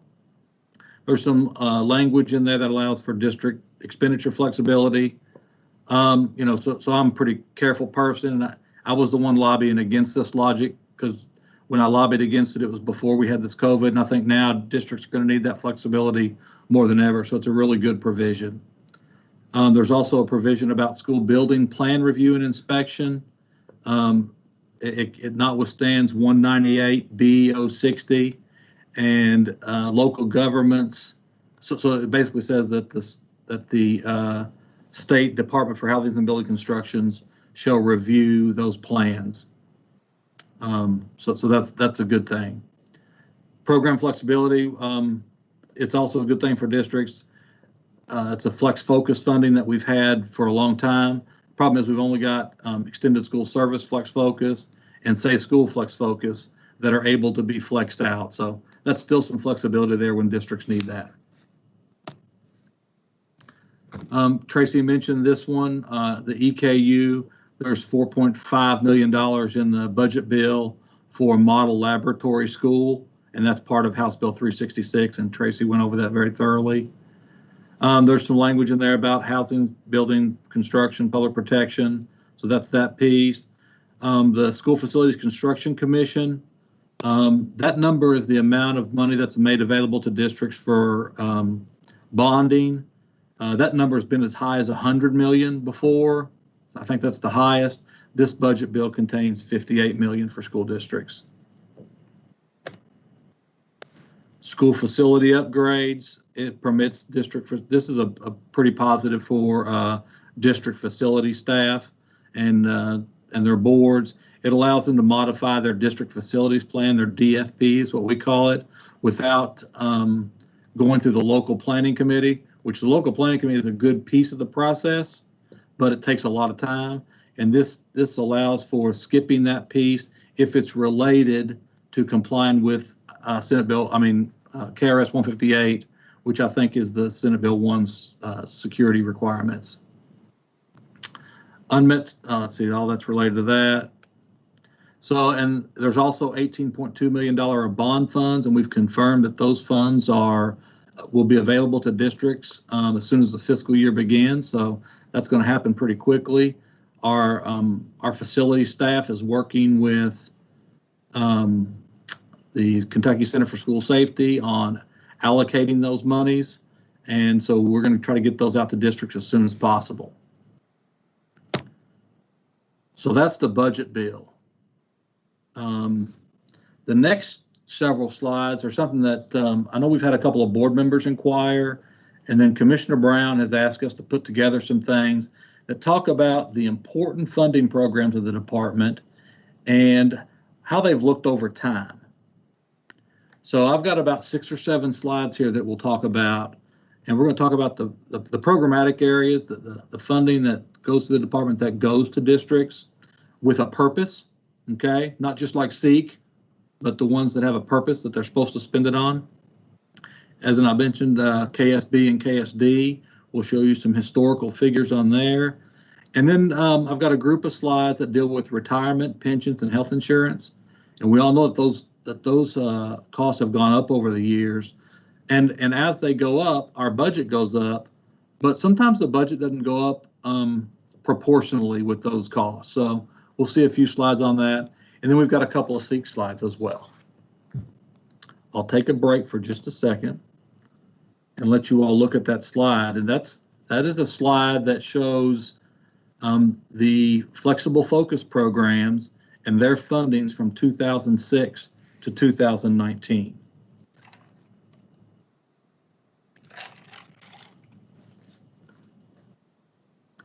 So as you study that, you can see the top line, it's blue. I hope you have the colors. That's preschool funding.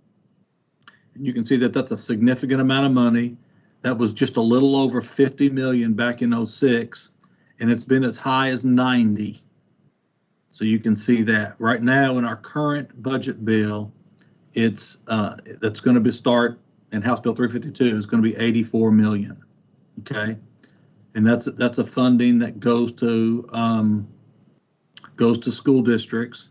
It's around, I think the amount for preschool is around $4,100 for around 20,000 at-risk. I think it's at-risk 4-year-olds and 3-year-olds with disability is what that funds. You'll also notice the gold line ESS. That number started out around 27 million back in 06. It went up to 30 and then went down to just below 20, like 18 or 19 million for several years. And now it's back up to around 25. I think it's 23 and some change as we sit today. So you can see it goes up a little bit, 7, 8, 9, and then goes back down for the, I'm going to call that phrase there from 10 to 14, the years after the Great Recession. You can see the green line, professional development. That's been as high as 15 or 16 million dollars, and now you see in 19, and today it's going to be 0 again. So we don't have any funding for that. Of course, these are all formula programs that every penny gets sent out to districts. Okay, so this is money that's, even though it's cut from the department's budget, it's really taken right out of the hands of the school districts. Safe schools, that's kind of the only the shining star we have right now. For years and years and years, that was around 10 or 12 million. Now it's up to a little over 13.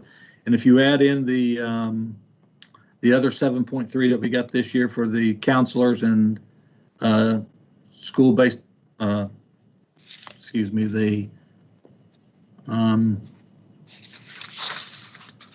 7.3 million we talked about a second ago related to counselors or social workers. And then textbooks is the last. You see textbooks is starts out around 18 or 20 million there for the first several years, then goes to 0 during the Great Recession period, then goes back up. We had a few years of funding around 15, 16, 17, and 18, and now it's back to 0 again. So remember in House Bill 200 when we took all those cuts, I think we took around 53 or 54 million in cuts to our programmatic functions in the department, and that came straight from those two big programs. That tells you where we've been over the years and where we are today for those Flex Focus programs. Of course, we have about another 15 or 18 lines that we could add to that slide, but there'd be no way to chart it all. So I'm going to keep going, and we'll take questions at the end unless Kevin wants to do something different, or Robin. No, I say we keep going. Okay. So this is a slide that we talked about earlier, KSB and KSD. So you can see here it goes from 2007 to 2019, and what you see on the left with the bar charts are the total funding that has been allocated to those schools from 2007 to 2019. And on the right, you see the gold line. It shows what portion of their funds have been spent on personnel costs. So for us, personnel costs are their people, their certified, their classified staff at those schools, as well as their contract staff. They contract out some staff there for occupational therapy, physical therapy, orientation and mobility, interpreter services, some things like that. So right now you see they're up to around 94% as we sit today. Over time, it's been around 91, and the average school district is between 80 and 85%. So you can see there where that has taken a huge chunk out of their total budgets they're spending on personnel related costs. And that's the real reason that the department is having to supplement them. We're just supplementing literally to pay their electric bills is what we're doing. And then that's, we're taking money away from other programs here at the department to keep those schools afloat. And Charlie, I would just add that the 85% in the schools spent on personnel would be different thinking about KSB and KSD because of the residential nature of their program and the additional demands that would be on to have personnel on site. Yeah. That's a great thing to point out, Chair. So we've got, this is 3 shifts a day, 5 days a week, 6 days a week, really, because they start on Sunday afternoons. So they've got people there all the time. Right. Good point. CATS funding. So to refamiliarize you all with CATS, that is what we call the Kentucky Education Technology System funding. And that is our dollars that go to district for technology purchases. And the way we do this is a dollar for dollar match. So we, the department, puts up $1. We send this funds to the School Facilities Construction Commission, and a district puts up $1. So then they're using that for technology needs in the districts. That's their money. So if you look over time from 06 to 19, in 07 and 8, we had 24.5 million. And then steadily it's been going down, down, down, down. And now we're really at an all-time low of 15.4 million for that. And I mean, I know you're not surprised, but the cost of technology isn't going down. It's going up, and districts are having to still pay those costs. And with what we're dealing with today, with non-traditional instruction, districts are having to spend some of their other money on technology that I'm sure that it wasn't a planned expense. So you can see where that's been going down over the years as well. Health insurance. So this is, as you all are familiar, the department has today around 724 million for school district health insurance. And we pay for the health insurance of all school district employees.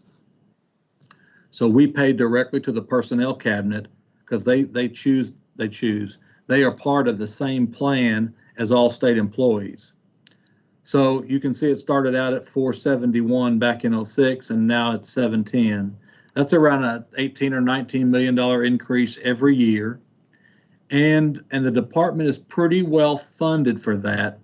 It's a guess every year on what exactly is going to happen because it changes what people choose. They choose family plan or whatever, so the costs change.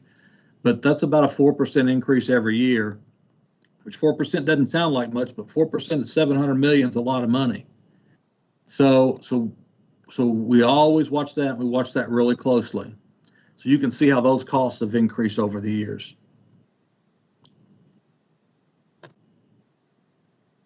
Got a couple of slides about retirement and pensions. Similarly to health insurance, the department pays the teachers' retirement system contributions on behalf of local school districts. We get around 410 million or 420 million for that in the current year. And you can see their rates on this slide started out in 07 at 13.105%. That's the employer contribution. The employee pays a similar amount too. and then it went to 14,105, or went to 13,555, then 605, then 14, and now it's been at 16,105 since FY16. That has stayed the same over the years. You'll notice in FY11, there was some legislation that affected teachers' retirement system that created a medical insurance fund. Prior to that, they were self-insured, and they realized at that time it was getting very expensive. So they had a piece of legislation they call shared responsibility, where the employee and the employer pay an additional amount, and created a medical insurance fund at the teachers' retirement system. So you can see that started out at 0.25% and then rose to 3%. It's been 3% since 16 as well. That fund is very healthy right now. I know that 3% is enough money to keep that fund sustainable. So you can see where those have remained fairly constant over the years. This is the dollar amounts associated with those bars that you saw on the previous slide. In 06, it was 307 million. And this year, well, in 19, it was 408. I think this year it's 420. What I want to point out is in FY17, in House Bill 303, there was an additional supplemental amount given to the teachers' retirement system outside of the department's budget. It was a direct appropriation to the teachers' retirement system, and it was in the neighborhood of $500 million a year. And that was in 17, 18, 19, and 20. And then our current budget bill continues that. I think it's down to around 455 million, because that's what the actuaries say the amount needs to be. But it's still equal to the amount that's currently appropriated to them through our budget.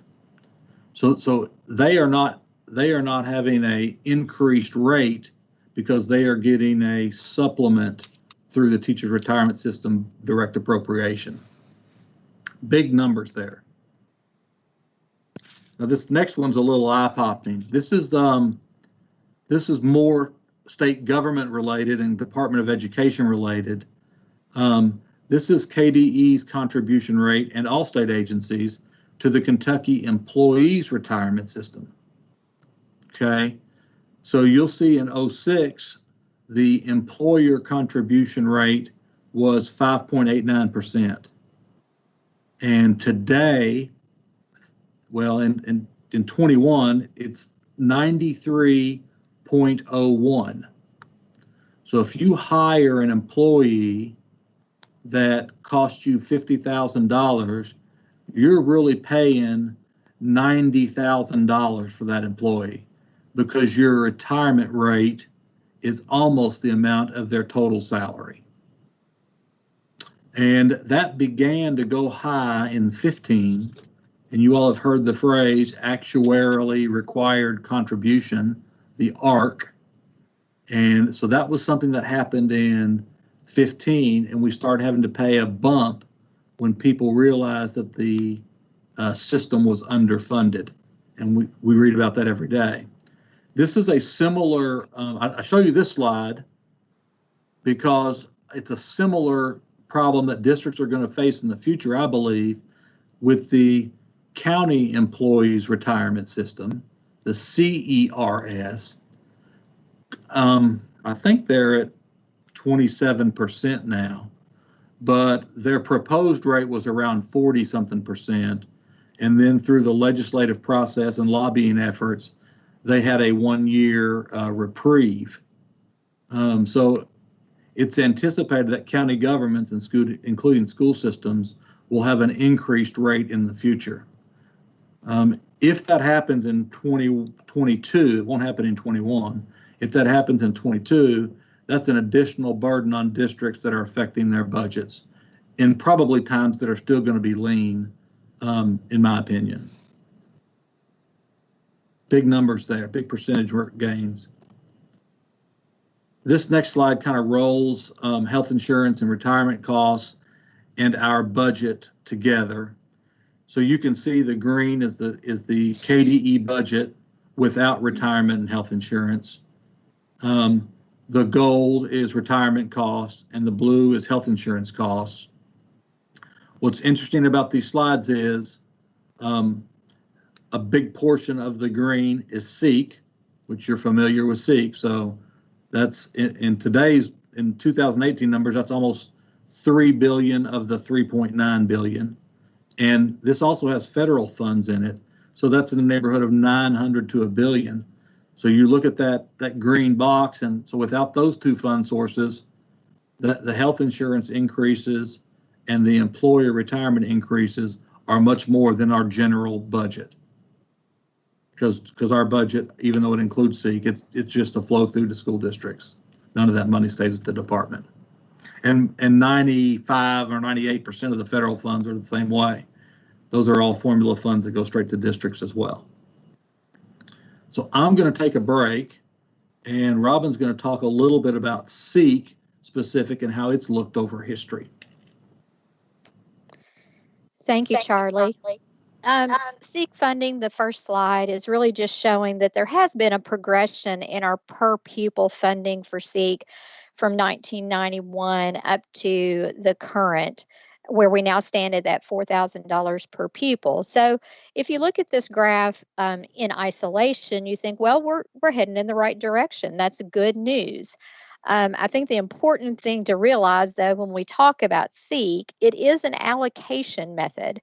So it really doesn't have a lot of direct connectivity to the needs of school districts or students, the financial needs.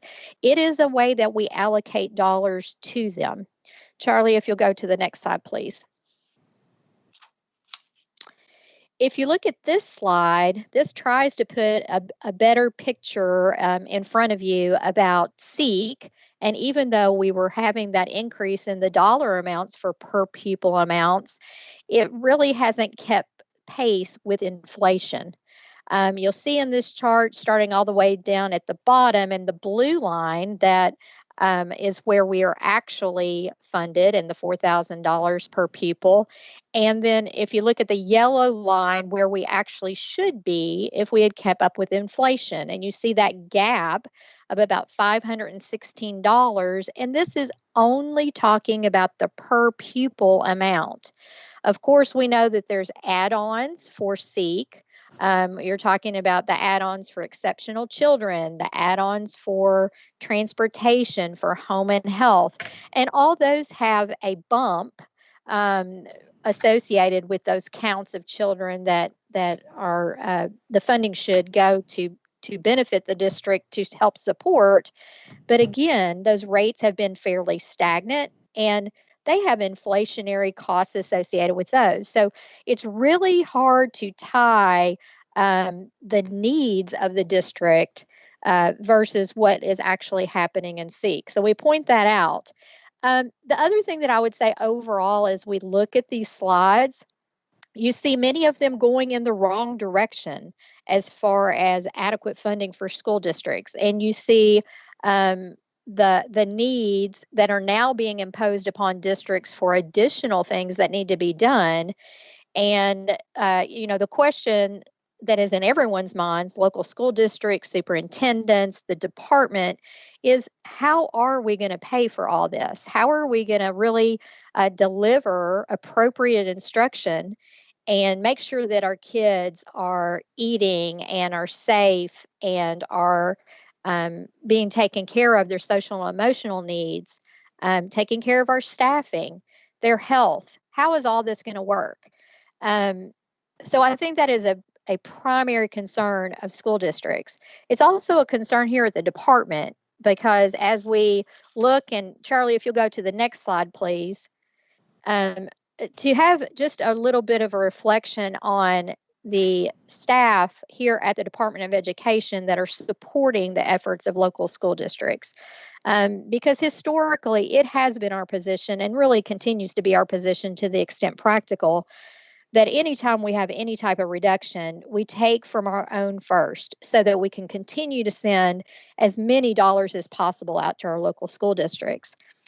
This last slide really shows kind of the nosedive that KDE has suffered as a result of employment. And this is just our employees. We do have contractors that work with us and MOAs where we have people that come from local school district to assist our efforts. But you can see how dramatically the numbers of staffing has shrunk over the years with additional responsibilities being asked of the department as well, and rightfully to support our local school districts. You'll see in the gold line, career and technical education came to us back in the 2012 timeframe, and luckily they have stayed fairly constant in their total number of employees. But that services 53 area technology centers and really at bare bones as far as instructors and trying to recruit and retain those quality instructors. The KDE chart, when we break it down for right now where we are today, there are about 333 Frankfurt-based employees at KDE.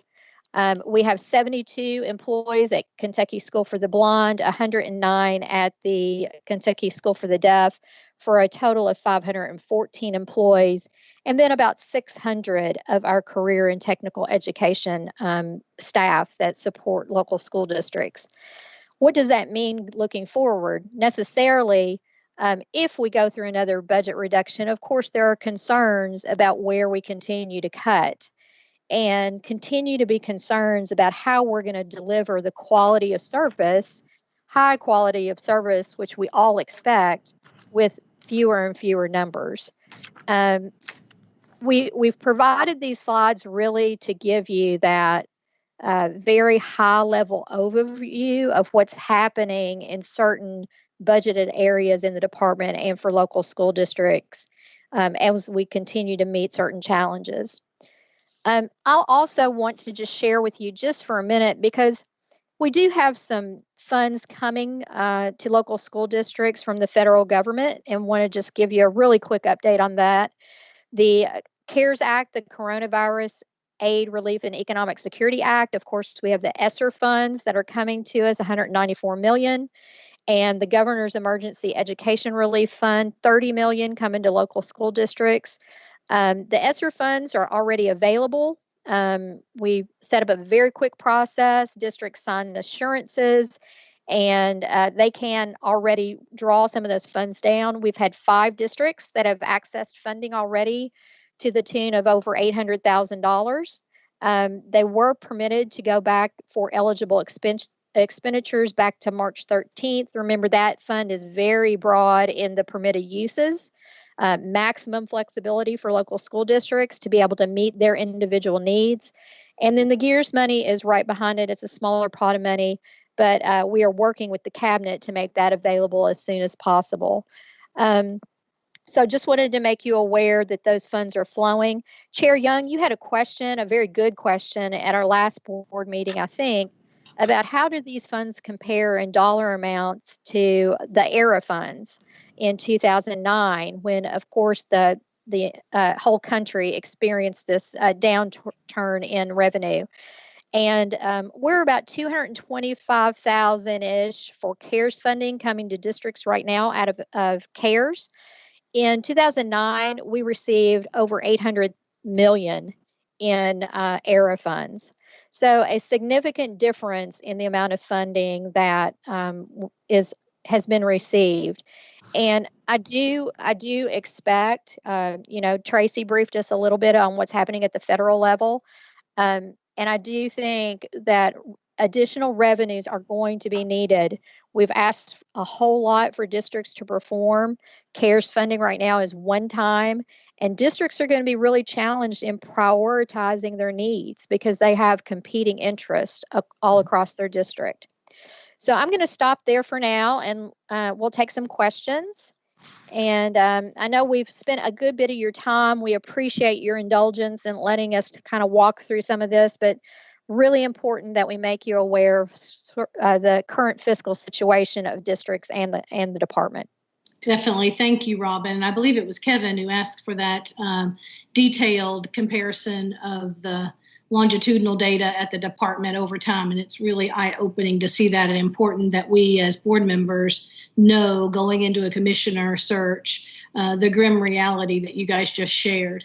And I remember that the American Recovery and Reinvestment Act funds at $800 million really carried us through post 2008. So hopefully we'll see the CARES dollars and other congressional funding rise to meet that challenge as well. Patrice also has a question and a comment. Thank you, Madam Chair. I have really a request. Back to page 6 with the list of grant programs for districts. If we are going to champion a cause, I think knowledge is power at this point. And I would love to know what the other funding sources are for those programs that are listed on there.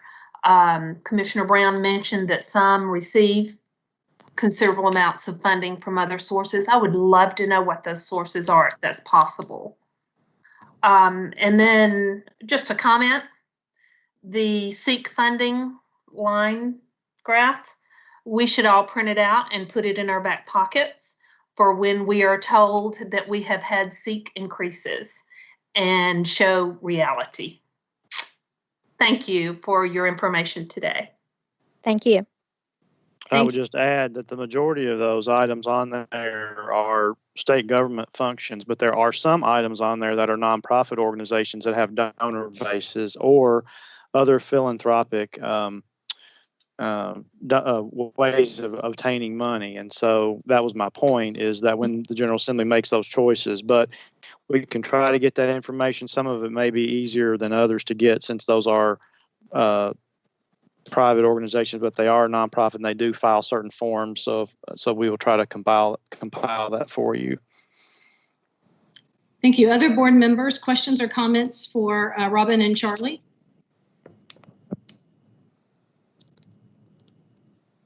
That's a lot to absorb. Chair Young, if I could have one more moment of your time. Yes. Thank you so much. So I wanted to take just a minute of your time, and I know everyone is busy to move along the agenda, but I wanted to publicly acknowledge and thank 3 members of my staff that, and I'll bring it before you today because by the time of the next board meeting, they will have gone on to other adventures in their life. So these three members, who are all managers in the Office of Finance and Operations, have supported the board in various capacities. So very quickly, one of them is Rita Beelan, and Rita is our manager over payroll and benefits. And if we were in person, I would have to probably drag Rita to the meeting so that I could thank her for her dedicated service, because she's kind of low key. But everyone in the department knows who Rita Beelan is because she takes care of all of us. She makes sure we get paid and takes care of our insurance and sends us very persistent but kind reminders about our timesheets. So Rita has actually been in state government for 34 years. And she will be retiring. So I wanted to publicly acknowledge her efforts and thank her for her service. The other 2 people that are leaving us, I strategically put this on the agenda at this location because you have 2 presenters that are I am sandwiching in between, and that is Donna Duncan, who is our next presenter. Donna has over 40 years in both federal and state public service. She started in the Office of the Comptroller of the Currency as the National Bank Examiner, and the Commonwealth was really lucky to get her in 2000 when she came to us at the Cabinet for Economic Development, where she worked there. She's worked at the Kentucky Housing Corporation, and she's been an executive director at the Finance Cabinet. She's been the director of district support services for the last 5 years, and let me tell you, that is a hard job. I think of most of Donna's work falling into 2 areas. She's got districts calling her for help, which of course she is so gracious to accommodate. And then unfortunately, she gets complaints from districts too. but I will let you know that her demeanor and disposition turns those people that called with complaints into realizing that she is there to help. So really appreciate her efforts. And then finally, we gave a lot of personal privilege to Charlie Harmon today because this is Charlie's last full board meeting with us. Charlie is Mr. K-12 budget. He has served Kentucky state government for over 30 years and started in the transportation cabinet. He was at the cabinet for workforce, education and workforce for a period of time, and then the department was very lucky to get him. And he has been at the department for the last 10 years as our budget director. So all three of these people, you can see over 100 years of public service, even though they're all very, very young. And I would say that in closing, the thing that I admire about all three of these people, they really approach their work with a got your back management style. They really take care of their staff. They develop their staff. So we're very, very lucky that they leave with capable hands behind them. And they really come to the department with an understanding, even though we're in operations, they really understand the mission of our work. And so finally, they were here with a desire to serve, and they have done that admirably. So thank you to all three. Thank you, Robin. I echo those sentiments, Robin. All three of these individuals work behind the scenes. Our HR operation doesn't work without people like Rita, district support, all the stuff that Donna does behind the scenes to support districts and her staff. You'll never know about, but it happens, and that's why districts continue to be able to operate. And then, of course, Charlie. He makes the budget seem really easy, and it's probably one of the hardest things. And I walked through the agency back when we were closed a few weeks ago. Karen and Charlie were about 20 feet apart to maintain social distancing. I walk up, and they were basically trying to find $10 million. And they were trying to find $10 million because we were having to come up with that. And he did it like it was just another day. And I came back through the hall a little bit later, and they found it. And that's 100, if you're keeping count, that's 104 years of experience that we'll be losing. So thank you all three of you. Thank you, Kevin. Lou, this is Mike Bowling. I don't know if you can see me. Not yet. Keep talking into your mic and you'll probably pop up. Okay. We can hear you well. Well, I just wanted to ask Robin, I was lucky to have served in the General Assembly when Carroll was passed. And I know that the Kentucky Supreme Court ruled that funds were going to certain areas at much greater amounts because of obviously school zoning and things like that, and some areas having much more valuable homes and stuff like that. And in the end, the Kentucky Supreme Court ruled that it had gotten so out of shape that all Kentucky children were not getting an equal education. And that's when Carroll was passed. And of course, they actually raised taxes, sales tax by a penny to equalize all the schools. My question to you, Robin, and maybe you don't have it in front of you today, but maybe you could answer this for me by the next meeting, is what is the amount of funding that we no longer provide to our school system and our Kentucky Department of Education that we actually provided in 1990 and 1991 when the penny tax came into effect? And what amount of difference is that? Do you mean maybe you know, and I know you may have to research that and put some, you know, some pencil to paper, but I would like to know that, because one of my strong positions as a former legislator is that this legislature needs to be shook up and start funding education again, or we're going to file lawsuits against them because of the very fact that I feel that students are not getting an equal education in Kentucky any longer. Mike, are you by any chance asking about the percentage of the state spending that goes to P-12 education as compared to early care days? Yeah, that's exactly what I'm asking. Thank you so much, Lou. Sure. And you're right, I don't have that readily available, but we will look into that and bring it back to the board. Okay. Thank you very much. Thank you. Any other questions? I know we have to move along, but any other questions for Robin or her team before we talk about the very exciting property disposal regulation? I always have to give Donna a little bit of a hard time about that because she gets all the really fun stuff. She does. She gets all the really fun stuff. Yeah, and you all are going to miss me when I'm gone, aren't you? I already do, friend. All right, Donna, go ahead and take it away, you guys. This is item 15, sorry, lost track of my agenda there. Next item on our agenda related to regulation and property disposal. You have some attachments. Yes, thanks a lot, Chair Young. We have before you today the first reading of a regulation change that we're hoping to make.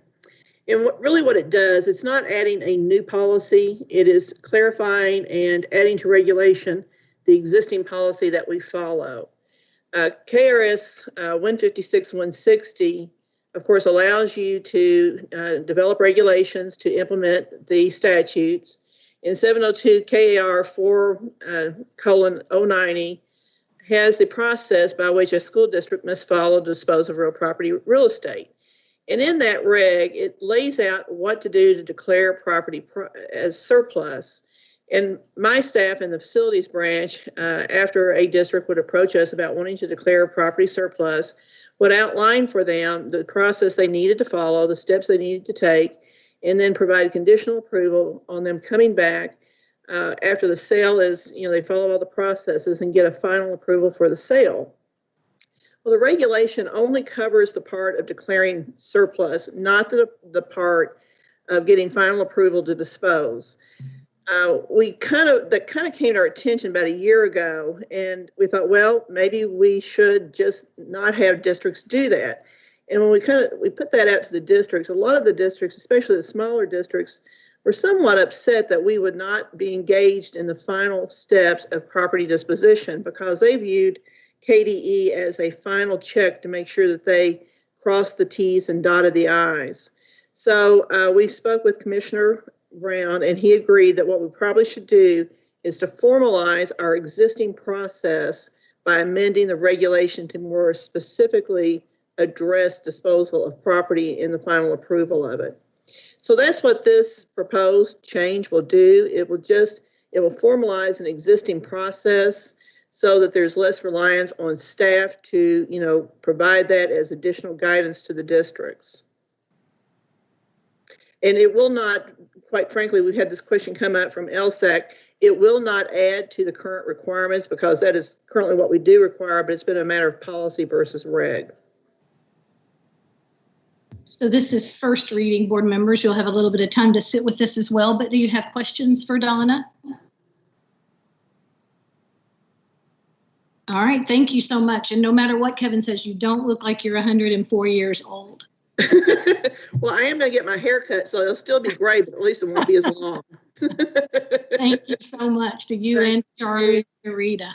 I hope you'll come back in August to see this approved in second reading. Oh, I guess I can get on the media portal and just listen to it, huh? There you go. That'll be so fun. Thanks. I appreciate it. Thank you, Donna. Next item on our agenda is amendment to 704 KAR 3:303, and this is with Marty Park in the our Chief Digital Information Officer. Thank you so much, Chair Young and board members. I'm really excited to be here with you today to share the first reading of a new regulation. Items D and E on your agenda are connected. And so for such a time as this, it is extremely important for our students and teachers to have technology skills and be able to apply them. We all can agree on that. And on our team and at the agency, we refer to these as digital superpowers. So for item D, I would like to ask Krista Hall to share, as this has been a cross-agency collaborative set of work along with our schools and district leaders involved. And so Krista, if you can share with us the work in 3:303. Great. Yes, now Marty's giving me the exciting part to really talk about the regulations. 704 KAR 3:303 is incorporated by reference the standards for technology. And currently it also has the science standards and the visual and performing arts standards. But what we are doing with 303 is as each set of standards is being revised, we are striking those standards from the larger document and incorporating them into their own individual regulation. And that is what we are asking to do with those technology standards as well.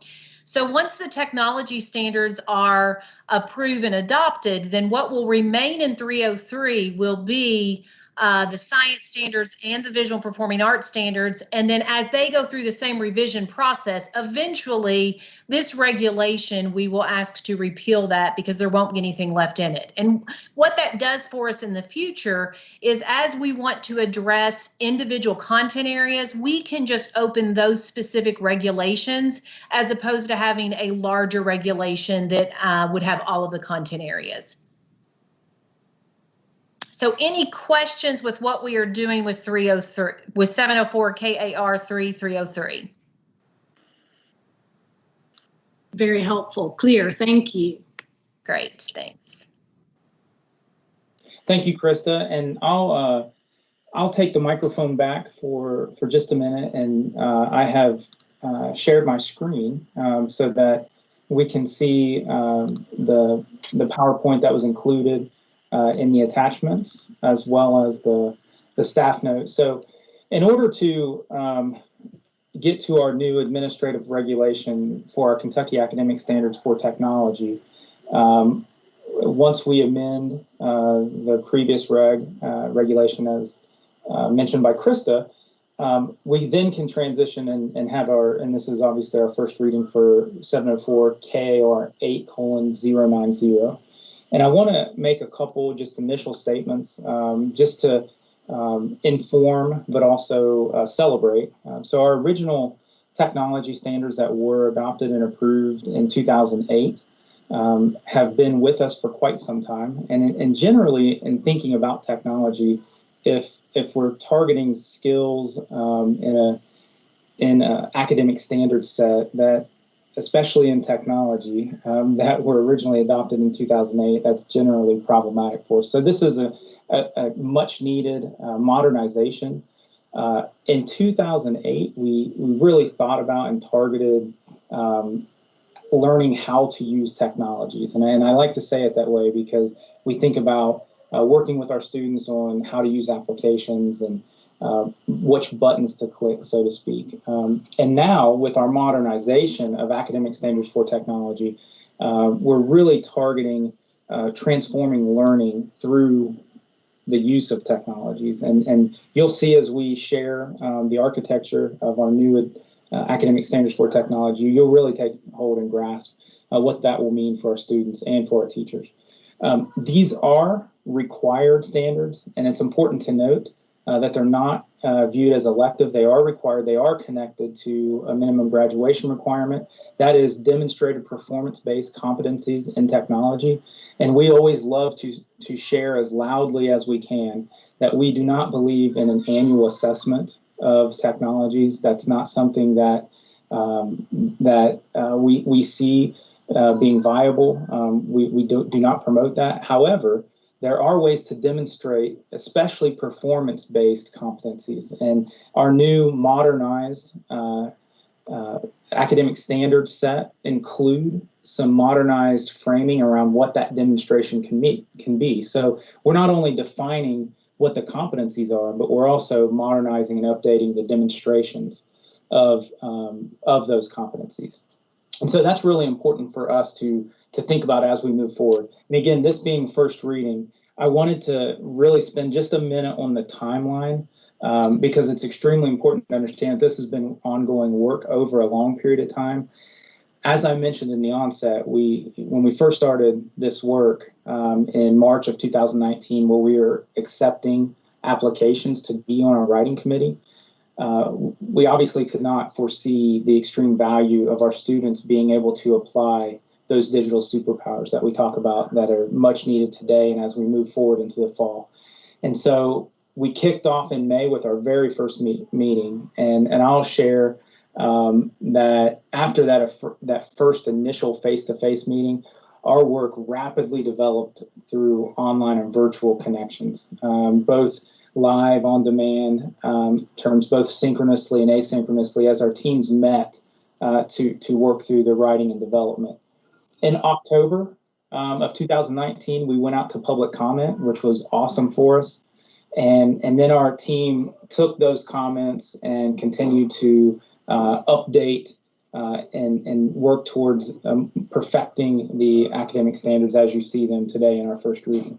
I do want to turn it over now to Laura Raganos, who is not only a champion throughout the state for our students using technologies and using technologies to make great products and to demonstrate their learning, but she also leads several programs for us. And if you're in Kentucky and you're in K-12 in our public schools, you know Laura.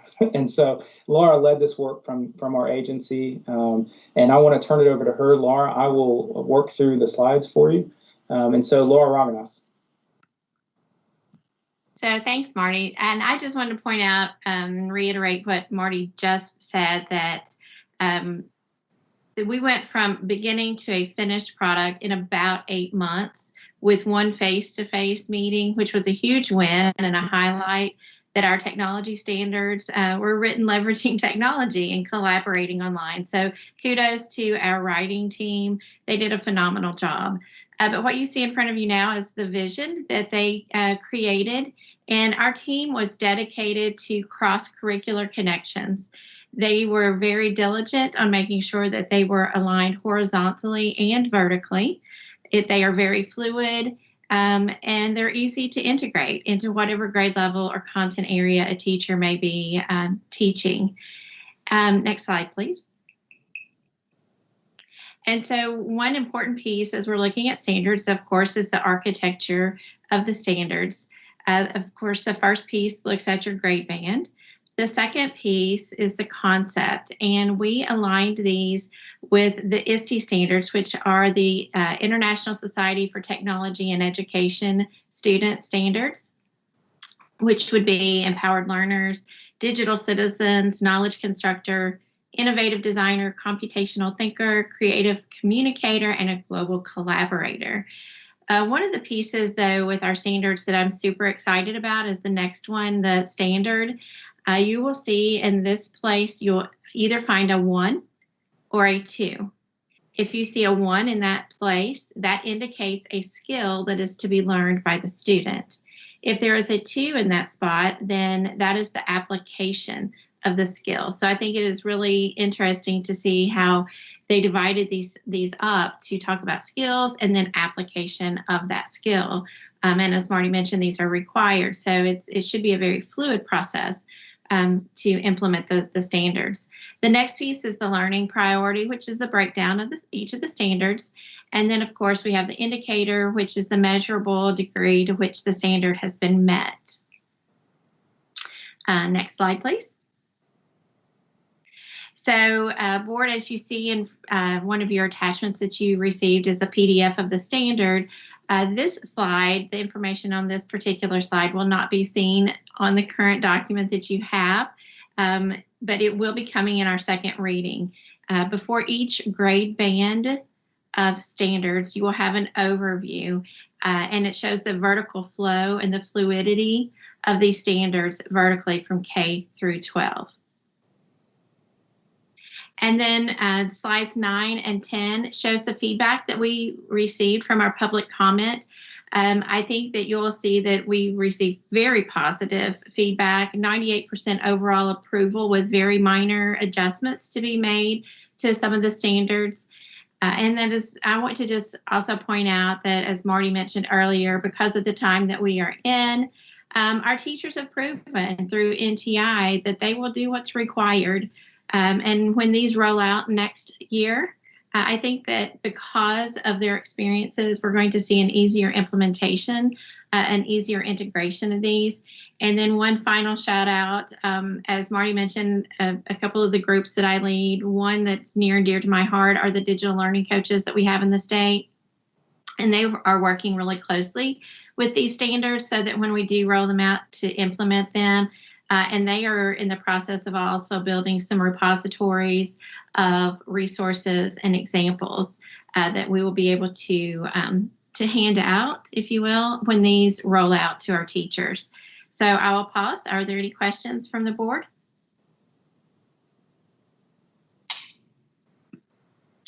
I have a comment. I have just started to read the standards, but I have to tell you, you nailed it with the vision.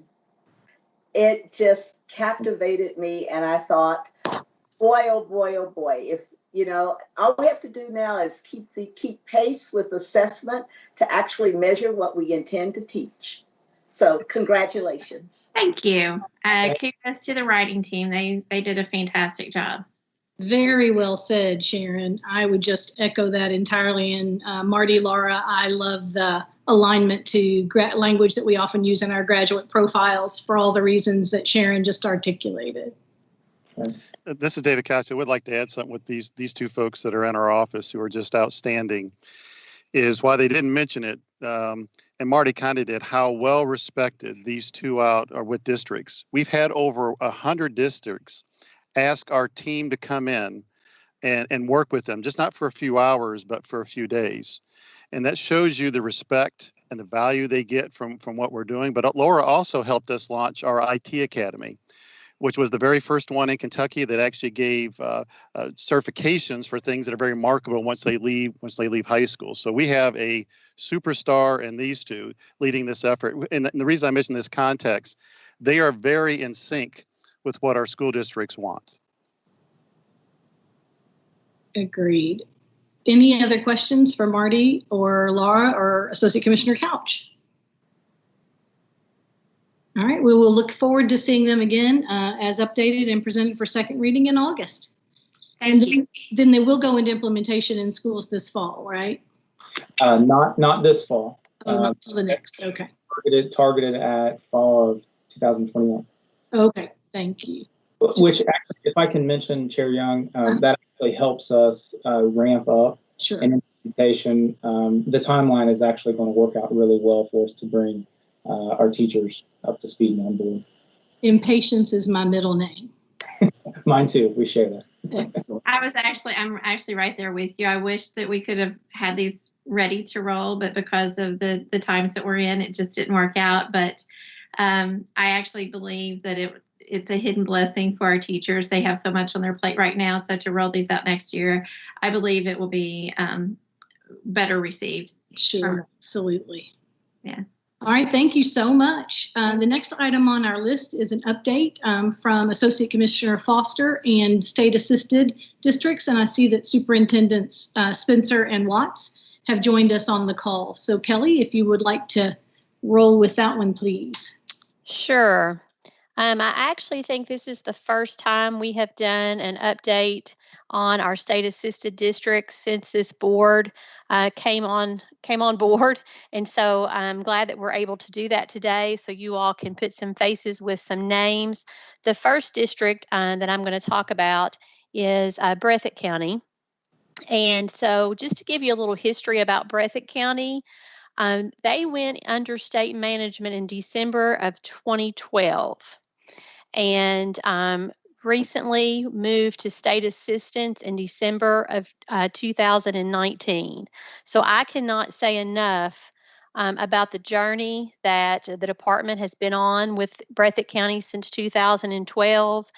Moving from management to assistant was a huge accomplishment for them. I have asked their superintendent, Philip Watts, to join us today, as well as their state manager, Mike Murphy.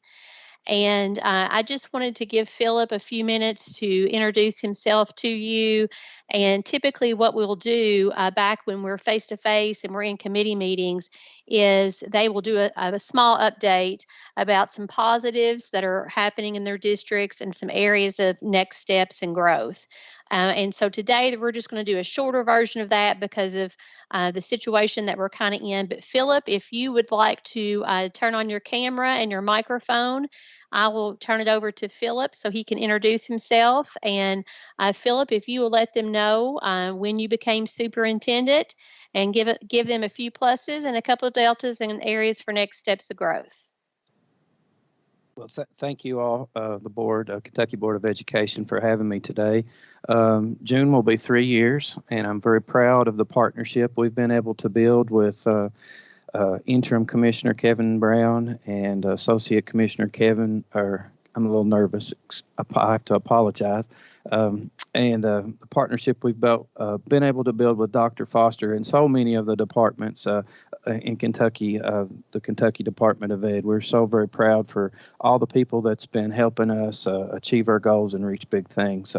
I couldn't say enough nice things about the job that Interim Commissioner Kevin Brown is doing, the messaging, the press releases, all the guidance he's given us. We really appreciate him and all the whole department. Actually, we've made a lot of relationships and a lot of friends, and I'm very proud of all of those. Really appreciate all the people on the ground up here with us, State Manager Mike Murphy and so many others. Really proud of our local board and the work they've done with the department. We really, 3 years ago, we decided we were going to work on our relationships, and I think what sums it up was we all agreed that we were going to start doing what was best for kids and putting students in first in all of our decision making. So we've really adopted the continuous improvement processes and just worked on working on things. She told me to be quick, so I'm speaking really fast. The department sent down educate, feed, and support. That kind of carried over to our administrator meetings, and we kind of followed that same theme. And under the educate part, the NTI, the non-traditional instruction, was very proud of our community to put together over 30-some days of that at over a 95% participation rate. I felt like our staff did a tremendous job. I felt like our students, our teachers, all of our staff and our parents stepped up to the plate there. We were very blessed. We had devices in grades 5 through 12, and then we had just bought all of our teachers a new laptop. So really helped us on the digital side to carry along the strong support from the KITS department. Also going on to feed, the meal program was able to serve over 93,000 meals. Very proud of all of our drivers, food service, and the processes we used to make that a reality. Those people worked very hard on the logistical side of that. Couldn't say enough nice things. We have scaled that down a little bit, and we're doing the pickup locations, and it's gaining some momentum. On the support side, we've worked with so many different community partners, anything from people in the community on the mental health side to the telemedicine side to trying to get some activities for the kids ready this summer, get some participation. We had our first virtual teacher staff ed tech camp. It was awesome. Our curriculum instructional team did a great job with that. Our finances have continued to improve. We've got a really good team there. Really proud of our facilities. Couldn't say enough nice things with our local health department helping us with graduation and other areas of keeping people safe at work. A couple next steps. So we're looking and reviewing guidance that's coming down from KDE. We started working on some reentry plans, looking at our schedules, what's academic reentry going to look like, the curriculum and so forth.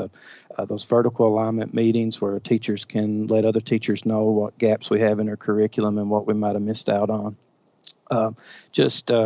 real quickly, we're staying busy. We did have a small fire in our Coliseum at the high school, so we've been challenged with that the last couple of weeks of getting that put back together better than the way we found it. And then we're also moving towards hopefully building a new elementary, which came down through about 3 years ago. We made some tough decisions locally, and we're really excited about that. And at this time, I'm going to try to be brief and be quiet. Thank you, Philip.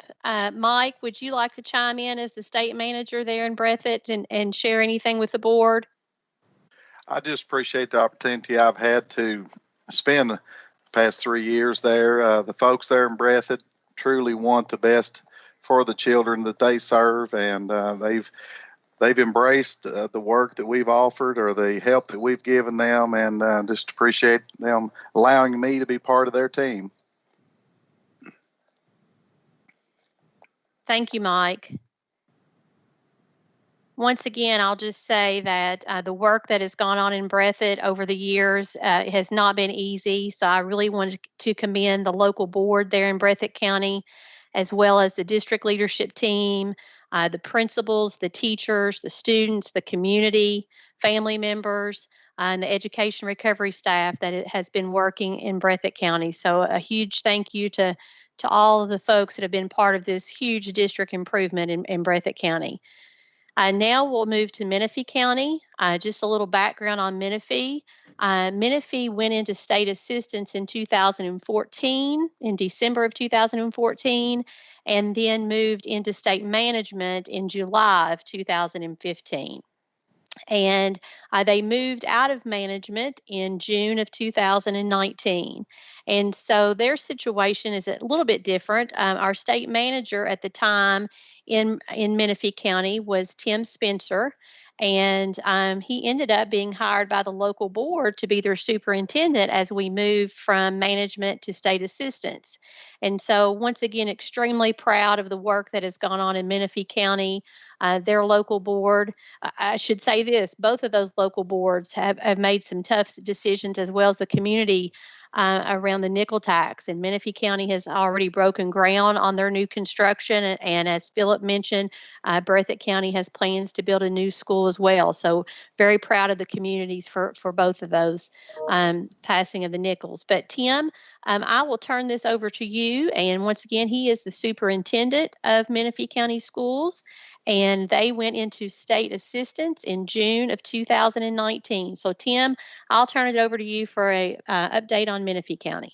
Okay, appreciate the opportunity to speak before the state board. Of course, a little bit of background. Of course, Dr. Foster has talked to you a little bit about the situation in Menifee County. Of course, I did serve as state manager there for 4 years, and prior to that, I've been a school superintendent since 2005. So I guess I'll be entering my 16th year as a school superintendent or a state manager. We had a lot of difficult challenges when I first went to Menifee County. Things are really moving forward, and it's not the work that I've done or anyone's done. It's been a concerted team effort. Have a great central office staff, great school board, teachers, and everyone from bus drivers, cooks, all of our support staff have really done a magnificent job over the course of the last 5 years. Some of the things that we're really focused on, of course, is every decision that the board makes is based upon what is best for the kids of Menifee County. I can tell you that since I've been state manager and superintendent, I think we've had one vote that has not been, of course, as state manager, the board vote just kind of, their vote was just to check and see how things were going. But the vote has always been, it's always been a 5-0 vote. I'm very pleased with the board. The only vote that we didn't have a 5-0, I think, was the nickel tax, and we've got a completely different board from that standpoint at this time.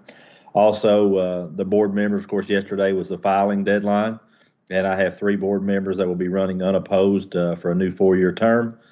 So we'll have 3 of our board members continually serve for the next 4 years. A lot of exciting things going on in Menifee County. I know as we go through the pandemic, we're really we're doing, of course, this is a difficult time, difficult challenge. But my staff at the central office, we're continuing to move forward. We're not going to make excuses.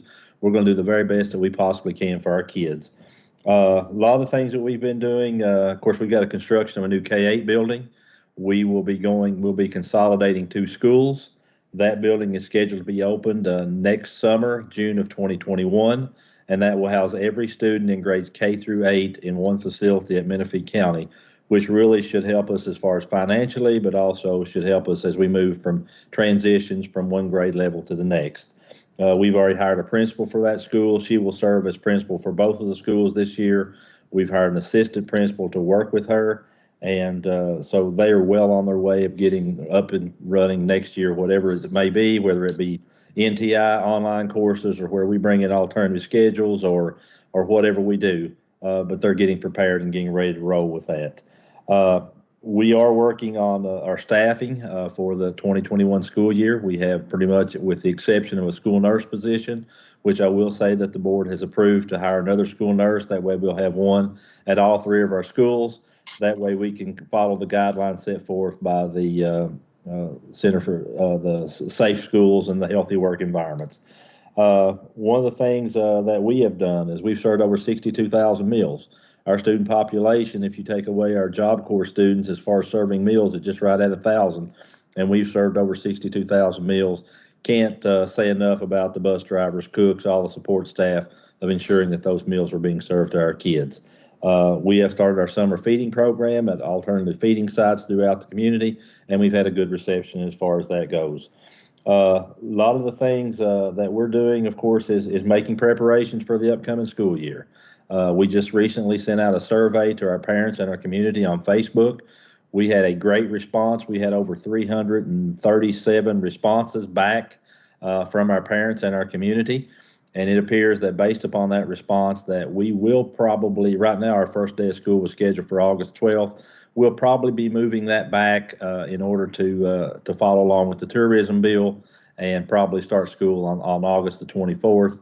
And we've also applied for 10 NTI days for the upcoming school year, and we will plan on having 7-hour school days. And you know, we just want to get our kids back into the building. Right now our thought process is we want our K through 3 kids to get in the building where we can get face-to-face instruction, and that's what our focus is right now. And then we'll be looking at doing online platforms and also bringing our other kids in, whether if the situation continues, we'll be doing online platforms and a variety of different other options for our kids.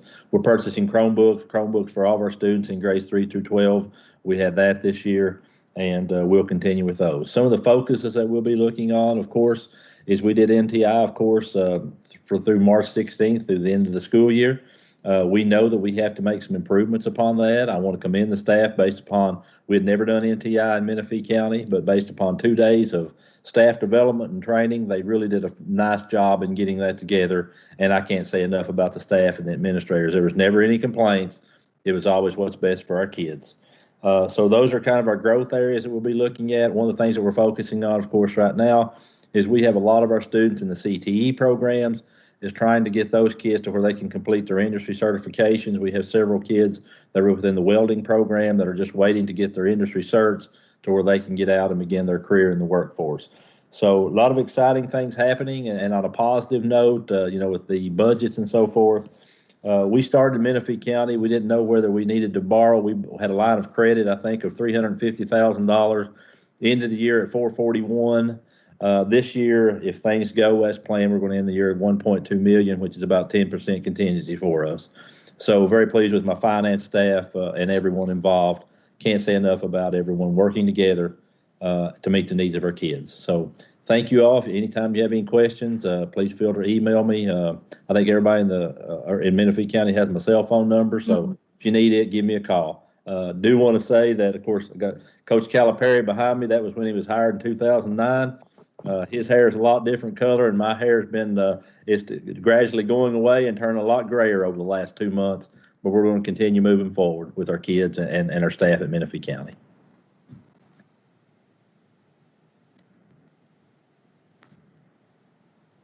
Kelly, I'll turn it back to you if you have anything else that you want the board to know about our state-assisted districts. Many, many thanks to Tim and to Philip for joining us today and for reporting about what's happening in your districts. I think that's it. I just think I probably need to say one more time how hard people in those districts, community, teachers, principals, central office staff, bus drivers, cooks, parents, kids. It has been a journey for both of them, and we are very excited for what the future holds for Breathitt and Menifee County moving forward. Thank you. Thank you all very much. Thank you. All right. The next item on our agenda as we near the end is from Todd, our hearing officer's report. Yes, thank you. So this is a routine report that we provide to the board at each of its regular meetings, just to keep you apprised of what is going on with the regulations that have been approved by the board. There was a question earlier, I think, about one of the regulations being adopted and when it would be effective. A few years ago, the General Assembly changed the process for adopting administrative regulations, and it is quite lengthy now. It lengthened that process quite a bit. So you will see at the top of the hearing officer's report that I provided to you, the regulations that were approved by the board at its April regular meeting at the earliest will go into effect November 3rd of 2020. If we receive public comments, that will extend that period by 2 months. So we're typically allowing about a 9-month period between when the board approves an administrative regulation and when it actually goes into effect. But the first page of that report shows you all of the regulations that have been previously approved by the board that are working through that process, moving toward becoming effective. And then on the second page of the report, you have administrative regulations in time order and date order as they have become effective that have been previously approved by the board. If there are any questions, I'm happy to answer them.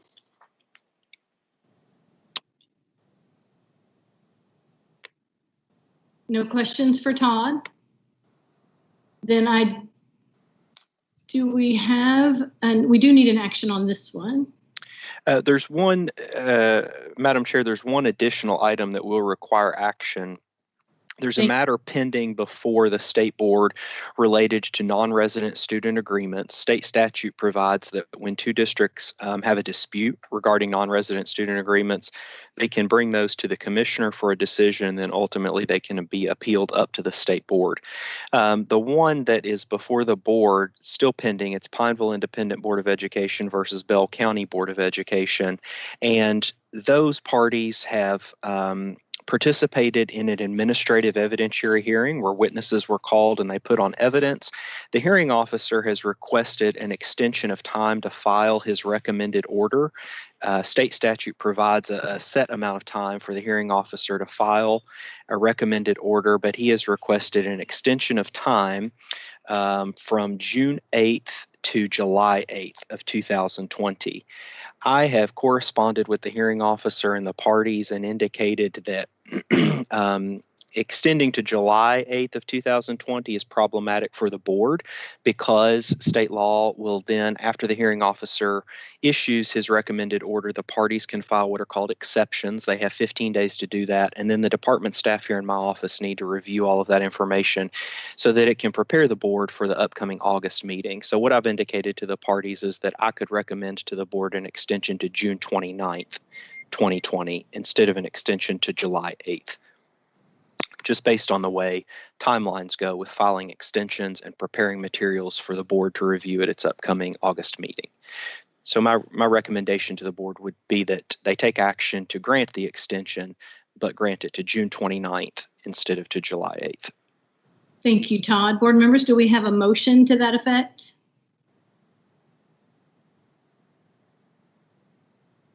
Alvis Johnson. Thank you. We have a motion from Mr. Johnson. Do we have a second? I'm on a virtual meeting. Hold on a second. I think I heard that from Joanne. A second from Joanne.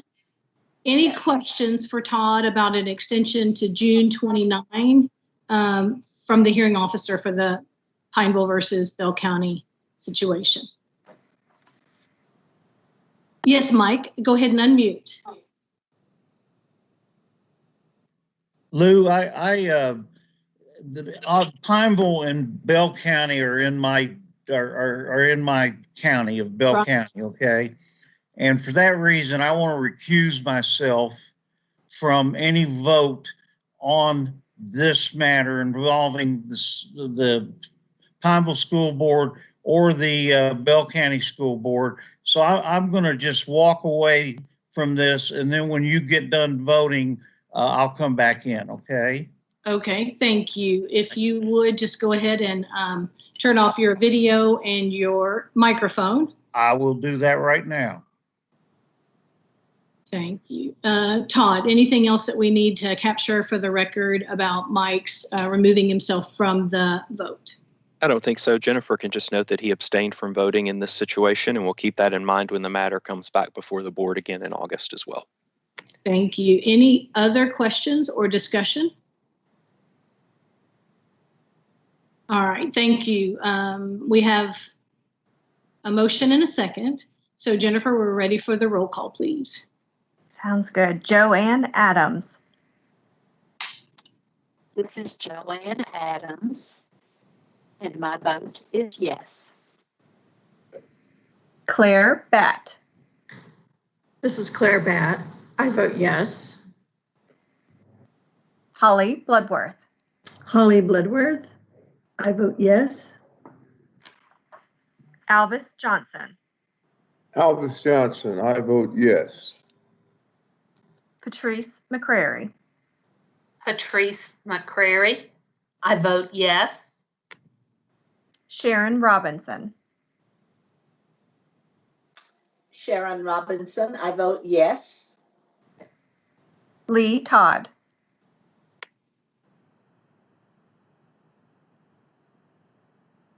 And Dr. Todd may have stepped away. I'll note that as well. Oh, that's right. Yes. And Lou Young.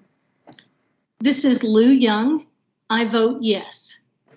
Great. Thank you, Chair.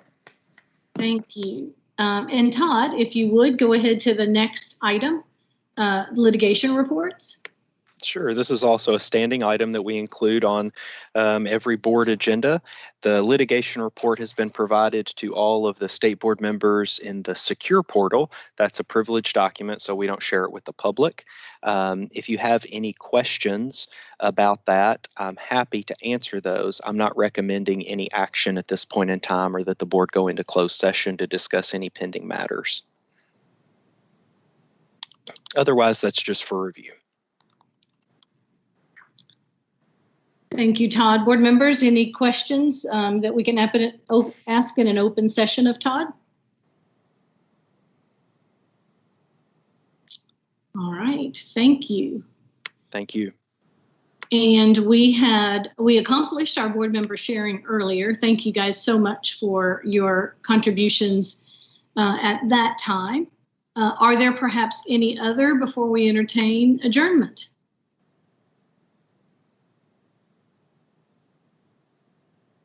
Excellent. You guys are troopers. You're killing it on the virtual meeting stuff. Thank you so much.